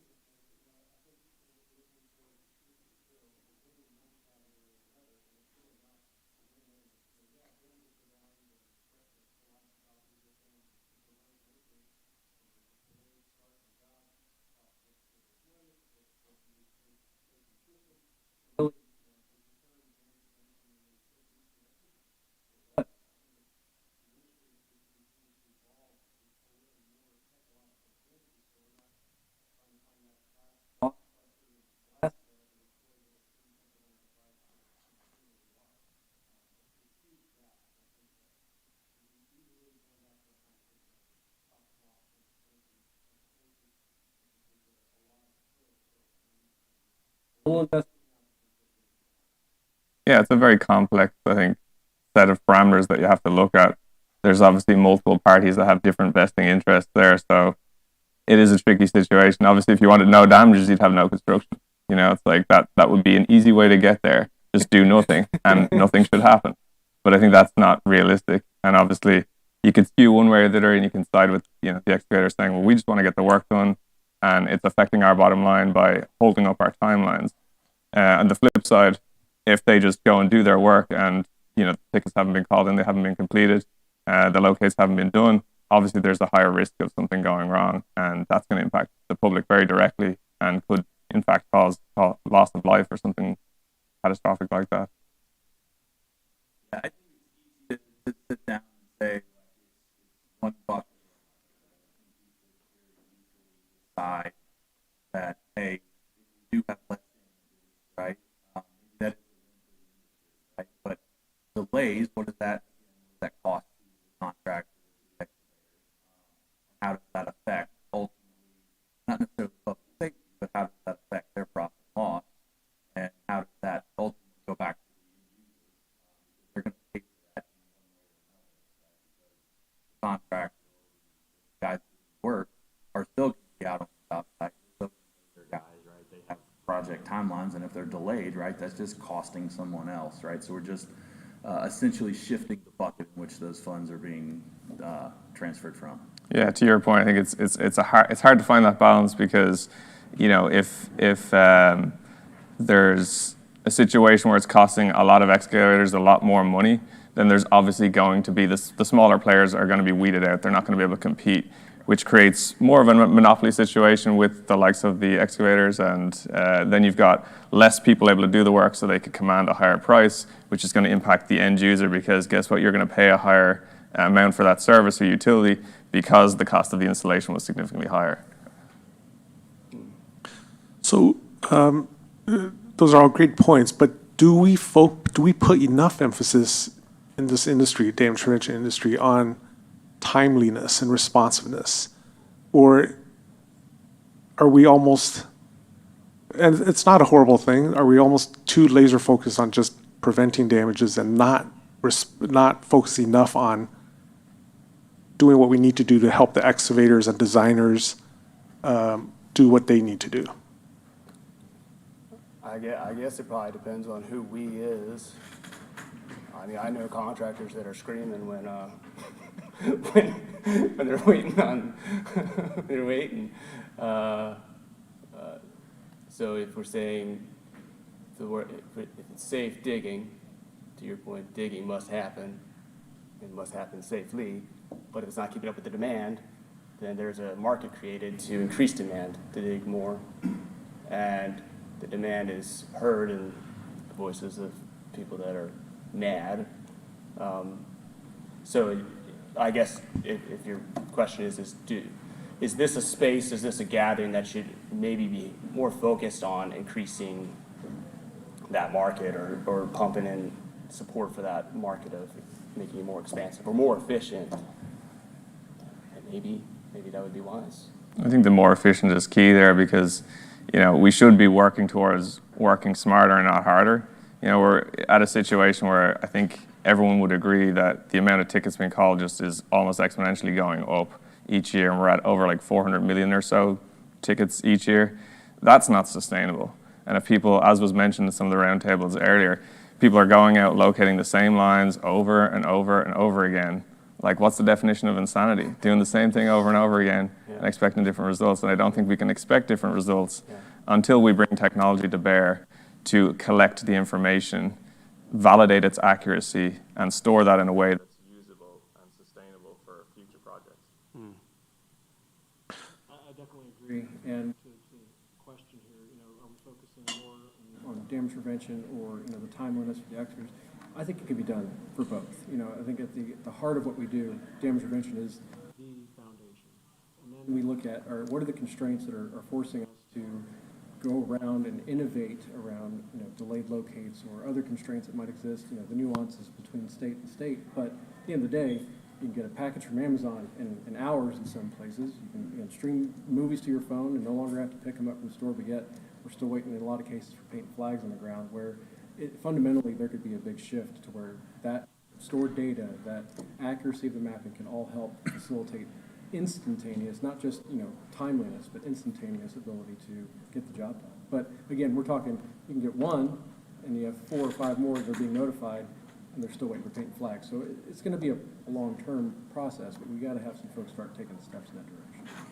Yeah, I think it really boils down to, at the end of the day, it's processes, right? Being more efficient with the processes that are out there, right?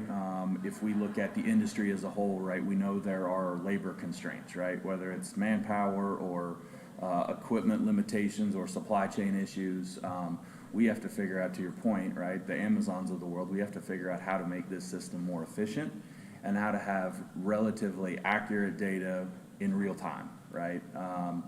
So all the big tech guys out there, this is your opportunity to basically get on board with a Google type platform where maybe you have a layer that's for all the subsurface utilities, right? And maybe instead of having an email address, right, you have a username, you set up a subscription to access this data, this information. And that way, at least the guys that are working have that information for future use, right? So I think that's one way we can be more efficient as an industry, right? Is just collecting that data in a usable manner. Yeah, I think there's going to be and needs to be some kind of paradigm shift. If you look at any industry, you go back to the Industrial Revolution or anything like that, it's like steam engines allowed a lot of things to happen, and there has to be something new, because if we keep kind of incrementally picking at the problem and making small improvements, you're still going to get down the same path, It's back to the quote from back in the day where it was like, if people were asked what they wanted, it would be like a faster horse. They didn't know that they needed a car, knew that was possible. So it's up to, I think, technology companies to develop solutions that can fill that need and meet the market demand in a way that works for them, but also opens people's eyes to what's possible, because Joe Public doesn't necessarily know what the next thing is or what's possible right now. So, Scott, you mentioned more technological advances, and there are some hurdles to overcome. Do you want to expand upon that? Like, what types of technological advances, and what are some of the major hurdles we as an industry have to overcome so that we can really use these technological advances? I think first and foremost, it'll always be the accuracy of the mapping. And so we have, entities that will have an entire footprint over a city. There's no way that that's going to help in this process. But again, you may even come back to the first question about profit and loss. There's an investment at this point for damage prevention that helps with these technological advances, call it a digital locate, future of augmented reality, all these other what ifs. But if you can get one, it's a step in that direction. On an average of 5 members on a notice, if there's 4 more you're still waiting for, okay, at least you can check that one off the box. You can utilize other platforms like positive response. Let the excavator know we're clear. You don't have to wait the 2 days. But again, if not everybody's following that same track, it's going to still be 2, if not 3 or more days at some point. And again, it's going to cost money. It's going to even drive, circumvent the system. There's some that are employing their own locators, not even using the system. And so we need to maintain the trust and the faith, but we also need to have, others willing to invest to continue to make that progress, because if it only happens a little bit at a time, again, it's not going to push the large majority forward on that. So anyone have any other, I guess, hurdles that we need to overcome or that are holding back technological advances or legislative? Well, I think that fundamentally change is just hard. The reality is that to evolve means that you can't look the same. To grow, go forward, maybe do better means that maybe some companies would have to totally evolve. Some companies might not even make it. That means real people might not be able to do what they're doing right now, and that's so. If to sit around the round table, that's easy to say, but if that's your job, that's hard. That's real.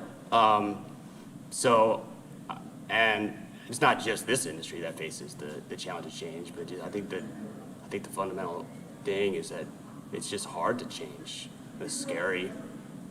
So maybe like, you know, not showing light, not fear, you know, and that they're showing a vision that's hopeful, to be embraced and not resisted, I guess. I think there's a burden on the actual boots on the ground, the people doing the locating. There's a lot of responsibility that's kind of in their hands, and they're essentially having to interpret information. And I think that's one of the things that needs to change. If you keep increasing the amount of tickets that are being called in, the amount that they have to do in a day increases, and how can anyone fit more into the same amount of hours? You can't with the same level of quality.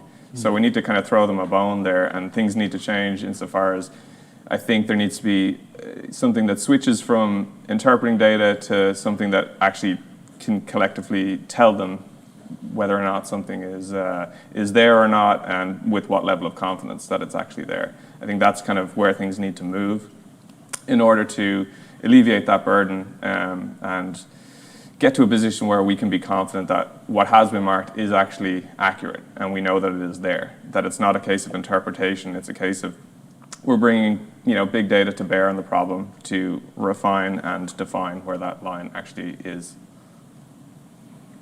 So, Mark, you've mentioned this number, 400 million, I guess, locates or transmissions a year, a couple times now, and it's growing. Are you saying there were too many, I guess, trips to the job site, or are there other ways we might be able to fulfill that need without sending, without making 400 million trips to these job sites a year? Yeah, I think back to the point I was making earlier, I think it's a case of, you know, that number can't keep growing. It's not sustainable. And the way you can alleviate that is to collect information. Instead of collecting information and doing nothing with it and not storing it and discarding it, essentially, the paint on the ground will be washed away. Then marks are going to go. You can't rely on that being there forever, and you can't put down permanent paint that's going to stand up to the test of time. So I think in order to reduce the amount of locates that happens, you just have to collect the information. And the way I kind of look at this, and maybe I've mentioned this in the past, is if you took a picture of something, it's kind of like a paint by numbers thing, but if you took a photograph and then you came back and you refined it and you improved the resolution every time. In this case, I mean resolution improving is basically the amount of data you're collecting. So if you collect more data, you're going to be in a position that you can determine whether or not a line is there or not. So I think that type of solution is needed to reduce the amount of tickets that are being called, because you'll get to a position where there will be maps available. And you can go out and you can verify the marks, but you're not having to like start from scratch every single time. Yeah, and I would agree. I think that goes to the being more efficient with the process, right? Again, we're going out on a daily basis and we are mapping and marking the same area time and time again, right? So maybe we collect that data once, maybe we collect it a second time or even a third time, right? And we continue to you know, resolve those locates down to a point where it's like, okay, now they've been verified, whether it's private or public, right? They've been verified. And now we've vetted that that is a accurate locate. So now when our guy goes out there, right, that's just an efficiency improvement on his behalf, right? So now instead of sending maybe 6 or 7 locators out for one facility or one site, maybe it's one guy that marks them all because he's got a high enough quality map or the information, right? So that he can go out and mark out everything. And again, that will help curb some of that labor constraints that we have in the industry. Exactly. I think that labor constraint issue isn't going to go away unless we can either reduce the amount of tickets, collect more information, or make the industry more appealing. It's always going to be a cyclical kind of industry and a seasonal industry. There's construction happens at certain times of the year, not at other times of the year. If it's snowing, there's obviously not as much construction going on. So people want to get into industries where they have employment throughout the year, and it's steady employment, exactly. And I think that's not going to be the case until something else changes. Scott, you brought up an interesting point about Amazon and streaming. Got 2 questions. Amazon and streaming and innovation. has this damage prevention industry kept up with the times? What I mean is, when it was founded in the 80s, we had 3 channels plus maybe another 2 or 3 channels, and we didn't have a lot of choice. And maybe 48 hours or 72 hours to get,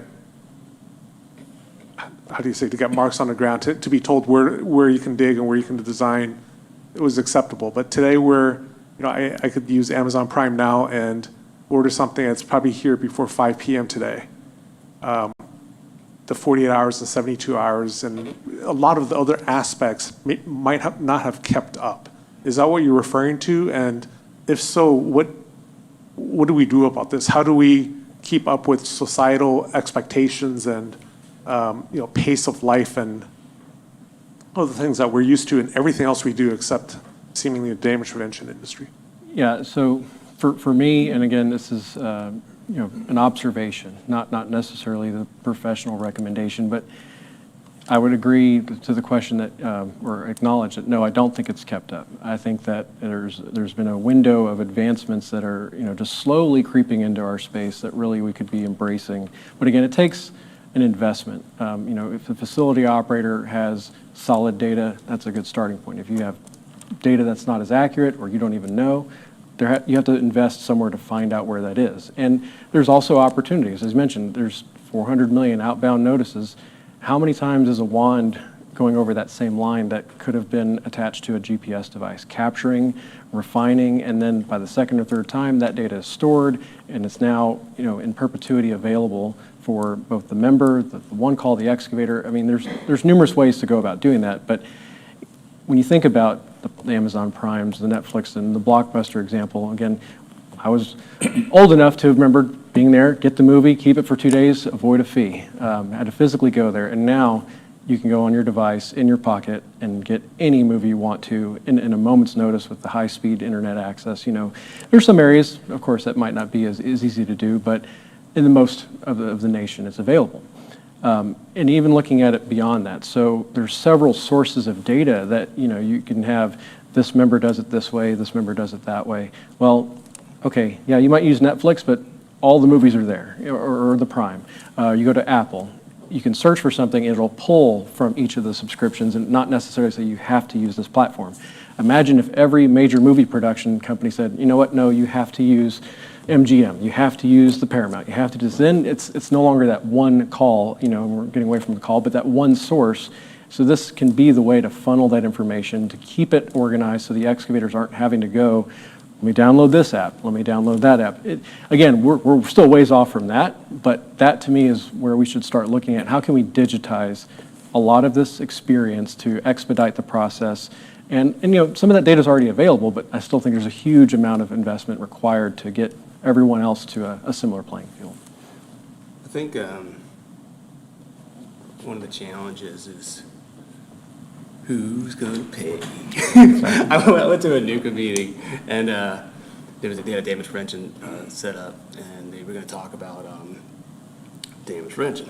So I went in there, and I thought, okay, we're going to talk about damage prevention stuff, some solutions. But in that world, that is not what that word meant to them. In that world, damage prevention meant, okay, utility guys are over here and they're making these legislation movements. We got to get our legislation guys to go over there, and then we got to do this battle. And it was, and the word legislation and the word legal is not, hey, let's grab a hand, let's work together. It's not, hey, oh, I'll pay. It's no, you're. And so and Roger told a great example. This Roger Cox told me a great example about this, about white lining. So he's been talking to folks in various states about white lining, and he talked to a contractor about white lining, and he's like, well, what do you think about white lining? And the contractor's like, you mean I got called 2 times to go out there and I got to market? And he goes, well, what if the utility company paid for it? Would you be opposed to it then? No. And so he goes, well, so you're not opposed to white lining, you're opposed to paying for white lining. And so I think that's part of the challenge, is that the industry is kind of like in a finger pointing liability dance, And if you're talking, and no one's against cool stuff. Everybody likes cool stuff. Everybody likes to make their life easier. But there is a bit of a contentious relationship. And how does one work together? And who's going to pay? And that's, I think, a lot of movement and positive change would happen if we figured out how to work together. Because technology's out there. I mean, you got some cool stuff. You got some cool stuff. And you'd love to use some cool stuff. We have cool stuff with analytics and digital locates. It's here now. It's just incrementally making its way out there. Yeah, and I think if we look at it like, to Scott's point, like we have that central hub of information, right? Wherever and whoever houses that information. And then there can be private or public companies that extract that data, right, and present those to a user, whether it be in an app form or some kind of a digital platform, where, again, we're still pulling from the same database, but now we have the different user interfaces, and this guy likes this app or this version, but essentially we're still using the same information, right? So we're still getting the same result, just the user has the option of which vehicle he allows that information to travel to and from. Yeah, we need to get to a more collaborative mindset and not a whose liability is this. It's not a case of like just pass the hot potato to the next person. It should be a case of there needs to be some real collaboration and some decisions made on what the best course of action is, not what's best for just me, but what's best for the whole industry. Yeah, absolutely. And I would say collaboration, even, again, it's bringing people together. Let's face it, back to an earlier question, any movement in this space towards this technological advancement will impact somebody, their business, their livelihood to some degree, and so how can we involve them with these changes? And again, not everything will necessarily translate from point A to point B, but if we leave them in the dark, resistance or even counterproductive behavior will continue to add to the problems versus getting to the solution. So Kit asked who's going to pay for it, okay, which is it's a great question. And Chevy Way. Yeah, no, not me, Texas 811. Yeah, that's okay. And several used the word collaboration. So let me ask this. When any of us go to buy something, a product or service, and we pay for it, and we get it, and we're not satisfied with it, or the vendor is inefficient, we go to another vendor next time, or we dispute the charge or something. So is part of the challenge in this industry, there's a misalignment of interests and money flow. What I mean is, give me a sec here, most of the facility owners outsource right now to a contract locator, right? They pay the contract locator to go and locate it. And then the contract locator locates it, and the service, the end product, is provided to the caller. Let's say, keep it simple, let's say the caller is the excavator. And the excavator uses that service, but the excavator pays nothing into this process. So the consumer of this product or service pays nothing into it and has very little or no say in what comes out of it, what he or she gets. So is that a major part of the problem in terms of advancement, improvements, all that, and that there's a misalignment of interest and process and from the recipient of the product or service to who pays for it? I think that there is a misalignment clearly, and I think it was mentioned in one of the roundtables yesterday that if something is available for free, it will be abused. I mean, if you gave a kid the ability to walk into a candy shop and said, "You can take whatever you want," I mean, what would happen? They're going to abuse that. They're going to have too much sugar. So it's the same kind of thing when people will call in too many tickets because they're not footing that bill. That's just liable to happen. And I think to that point, right, that's some of the reason that maybe the 811 system is taxed as a whole, right, is because there are no limitations on how many tickets, or in some states, how long that ticket can be, right? We could call in miles of locates, right? And the reality is a locator, right, he will never be able to complete 20 miles of locate tickets in a day, right? A week, and maybe in some cases, right? So we have to be realistic and maybe set some boundaries or parameters of what's realistic, you know, for a contractor to install. You know, if a contractor can only put in X amount of feet of product a day, you know, maybe you give them, you know, it's 10% plus what your maximum daily install would be, you know, and that again puts some limitations or some constraints on the actual contractor to say, hey, you can't call in 20 or 30 miles worth of tickets. That's not realistic, and that creates additional delays within the system, which again causes people to lose faith in that system because they're like, hey, you know, I'm calling in tickets, you're always late. Well, that guy's maybe working on 20 miles when realistically it may be 3 months before they get to the end of that job. Exactly. So there's two aspects that I see on it. So one, you know, we are aware that excavators in Texas will hedge their bets. You know, I've got 10 different jobs and whichever one I can get to first based on when that locates. But then they'll submit multiples and maybe not even get to job 4, 5, 6, and 7 because these first 3 were the ones to go.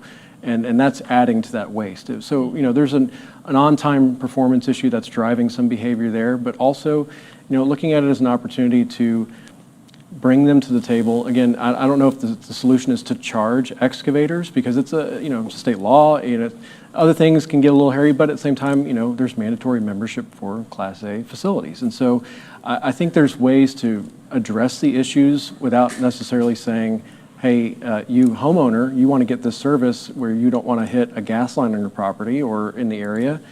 But a professional excavator, should there be different treatment? Possibly, because their work is a little bit more expansive or, again, might have some scope issues. But again, if we can address a scope issue and take 20 miles and turn it into 40 tickets, are we adding to the problem or are we helping address it in just a different fashion? And so I think there's ways to do it, even with the constraints of law, of how you can work around, well, this is when this is due. Well, what if you staged information? So if somebody was aware this is a 20-mile project, I only need tickets 1 to 2, 3, or 4, but just know these rest of them are behind it. But the law says when I turn them in, this is when that timer starts. So there, again, it forces innovation. We just have to be able to understand the impacts to all the different stakeholders. And unfortunately, a lot of times, like you said, there's who's going to pay for it, or, you know, everyone's kind of has their own interests in mind as they approach each of these problems. So, Aaron, you mentioned a couple times more efficient with the process, which, as an efficiency freak, I love.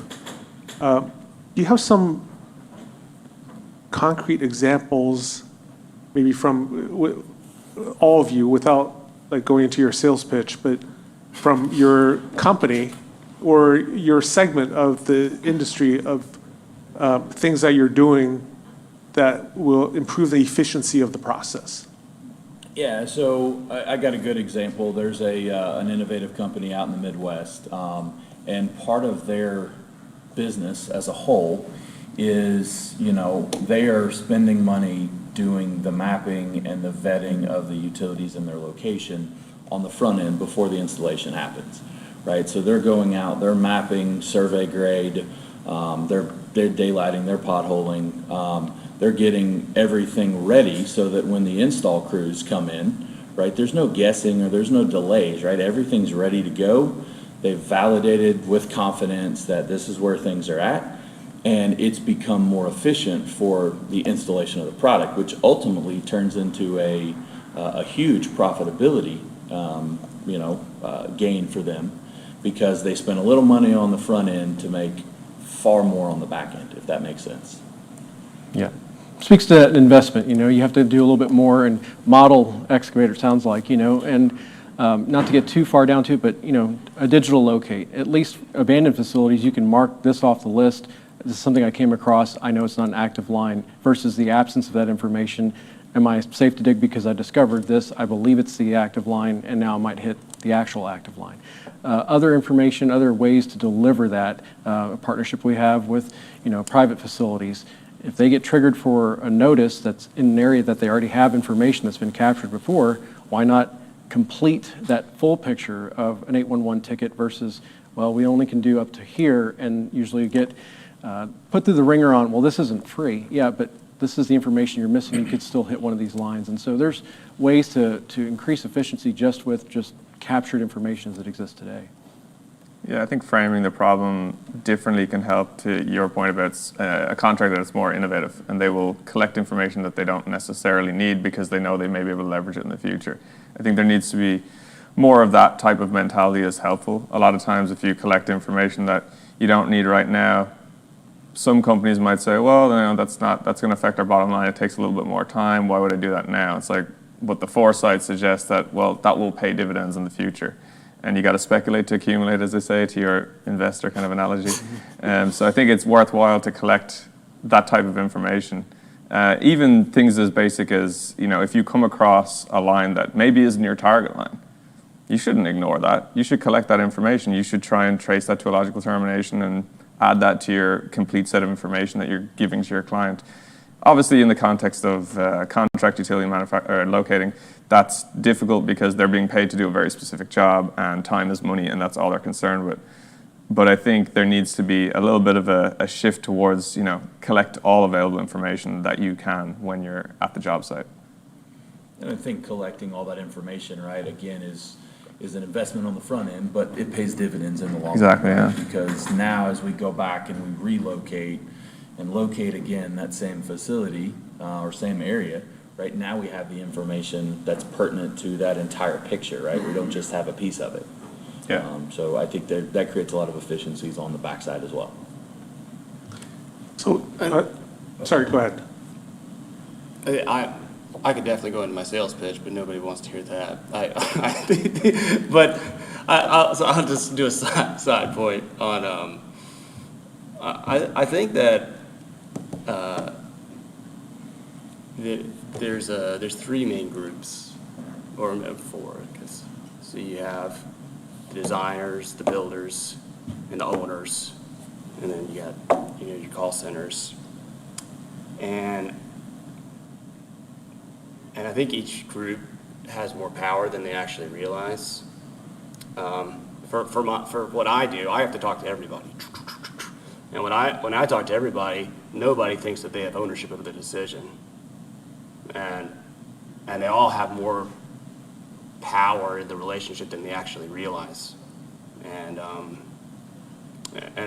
I think like having some cognizance, some self-awareness about those dynamics, I think would be a valuable thing for people to have. So I heard the term collect information many times. And let me ask a quick question, just by show of hands. Which of you have cultivated relationships with, let's say, drivers with cars in the city you live in? Just drivers, people who are willing to drive around and give rides. Like you built a relationship with them. You talking about like an Uber driver? No, I'm specifically talking about non-Uber drivers. Like you've gone out and found people with a car who will come and pick you up and give you a ride whenever you call them. How many of you have cultivated that relationship? It's none, okay? And here's the question. Isn't it none because if you cultivate that relationship, you're going to use that driver maybe once a month, right? So you instead use Uber, right? Because Uber essentially aggregates drivers with vehicles and riders who want rides, right? So it's a marketplace for that. So isn't part of the reason we don't collect more information? The industry doesn't collect more information because my likelihood of using that again is very low.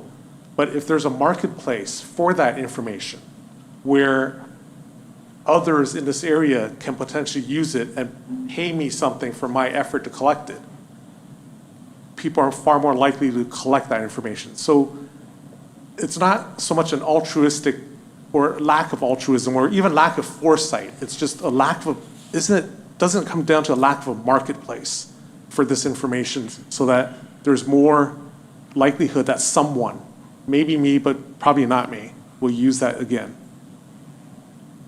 Go ahead. I was going to say, I think that requires, in the case of Uber or whatever, it requires a critical mass and scale. And so if you don't have that out of the gate, there's a lot of people that are going to be of the mind that, well, I'm not going to move first because it's going to cost me and I don't know. I'm going to not be willing to dip my toe in the water and see what happens. I'm going to wait till someone else does it, and then it's proven, and then I'll get into that. And you see that with the proliferation of, to Jimmy's example of Uber, there's Lyft, and there's a multitude of other rideshare services out there now. There's got to be someone that's willing to take that first leap. And once someone does and proves that it is valuable, I think others will follow, but it is difficult to jump off that ledge. Yeah, I would agree. There's always going to be with new innovative technology, there's always going to be the early adopters, right? You're always going to have the people who, hey, that's a cool idea.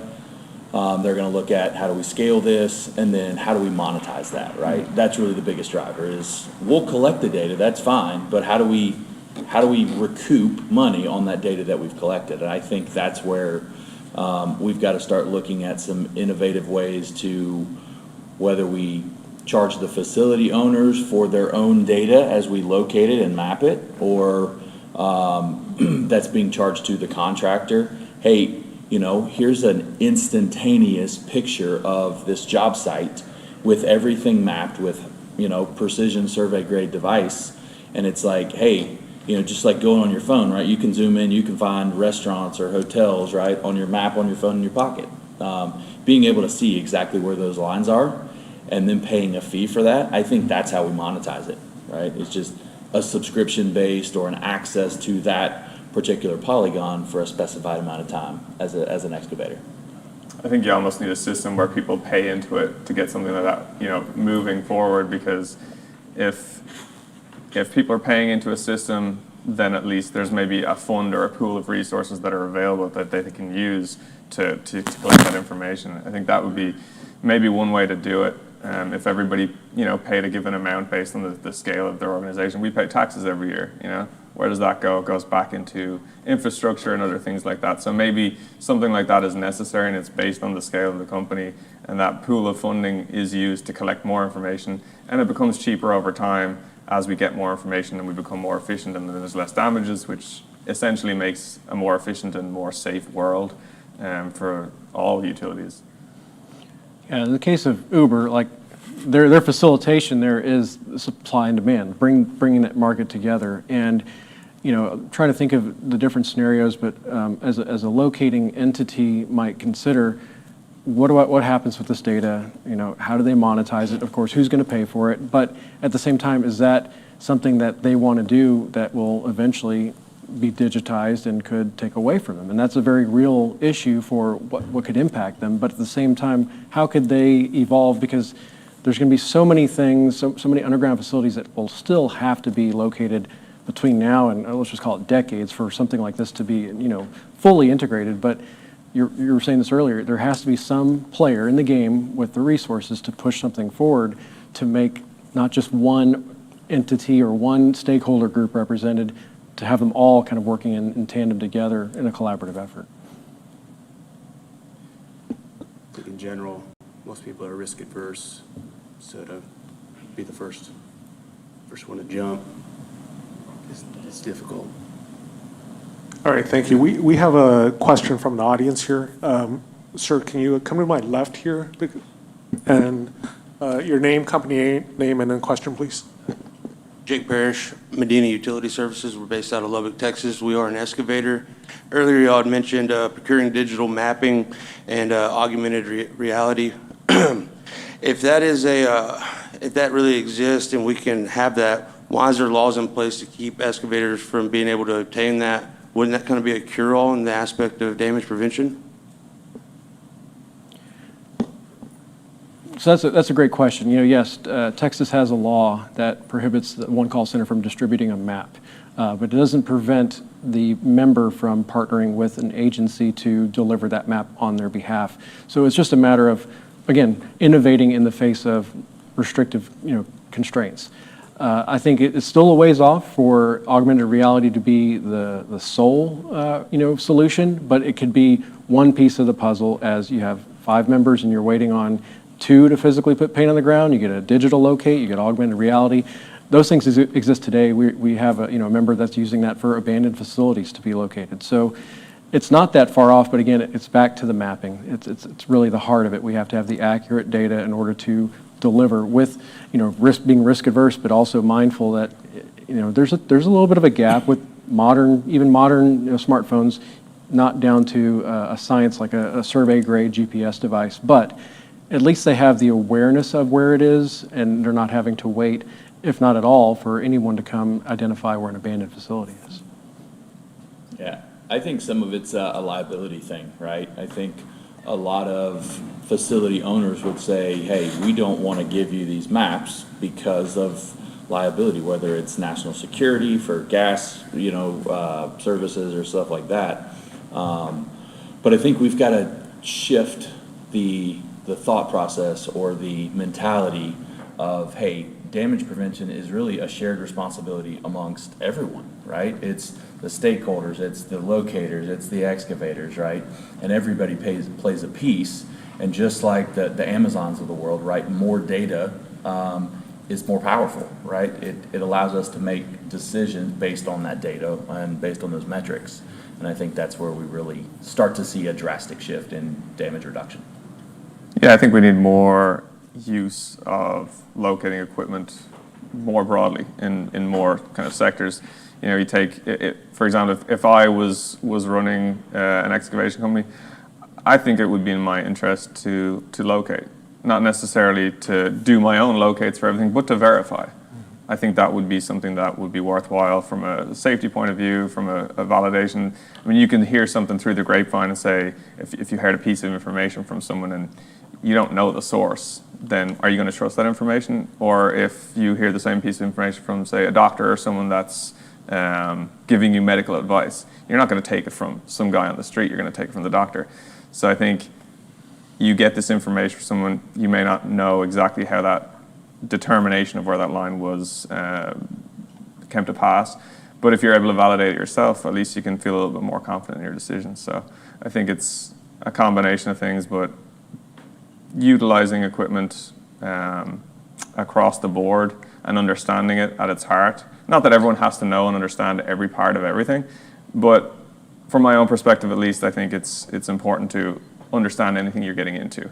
And if you're getting into putting a backhoe in the ground, I think you want to be pretty damn sure where them utilities are before you dig up some earth. So I think Aaron used the word liability, and I heard several people kind of refer to that. In this industry, are we too afraid of the potential loss so that we don't let us go for the win?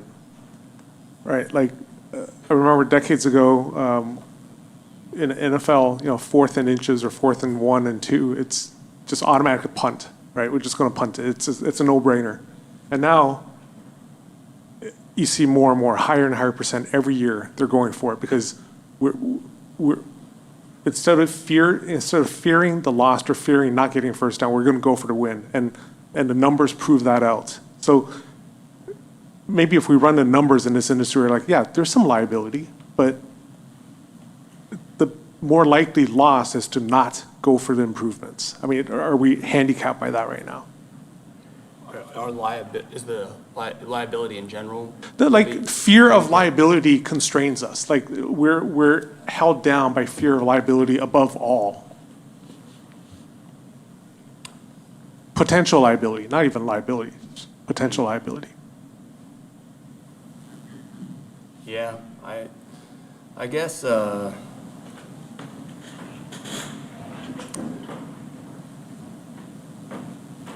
I mean, woven throughout the whole industry is a legal component. I mean, a lot of a damage prevention person's job is to educate about what the laws are. The laws about who's responsible and who's going to pay, and it's interesting. Just if the field is set that what dictates action is legal hammer, fine, then that'll oftentimes be the tool that we use and we lean on. more so than necessarily innovation. Like I've talked to folks who've felt really good. I'll give you a funny, interesting example. So I was in state, I was talking to various people, and I talked to a utility owner, and they were like, "Hey, we've been able to recoup all our losses. You know, we took the contractor to court, we took them in, we fined them, they paid their fines, great." And the contractor, in this particular case, was the regulators told them, well, you can reduce your fines if you do these safety trainings, because you guys aren't following the rules you need to follow, and so do the safety trainings, and then you can get a little break. And the contractor said, "You mean I got to send my guys to safety trainings? That's going to cost me more money than if I just send them to work. So I'm just going to pay the extra fines." Boom. And so but the entire interaction revolved around that's not it. They're not looking for innovation.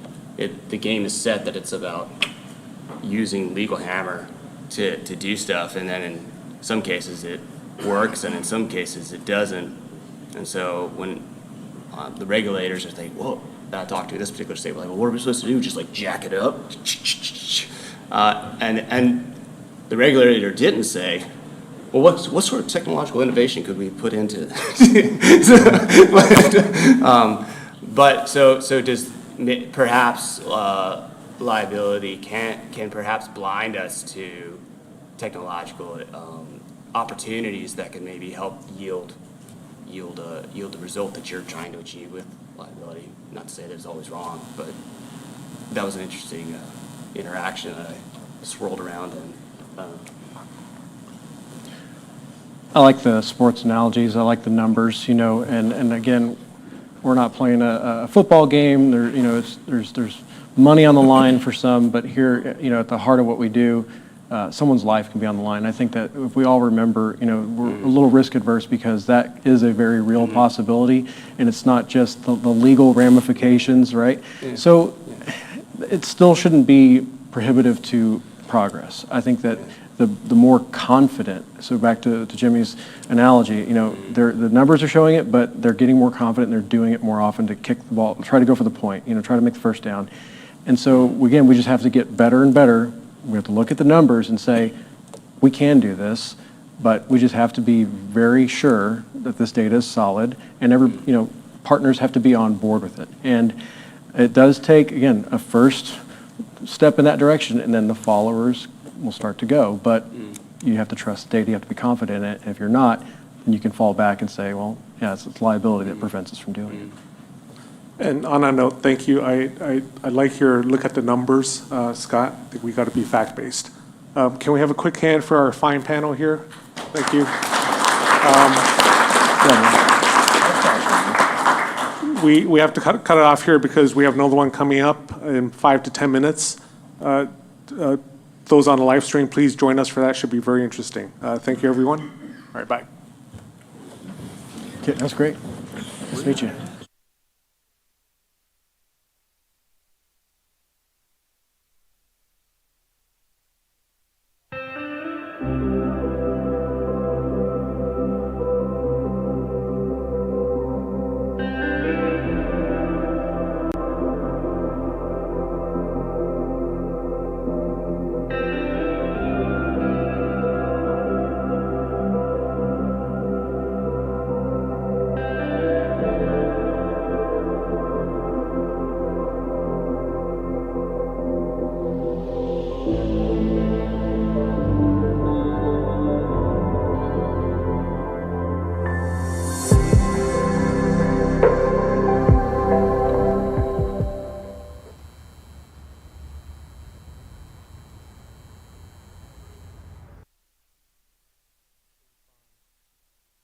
Call it likelihood of a damage and severity if there is a damage. Right. I think for too long, and there are still people who have this mentality of every ticket is equally important.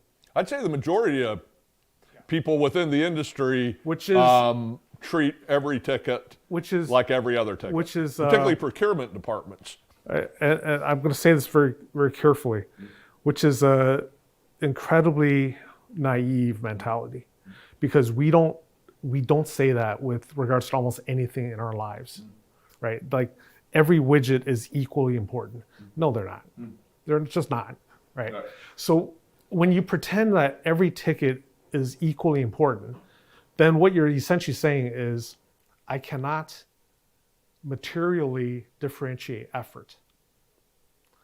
Okay, so I have to peanut butter effort across all tickets, which reminds me of when we're moving as kids and they gave some fragile stickers, right, to some of the boxes. So my sister put fragile sticker on every one of her boxes. Okay. Right, from the stuffed animals to the wards to computers, right? Yeah. So then what happens is the moving guys see fragile stickers on every box, and it doesn't mean anything anymore. Right. If everything's fragile, then nothing's fragile. Right, right. If everything's important, then nothing's important. So if all tickets are equally important, then no tickets are important. They're just all tickets to me. Right. I think we have to move away from that. And I think predictive analytics, AI, machine learning helps us do that in a how do you say, objective, unemotional, and probably the most accurate way we can do it. Okay. Okay. So could this be the thing that changes how the industry? Yes. Okay. I think it's already changing a little. I think it can change a lot more. There are more and more companies using it. I think the technology is getting better and better. Yeah, no law, and dare I say, no staff who has, by virtue of law, is given the ability to enforce one call law, would ever say what you said. Because if, let's say a small, let's say a landscape contractor wanted to file a complaint with the commission that these 12 tickets were not done in the allotted amount of time that law required, and they called in a second request, and let's even say they called in a third and fourth request and never got located. If that landscaper makes a complaint at the commission, that commission is going to treat those tickets exactly the same as the tickets down Wabash Avenue in the Loop of Chicago. They're all going to be exactly the same. Right. And because the law doesn't make an exception, and they don't enforce anything that's not in the law. You're totally right, but that's why we still have fundamentally the same system we have today as in the 80s when we didn't have GPS, wireless communications, and the most powerful computer in the world is less powerful than my phone. That's why we're still here, right? I mean, if we were more, this industry is very rigid. If we were less rigid, then we would say, yeah, no, look, your flower planting tickets are not as important as. Hey, we're going to send you a map. That's exactly where I'm going. We're going to send you a map, and you decide what you want to do with this. Well, some state laws allow for that. Yeah. You don't have to have painting flags out there. Some state laws allow sending of a map. Yeah. Now, granted, some maps may be better than others, but if I'm a landscaper and I know where the gas line is going, and if there's buried power, I know where that's going, and I have a general sense of where, particularly in warmer climates where lines are shallower, I have a general sense of where water's going to be. I can see a curb box at the property line. That may be absolutely all the information I'll ever want to know. I could care less about the area being painted. And I know where not to do stuff. And so here's some of the pushback against stuff like that is, well, the prints aren't accurate. Well, the prints are not going to get more accurate if you don't use it. Right. Okay, so there's a chicken and egg thing, right? Where the prints are not accurate, so we're not going to use it. Well, we're not going to get the prints more accurate because you're not using it. Right. So the way to really stop that is to have more people use it legally, right? The law says, look, you have to have, the utility, have to have this level of accurate prints, and they're actually going to be used. And if they're wrong, you got some issues, right? Then to your point, why or how are they going to get it more accurate? Then they're going to have some more motivation to get it accurate. Yeah. So I did a locating job in suburban Vancouver, and where I had typically done training, we had to drive. The only time we had to drive, we couldn't walk from where the classroom was. We had to drive to get metal water mains, to get ductile iron water mains, so we could locate. Otherwise, all the mains around us were PVC, polyethylene, whatever, non-metallic. So the equipment we're training on, is useless. So I had a new area, and I thought, well, it'd be nice to know where we have to go for water mains. I've never been in this area of the suburb before. I just pulled up the map, the city map, where I could tell who lives where, all sorts of information on their GIS. I can pull out the utility layer. I can pull up the water layer. And I can see, oh, okay, so this direction, the water mains are ductile iron. That's easy. So I already had information sitting from, basically where we're at right now. I knew that I could locate water mains in training class just by going online, because that information was out there. Again, what does the public, how do they use it? Well, we could probably, we worked all these years to get homeowner tickets, right? Up to the point where if we treat every ticket the same, we're not getting to places where it can really, help our society to move forward, right? Because we're encumbered by treating every ticket the same. If I had this kind of...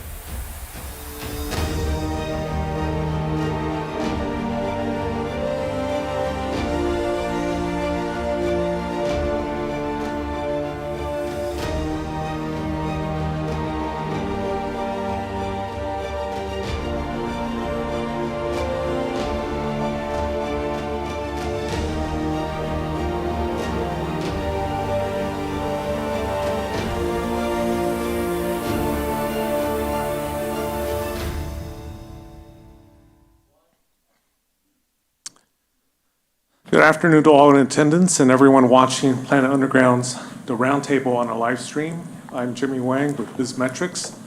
This is the second year we're broadcasting from the Texas A11 Damage Prevention Summit, live from beautiful Georgetown, just outside Austin, Texas. The topic for this roundtable is industry performance versus the system.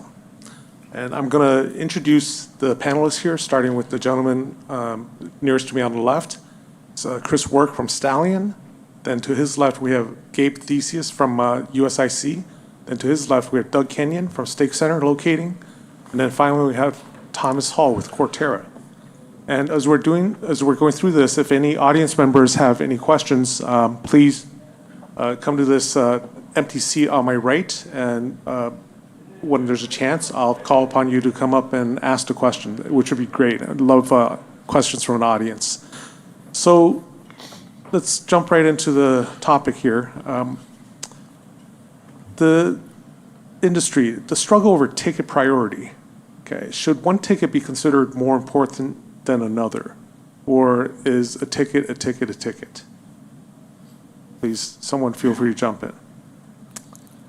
It's a great question. Yeah, that's a great question. I'll start, Jimmy. So I think it's I think there's a direct answer to the question that not all tickets are the same, right? An update ticket that was auto-generated for the 90th time can't be the same priority as a different ticket. But I really think that the question begs a larger question, and it's, when we talk about the system, I think of overload of the system, right? Ultimately, I think of late locates and on-time performance and what's the cause there, and are there some systemic issues that are creating that? And I would have to say, yes, there are. We're a workforce to workload business, a force to load business, right? And about this time of year, we start forecasting for 2024, right? We'll take historic volumes and do all the things. Known projects, do some organic growth year over year to project our work staff or our workforce, and then we do source hiring and training, right? And I would say on average it takes, you can keep me honest here, but 6 months-ish to get a technician that's up and running and efficient and maybe make $1, right? And yet we have a completely variable workload. There seem to be no controls on that. You know, there are no limitations on day-to-day volumes. The 811 rules on what a ticket is are different from state to state. What can be called in on a ticket or the size and scope of a ticket vary from state to state. And I think when we talk about systemic challenges, that's certainly one for us. I'll use one analogy of a capacity, right? So there's a workforce capacity. An analogy of that would be an airplane. You have a 150 passenger airplane, and that's the capacity. Well, if you let 250 people on the airplane and it crashes every single time, and then you look at the pilot and wonder why the plane crashed, right? Right. So I think that's one of the, I mean, work ticket priority is, I think, one solution to that larger issue, but I think there are many more solutions. I agree. I think it's a kind of a shared responsibility across the board where I think the call center plays into it to some degree, but you do want to limit some of the things that might restrict people that might want to call in certain types of tickets, right? But on the other side, there's also the need, I think, to prioritize tickets and organizations to prioritize tickets and have ways of doing that so that the work can be done in an appropriate way based not only the ticket itself, but also what are the real-time conditions in the field. Technology can be one way that can happen. Good management in other ways can be, I think, just from an organizational perspective where that can affect things such as how effective are we keeping personnel? Because again, new personnel aren't going to be as efficient as older personnel. You guys know that better than anyone. And so how do you retain your talent and how do you make sure that you're giving them the tools for that they can keep up with the management of their day? And I think the call centers have the ability to help with that as well, given some of the restraints that could be put on some of these open-ended processes and rules, if you will, that they have right now. I agree. I think that communication is key here, where you talk to 811. Say, for instance, you're moving, I mean, on the contractor side here, we're coming into town A, and we're going to be here for the next 9 months, 10 months building here.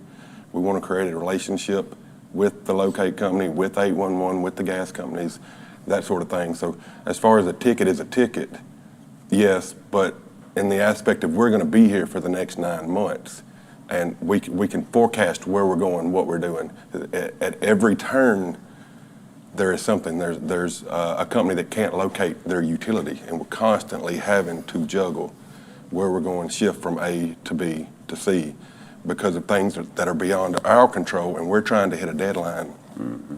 So it's a constant struggle, but as far as a ticket is a ticket is a ticket, I think that all goes down to when we come into market, we need to sit down with all parties and let's communicate what our plan is here.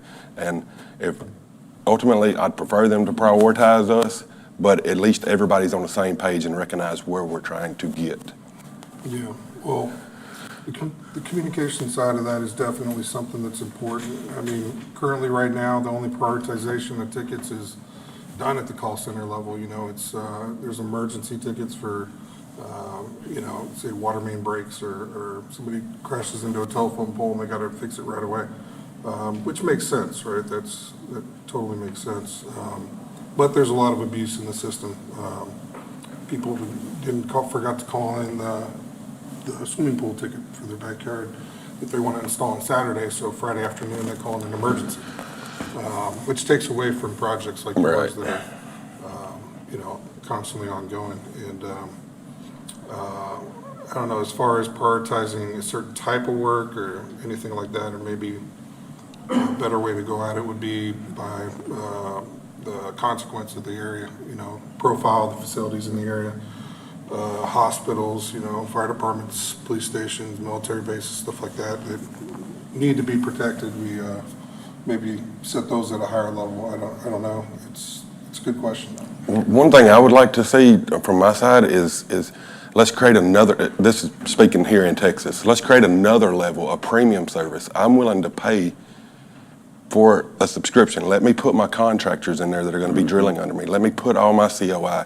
Let me get to the top and help get me, maybe not necessarily faster, but we have open line of communications here so that we're able to work through all these hurdles that come. And I mean, we're willing to come out and pay, let's enhance the 811 system. I mean, so 2018, they changed 3 rules that didn't really change anything.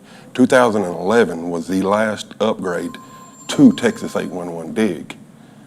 I mean, that's 12 years ago. Right. When you call in a ticket, so like take Texas, for example, and you guys correct me if I'm wrong here, but I think in terms of size and scope of a ticket, I think it's legal to call in an entire county on one ticket. I know it varies state by state. It's possible, like, right now, let's just say I'm working in Tyler, Texas, and I've got 6 drills over there, a couple area crews, what have you. We're averaging anywhere between 3,000 and 6,000 feet drilled a day. So do that times 5, that's 30,000 feet. So whenever I call in a ticket, I need to call in 35,000 because one of these utility is going to have a problem up there on that corner, and we're not going to get drilled down that road. So we're having to call in more constantly, and then it comes down to where I can't shift. So I'm the prime, so I'm calling in tickets under A, B, and C here. Well, whenever your drill breaks down, I can't move you over there to start drilling without calling in again a ticket under your name over here. It starts at 48 hours. So now USIC's out front drilling. They've had to pull off that, go mark something they marked 10 days ago because his drill broke down. So we've got to get this system streamlined here. And this ain't, I mean, what we're doing right now is just for a handful of ISPs here in Texas. We're working in several other states across the country. But if we don't get a handle on this before the government money gets here, it's about to be a disaster. Yeah, I because think you of bring the up amount of drilling that's about to take place You bring in up Texas. a great thing, Chris, is I think it's a balance, like I was saying before, between trying to work with this, I think the different call centers to understand the reality of what's going on. I know some centers are moving to the point you were making, Doug, to limiting ticket scope, et cetera, but I think also a very effective thing is the communication so that you know and you can work and lay expectations down so that you can work with folks and say, here's our plan B if plan A doesn't work, and those and so it's a matter of, I think, again, it's not one person or organization in the grand scheme of things that's going to affect the change in something like this. As far as how do we help prioritize this ticket and get to the work we need to. Everybody's got to be willing to participate in some ways, and I know it's frustrating. I've heard this many times at a snail's pace at times that these rules take to get changed, when the obvious reality in the real world is saying we need to change the rules, right?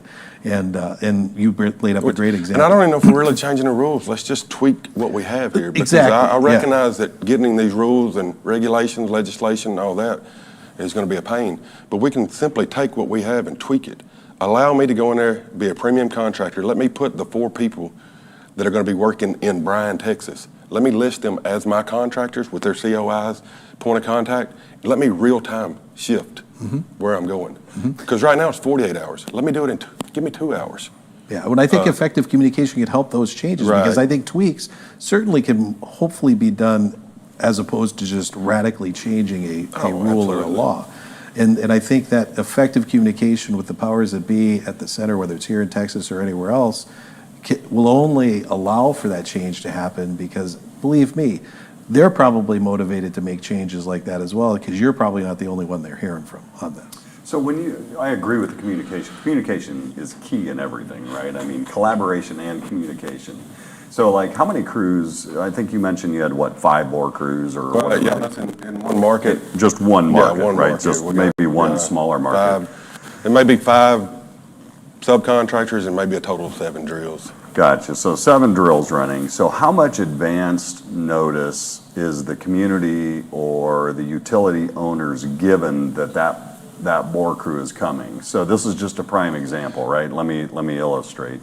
So if we have our normal workload in that community, right, and we didn't know these bore crews were coming, and the 7 bore crews come, and now that requires us to increase our staffing level, I'll make it up, 25%, right? I had mentioned earlier at the beginning of this, well, it may take us 6 months to source, hire, train, and get somebody efficient that can handle it, right?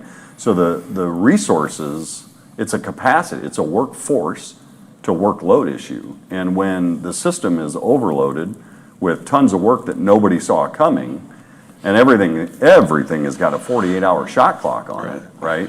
Then, I mean, I think that's the crux of the problem, right? Because, so I think the original question was like, does your company or does whoever you're putting the plant in the ground for, do they notify the other utility owners that this is coming, say months in advance or weeks in advance, or how does that work?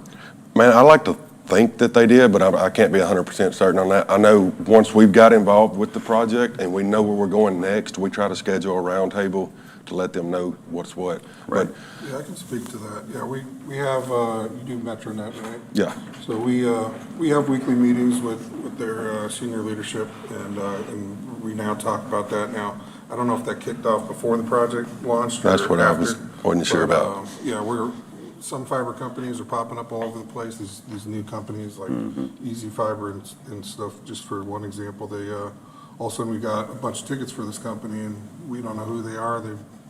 They don't exist at this point, and they're just starting to build their network out on top of everybody else's. And so we got to get, make contact with those folks and figure out what they're doing, what their goals are in the day-to-day, how many drills they got working. It's a lot of logistics involved, but all that helps us be able to provide the manpower, like you said, to handle that type of volume. But not everything works perfect. It's a slow process, like you said, staffing to that. At USSC, we got a big pool of labor that we can pull from outside to put in. And, the premium service you're talking about sounds like a great idea. Because there's a lot of costs involved there, putting people in hotels and stuff. Yeah, if I can follow up. Chris, you said you'd be willing to pay for premium service. Yes, sir. In regards to the, like, Texas 811 Right. online. I'm sorry. I know you probably haven't done a formal survey, but what % of your fellow contractors, excavators, do you think would also be willing to pay for a premium service of some kind? I would say 100% that are on the level that we're on, at the top tier. As far as your BAU work, where it's going to be, I'm not, for lack of a better term, the guys below us, but not below us. The ones that are involved in the heavy hitter projects, where you roll into the DFW Metroplex and you're fitting put in 1 million feet over the next 12 months, that's who's going to be paying for it. No, absolutely. I mean, the BAU work or business as usual is what we staff for, right? And then when somebody like you shows up, that's a special circumstance, right? I mean, the system wasn't designed for this type of work, bottom line. And the laws weren't built to support this type of work either. And that's where we're running into problems today. And that's something that, as a locate company, it's a challenge day to day, but, I think we're probably the best at handling that and establishing. Now, wait a second. No. Some good best practices, basically, when it comes to planning and daily communication, so. And I can say that on the project there that he's speaking of, I mean, the USIC has done a fine job of ramping up. Well, they were ramped up, and we were drilling, between the entire market there, probably, I don't know, 250,000 feet a month. Well, then, now the city's holding permits. So now he's ramped up for this. I can't drill, so he's having to ship his resources elsewhere. Well, next week, the city's going to throw those permits back out on the table, and we're going to move back in there. So we got to keep them in the loop. And we have a pretty good working relationship with the guy on this particular project. Awesome. All right, thank you. We have a question from an audience member. So, sir, please state your name and your company, and then your question. Sure. Nick Walker, Atmos Energy. Yeah, Chris, you knew it was coming. Just a quick thing. I don't want to hold you guys too long. So in the terms of legality, 48 hours is the expectation to have tickets, to have your lines marked, correct? So in the term of the volume that we're getting, the volume we're getting in this day and age is unparalleled to what we were getting 10 years ago, right? So is there a system, I guess this is more so for the gentleman with the Corterra ticket management system, is there something in place or something that you guys are working on to actively high profile certain areas? The gentleman from USIC mentioned earlier, you got hospitals, you have schools. I mean, when you get 30,000 tickets called in and we can't keep up with the locate labor. You can't keep up with the city having to go out there and locate every single thing. Are we doing anything extra? Because legislation hasn't changed to slow down that. The cities aren't slowing down the amount of permits that they're issuing to these people. So we, as an operator, as a ticket management system, as a contractor, as another locator, USIC, we have to change how we operate in order to keep the public safe, because that's our responsibility. So are we doing anything on that front to kind of help mitigate damages and protect life and property, because that's all of our responsibility? No, I think that's a great question, and I think yes, to answer your question, yes, that's why I mentioned at a higher level earlier, technology can certainly help with this, because we've talked about it really should be a balanced approach, but if there's nothing that is changing at the call center level or with the laws or what have you, they can't control. They have to put the tickets out as they're called in, and based on the laws as they exist. What we've done, helping our clients, and the technology itself can help clients and help people prioritize that work that's coming, right? So there's many different ways you can do that depending on the facility owner, et cetera. But again, that's when I talk about technology helping prioritize the work, whether it's, some people look at, and I think this is a great way to look at it, every ticket is risky. Now we just want to look at what's the riskiest of the risk, right? And because certain things can be done in the field through communication that says, okay, we're going to do these tickets, we may get to this job, but we might not finish it all right away, but we'll get to it.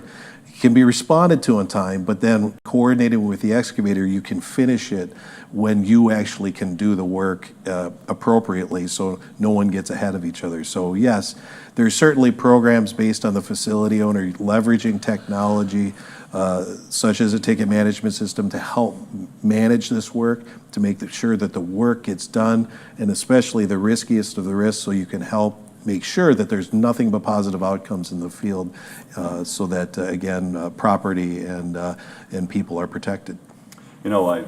I love the prioritization idea and ticket risk scoring, using data analytics to do that, whether it's frequent offender, type of facility, size of facility, to your point, whether it's by a hospital, et cetera. And I think we mentioned that the 811 systems, the rules are going to have to change. I think all would like to see some standardization for those that work in multiple states. We're a national organization. We operate in all 48 states, and they all have different rules, right?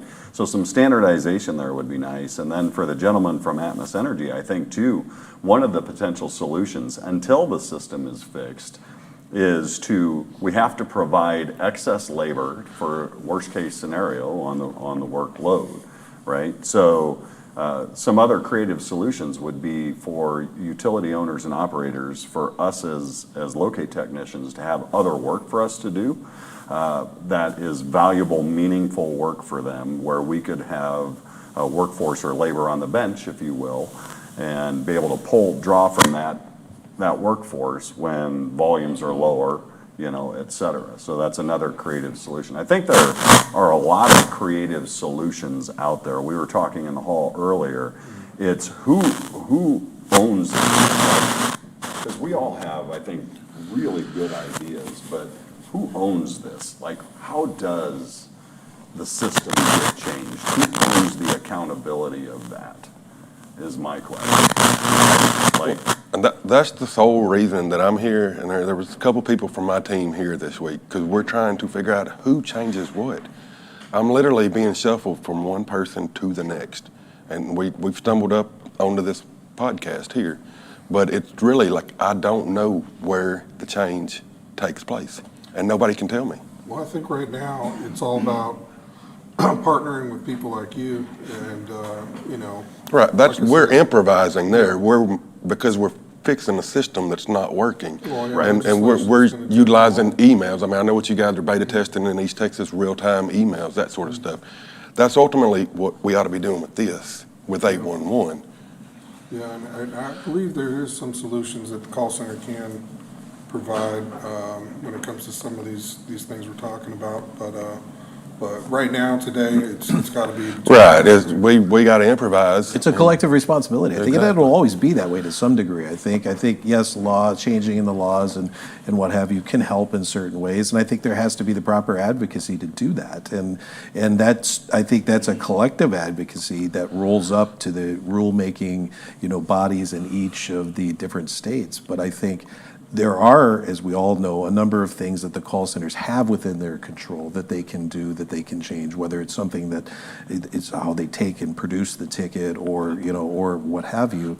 I think, it was talked to today in one of the previous sessions. It's also about how much attention sometimes and money is put into this process. It varies on different types of organizations. Again, this will go back to, organizations giving their team the tools in order to do things and providing the right type of funding and or staffing in order to take care of things based on the new realities. And you talk about, Doug, the ability to scale up and down from a personnel standpoint. Well, organizations a lot of times are trying to run so lean, they don't have the luxury of doing that, and they don't have thusly the availability and the luxury of ramping up if the proper communication isn't being done and they're surprised by something. And that's, obviously starts a snowball down the hill from there. And that touches on one thing that I've learned here probably the last 6 months. Well, since that government money, for the rural internet, so every market that we're working in right now in the United States, they're convinced that that's government money. Most of these projects are funded by shareholders internally. So we haven't even got to the government money yet. But the cities aren't prepared for us to come in there and start drilling 20,000 feet a week. They don't have the locators. And their biggest complaint is, we didn't get none of that government money.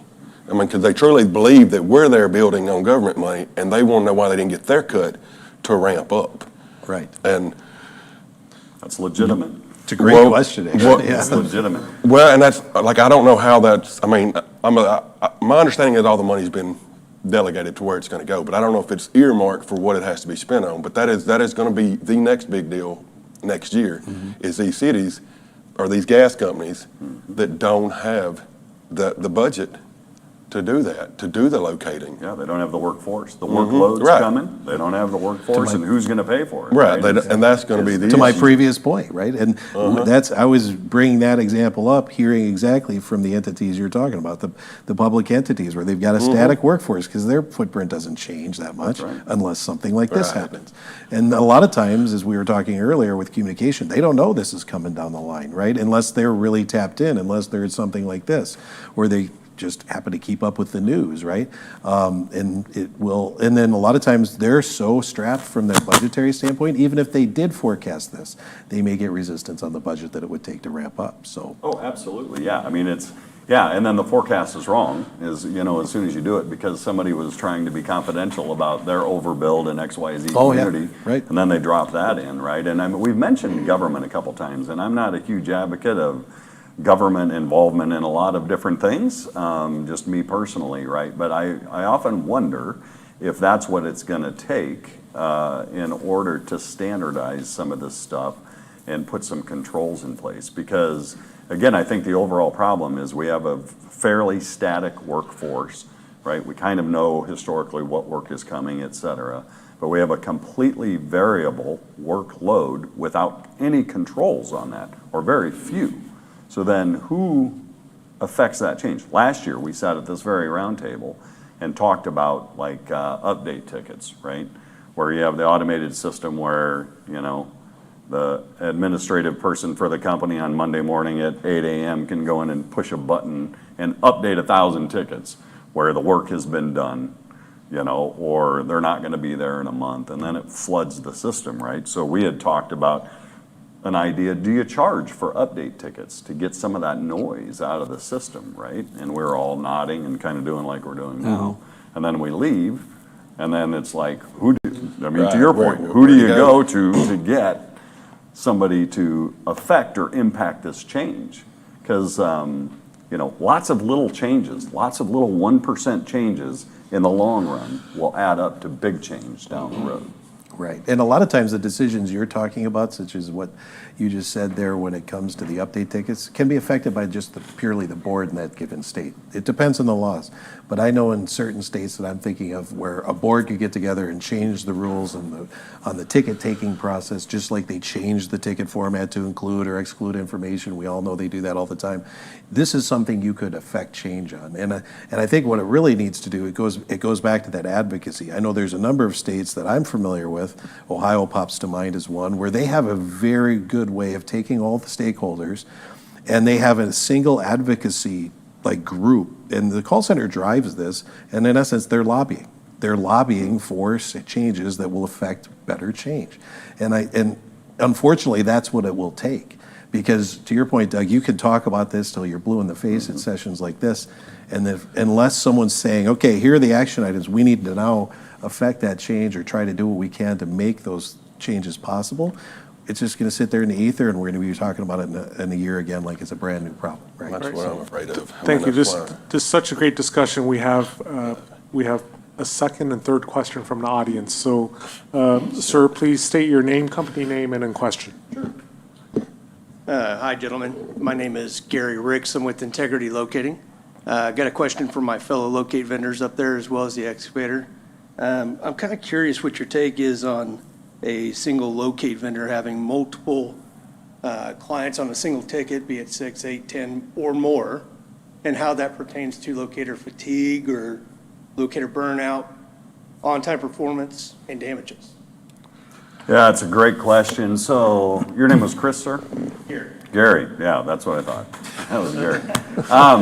So it's interesting. There was CGA had a best practice. It was 4-4 that suggested the idea that a single locator or a single locate company locating all utilities was the best practice. And that was actually removed in its entirety last year, right? Because I think what people have found over the years, I guess to answer the question directly, is that may not be a best practice. A lot of utilities have taken locating back in-house, or like one of our core competencies is what we call dedicated locating services, where we locate for one utility and one utility only, or one utility type and one utility type only.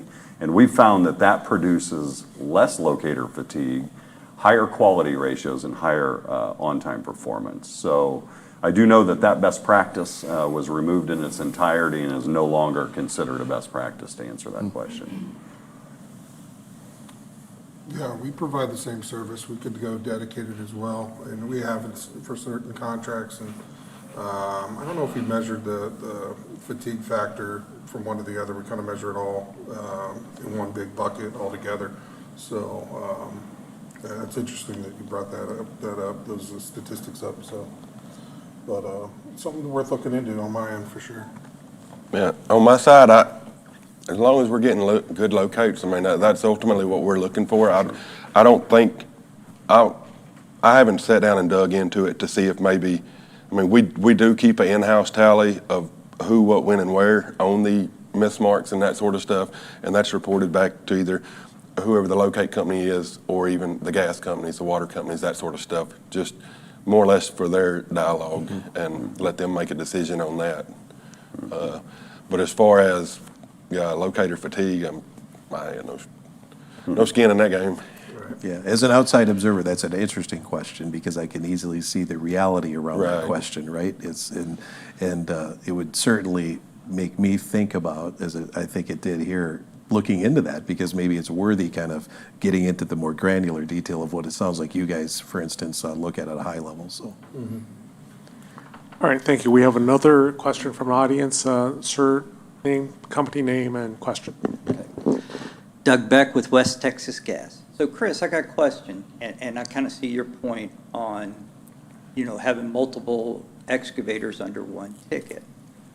But if you're the general contractor, is your insurance willing to accept the liabilities of all of those, if a damage happens or anything like that, if you're going to be the general contractor that's going to put everybody underneath them? Well, ultimately, the way that we're doing it is, I see what you're saying, and no, that's what I do not want. I mean, I'm dealing with gas line issues here, there, and wherever right now, and it actually ultimately ends up at my insurance company's door before we get it all resolved.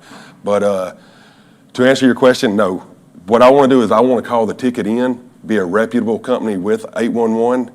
They know us inside and out and know that we are legit, and then I'm going to call the tickets in for this project. And this project, just say, will be MetroNet project. We're going to call it in for MetroNet, and it's going to be contractor A, B, or C, real time. I can move into play. That way we're to help eliminate this juggling act, cut down on the remarks and that sort of stuff. So I see your point, and here's something that most people have overlooked is that some of the changes have already been made for that. San Antonio, you had CPS versus Tommy Harrell, right? Judge ruled that you could put multiple contractors under one ticket in Texas. The question's always been, what about liabilities in the process? And the Railroad Commission has said, hey, we'd like to have all the excavators listed on the ticket. So that way, if there is a damage, we've got places to go back to try to figure out who did the damage. But we haven't worked that internally through all these processes. It's not a law requirement to put all of them on one ticket, but you can have multiple excavators on one ticket. Yes, but how many, I think it's only 2 or 3. No. You need to look at the law case.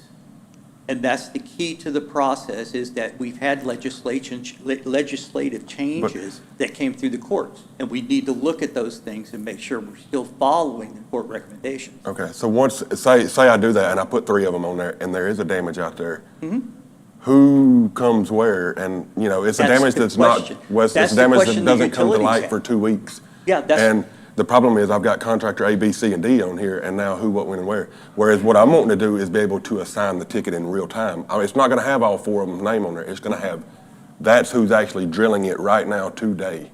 I get where you're coming from, but it all comes down to what we have now is these things called lawyers. And lawyers are always looking for liability, right? So when the damages happen. And so what they're saying is, hey, yeah, the law says you can put multiples on there, but what's going to happen when there's a damage? Who's going to stand up and pay for the environmental cost, the loss of life, the things that can happen from these damages? So that's where we have to work out the problem. Right. And we're not getting there yet. Because like you said, you don't want it to be all on your insurance. No, it's just. Well, and this to me sounds like route. it's something where education could play a part, right?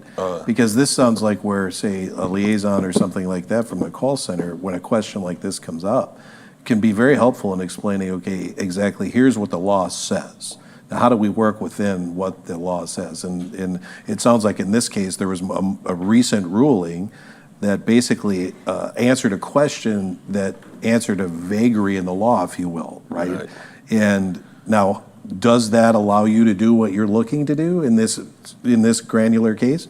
Maybe or maybe not, but I think someone needs to educate here, right? Because, in this case, and again, to no fault to your own, Chris, you didn't know about this, right? Well, and once he said San Antonio, it did ring a bell. Somebody had pointed it out to me, but it was the whole legal mumbo jumbo. If I got 9 contractors and myself on this ticket, but that's my we're all point. going to be tied up. You need someone to bring that legal language into real-time language. What can I business-wise do with this now? Ultimately, I'm putting contractors on there that are not truly going to work on that project. Right. And that's where I'm wanting to go, is let me in real time put who's going to be there. And I mean, 4 hours, the 48 hours where I got to change it, that's absurd. It's the same project, it's the same marks, but your guys have to go back and mark it again. And there might be a way in this variable that allows you to do it. Maybe not exactly what you want to do, but maybe part way there. And that's what I think everybody fails to realize, is how much juggling actually goes on. Because when you get into these old neighborhoods, or you found there's a 24-inch gas line there. Engineer design didn't know nothing about that. So now we've got to redesign this, or we've got a 108-inch water line that's got to be redirected. And so, I mean, that's where we've all got to collectively come together and create a system here that's going to be more effective going forward. Right. If you had records in advance, you know what I mean? I guess I'm going down the SUE path a little bit, subsurface utility engineering, where you've got the different levels. And is that helpful to you at all, or is? Well, and that's the way, I know what you're saying as far as like the where the 108-inch water line is in town, or Yeah, if the, you or knew the it 6 months high-pressure in gas. advance, right? Not really. I mean, for the engineer and designer, yes, but for me, they've worked through all that. They've laid it out, they've got it approved by the city, and that's the way they're gonna go. And then when we get there, we're shifting on the fly. Right. So I don't think, personally, it's not gonna benefit me. Like with Nick, the guy up here with the question a minute ago, like, we have a working relationship where he sees where we're going to be. He knows the next 30,000 feet I'm gonna drill. Right. He'll say, don't start here, because we're gonna have a little bit of trouble locating, or I've got a high pressure here. And that, I mean, that's effective communication that we're working with. You know, on the proactive approach, the ISP, the internet service provider, could have done all this ahead of time and said, hey guys, this is where we're building, this is what we're doing. But it all contingent on the city, because we could be talking about, I mean, essentially hypotheticals. It may never happen. You may never get that permit across that highway over there. So I know it'd be helpful for us to know 6 months in advance before somebody drops 50 bore crews on a town. Oh, yeah. We'd love to know in advance that far, because then we can plan the resources. Well, and we're going into 2 markets after the first of the year, and we'll be boots on the ground with city management, USIC, that sort of stuff, gas companies. Stake Center. Yeah, we'll be there, Stake Center. We'll be there middle of next month, down there, just making sure they know what's coming down the pipe. That way, middle of January, when we do fire up, it's not, holy crap, where'd this come from? Exactly. Yeah, but that's not a consistent process, which is, No, I it's think, not. the problem. And that's what has to be evangelized more, is the ability to do that, even though it takes time, effort, money probably, it will save so much time, effort, and money down the line. And you have to think about the big picture as opposed to, you know, what is the immediate and how much of a, you know, pain that might be or seem at the time. And that, I mean, the reason we're doing that, the proactive approach, is because we recognize how much money it can make or break. I mean, because we've come into markets where it works. You know, it worked. We did a market in Northeast Texas where they ended up having to hire a third party to locate. The city couldn't keep up. I mean, it was just one thing after another after another. And then we went to a market where, prior to us getting there, all the groundwork had been laid. And it's like, man, this, you know, it's Cadillac, and this is the way it needs to be done. So when we know we're starting a market, that's the approach that we take. Yeah, because all the good actors out there, like USIC and Stake Center, if they were given the information, they're going to do the job as needed to be done. Where you see people stumble, and to no fault of their own, is when, to your point, Doug, boom, the boulder hits you. And now all of a sudden, what do you do about it, right? 250 people on a 150 passenger airplane, it might crash. Yeah, I mean, so why not plan to make sure the most positive outcome happens, as opposed to crossing your fingers and, you know, throwing the dice. That's where systemically, I just, you know, we need to get somebody in a room and whiteboard these ideas, like we do a whiteboard. Throw all the ideas up, cross the ones off that are foolish, circle the ones that make sense, and then who has the authority to go make the change at the call center? Is it at the call center? I mean, is it the 811 in the system that needs to make those changes? And then who's the authority that makes those changes? Because, like, if you start reducing volume, then that may get into the 811 center's pockets, right? And they may not be an advocate for that. So, But they're nonprofits, Doug.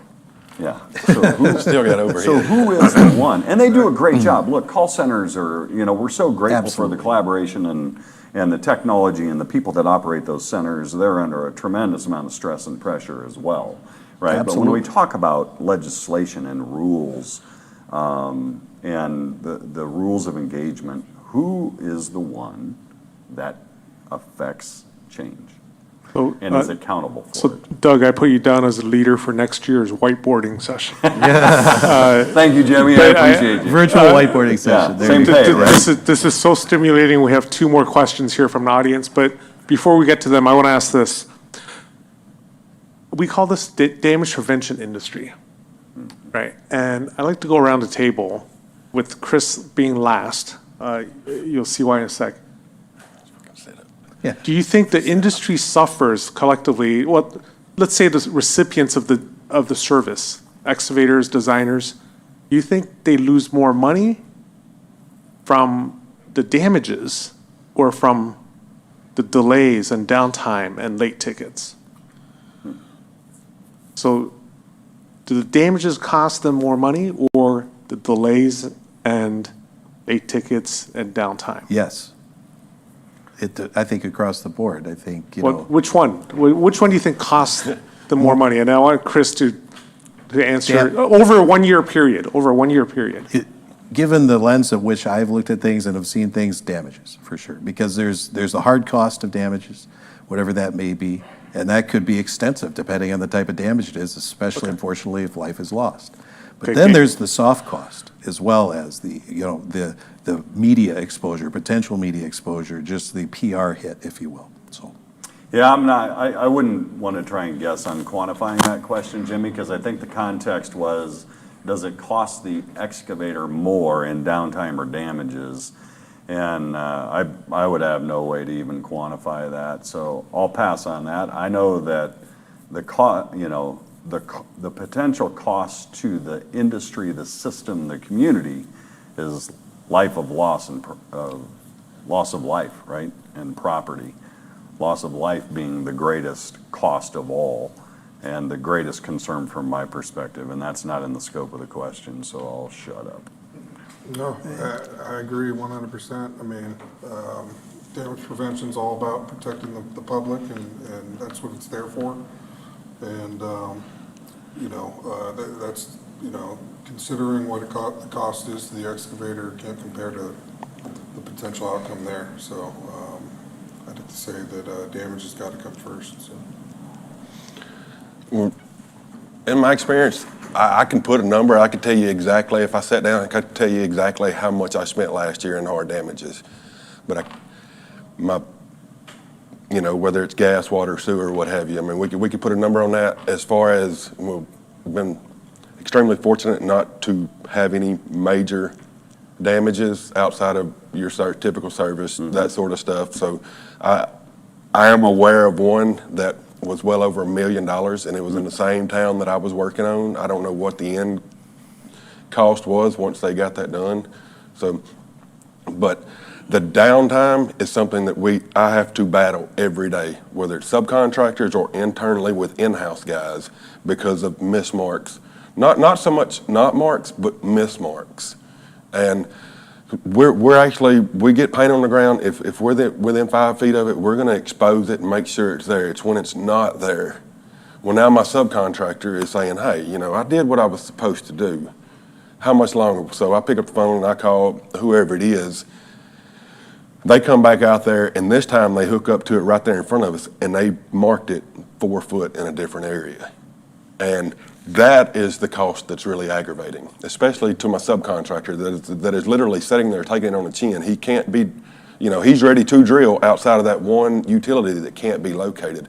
And that's a battle that is fought week in and week out all across the United States in each market that we're in. But I think you bring up a good point. That's an aggravating cost. A damage can have catastrophic costs. Correct. Right? And so I think day to day, I can easily see your perspective on things, but I think you bring it up, well, we're into damage prevention.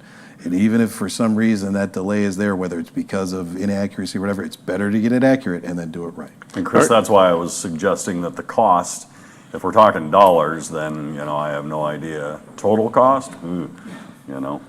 Right. That's a whole different All question. right, thank you, gentlemen. We have another question from an audience. Sir, can you state your name, company name, and then question, please? How's it going? I'm Cody with Integrity Locating. My question kind of goes back to the communication part. So as a locator, the main thing we see is that ticket. That's all we know about the job. But when we get on that, say I have 10 tickets, maybe 9 of those I cannot get a hold of any contractor or anyone that knows anything about the actual job that's happening. So our biggest problem is getting a hold of that contractor. If we can just get a hold of that contractor, we probably clear up 80% of our tickets in a day. I wish, not that easy, but that's the hardest part, is just getting a hold of that person that knows what's going on with the job and what needs to be done. So I guess my question is, do we know what we're doing to try and get that communication barrier cleaned up between the contractor and the locator? It's a struggle, I'll tell you that much. It's definitely a reality. Every one of these 811 events we go to, you know, or excavator education seminars that, you know, the 811 team puts together, you know, because they're totally all about setting up training events and having excavators attend, especially on these larger projects where you have multiple subcontractors working for you. Maybe they haven't done that type of work before, and they can bring you in a room with some of the operators or even ourselves, and we can go over kind of what's worked, what doesn't work, and one of the main things we go over is having the right contact information on the ticket, not somebody in the office, the guy that is going to be out there doing the work in the field.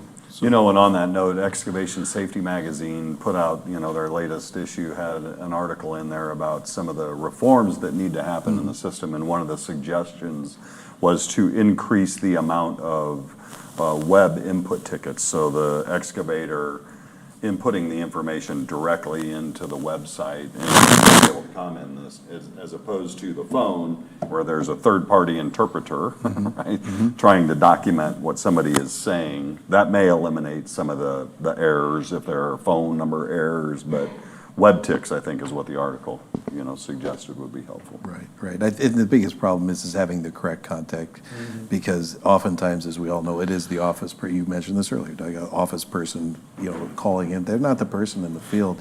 Is there, for instance, additional information that can be given on the ticket that says, okay, here's the ticket submitter, but here's the actual person that you need to contact in the field? They might be one and the same, but it maybe is not. And so I know oftentimes, to the question, it's hard to track down who is. And then are they going to be that consistent person? So I think maybe, again, that's the idea of, that type of feedback going back to the call center, because that's an immediate change most call centers could make into the ticket format to include additional contact information that wouldn't be hard to do, but very helpful in the field. And thinking about it now, part of the problem to the question he just asked may be what I've seen in some of these markets where you've got company ABC coming into town to put a new service in, and they're utilizing a broker is what they're using. This guy goes in there, he gets the work, and then he's using all these contractors from across the country that more than likely he's not going to end up paying, but the locates are going in under his name, and that's why he's not answering the phone. I mean, it's like, we've been to 2 or 3 markets where brokers have gone in there and just pretty much destroyed the relationship with the city, with the locate companies, the gas companies, the whole 9 yards. It's just a mess, and it all really comes down to the ISP not vetting who they're using. Follow up with them, call their last, whoever the last ISP was, see what their story was, how it went, as opposed to going with the cheapest bid. Right. Agreed. All right, thank you. We have another question from an audience member. Company name, and question again, please. It's Nick again with Atmos Energy. Nick. Thanks for having me back, guys. This question's for Chris. So I think I messed your mic up. I know we talk about litigation, we talk about the legality of situations, responsibility and accountability when it comes to operators, when it comes to excavators and everything else. Ticket production, ticket volume coming in and everything. So I think first we have to realize that 811's sole purpose is to alert people that there's a need for a locate, right? That is their sole purpose. Everything they do outside of that is actually just functions that they decide to do to teach the public. So my question to you is, have you done anything in regards to reaching out to any of one of the 12 members of the board of the corporation who's actually responsible for the production? 811 is merely just the vendor who issues the tickets, right? So we can call them 1,000 times and say, stop giving us 4,000 tickets in the same neighborhood. This is ridiculous. And their response is, legally, I can't do anything about it. The people who are over them, the corporation who's responsible for producing the notification center, those are the ones that, if you want any litigation to change, if you want the law to change, those are the people you talk to. They're the ones that wear the big pants. That's mom and pa sitting at the table. 811 is merely just the kid they sent on the front porch to tell the milkman, we don't need any more milk. Or to call and ask, can we get some more milk? I'm not sure if that analogy would be appreciated, but yes. No, to answer your question, I've not talked directly to anyone on the board, but I have shaken a lot of trees here, and I will be in touch You better do it, Chris. with the people, prior to me. in the next 6 to 8 weeks. Well, I I'll think be we in touch talked with the about that right people. earlier. We talked about the topic that a lot of times the board is the body that can affect change. You don't necessarily need to change the law. Mm-hmm. The board has a lot of power to do things that allow that process to run smoother without having to change the legislation. It depends on every state. But that is certainly a great point, I think, to bring up is, and the call center could certainly help with that, I think, but that's where the change is going to be affected in most cases. What do you think about standardizing the rules across all states? I mean, honestly, like, what do you think Drop about a grenade right at the Yeah, end of the why discussion not, here, Doug. right? I'm for it. I mean, we're working in Colorado. I had to sit down and take their class, and I mean, it's 180 degrees from where we are right now. Yeah. It's a tale as old as time, as a colleague of mine likes to say when it comes to this industry. That's been talked about since I've been in it, 12 years now going on, and, you know, the standardization, and it would be great. I think it would be, you know, from my seat at the table, very, very beneficial, but there's a lot of things involved in that. We'll just say that in order to get there, yes. All the things we've talked about. Yes. But I do think that there are people in the industry that are trying to drive commonalities, you know, whether things that ultimately get the same or not is, I think, still an up in the air question, but people are trying to drive certain commonalities because, again, most people are wanting to make sure that the positive outcomes we all hope for are there. It's just a matter of how do you tweak the edges to make sure that because nothing is static, and we're talking about things that are just recent problems, and we're talking about changes that need to now reflect what the reality is today. All right, thank you. We have another question and final question from the audience before I think we have to wrap this up. Name, company name, and question, sir. My name is Sean Haley. I'm the CEO and founder of LineQuest LLC. You know, being a son of a dad that passed away in a work-related incident that could have been prevented, this is one of those issues that's near and dear to me. And so, being at this table, we got people that come from, I'm a locate company owner. We have other locate companies involved. We got contractors. We got ticket management system. We got Texas 811. Everyone's kind of in different categories. You take tickets away, it helps the locate companies, it helps the contractor, it hurts the ticket management system. The more tickets, the more they make. The contractor, he's focused on, we got to get going because we got to make money, we got to hit deadlines. So everyone's kind of fighting, not against each other, but somewhat against each other. So is there a solution that we all kind of benefit? Or is it that someone's going to lose out? Is there a way that we can all benefit from this? And if so, where does that money come from? Is there money out there that allows you know, those that would lose, where we all kind of win? And that's really the thing that I struggle with is I don't want company A, B, the contractor, I don't want anybody to lose money. But at the end of the day, sometimes there's a loser involved. So I guess the question is there a solution for all of us to win? And if so, where's that money come from? I think that's a great question. I think there's efficiency gains that can benefit everyone. And most recently, and with the most recent problem of these overbuilds that have just grown and kind of just, you know, smothered the whole, the entire state with guys out there drilling in neighborhoods and through downtown areas and just all over the place where we weren't ready for this work. You know, the communication was directly with the person doing the work has increased substantially, and it's been the answer every single time. I mean, I can't say enough about that. You know, just the one-on-one conversations that we have, how we're going to call on the tickets, and you brought up something great earlier about the cities, and sometimes the cities put a block on the amount of footage you can put in there, or maybe there's a city ordinance that you got to work around, and that's some part of the system we haven't even talked about, right? And from your side, you know, because you deal with it, but I've sat in those meetings where a fiber company wants to come to town and they're wanting to do their 10,000 feet a day, and the city's saying, well, nope, you're going to get 1,000 feet a day because that's all we're staffed to do. And, you know, it's part of the industry I never really delved into until that meeting.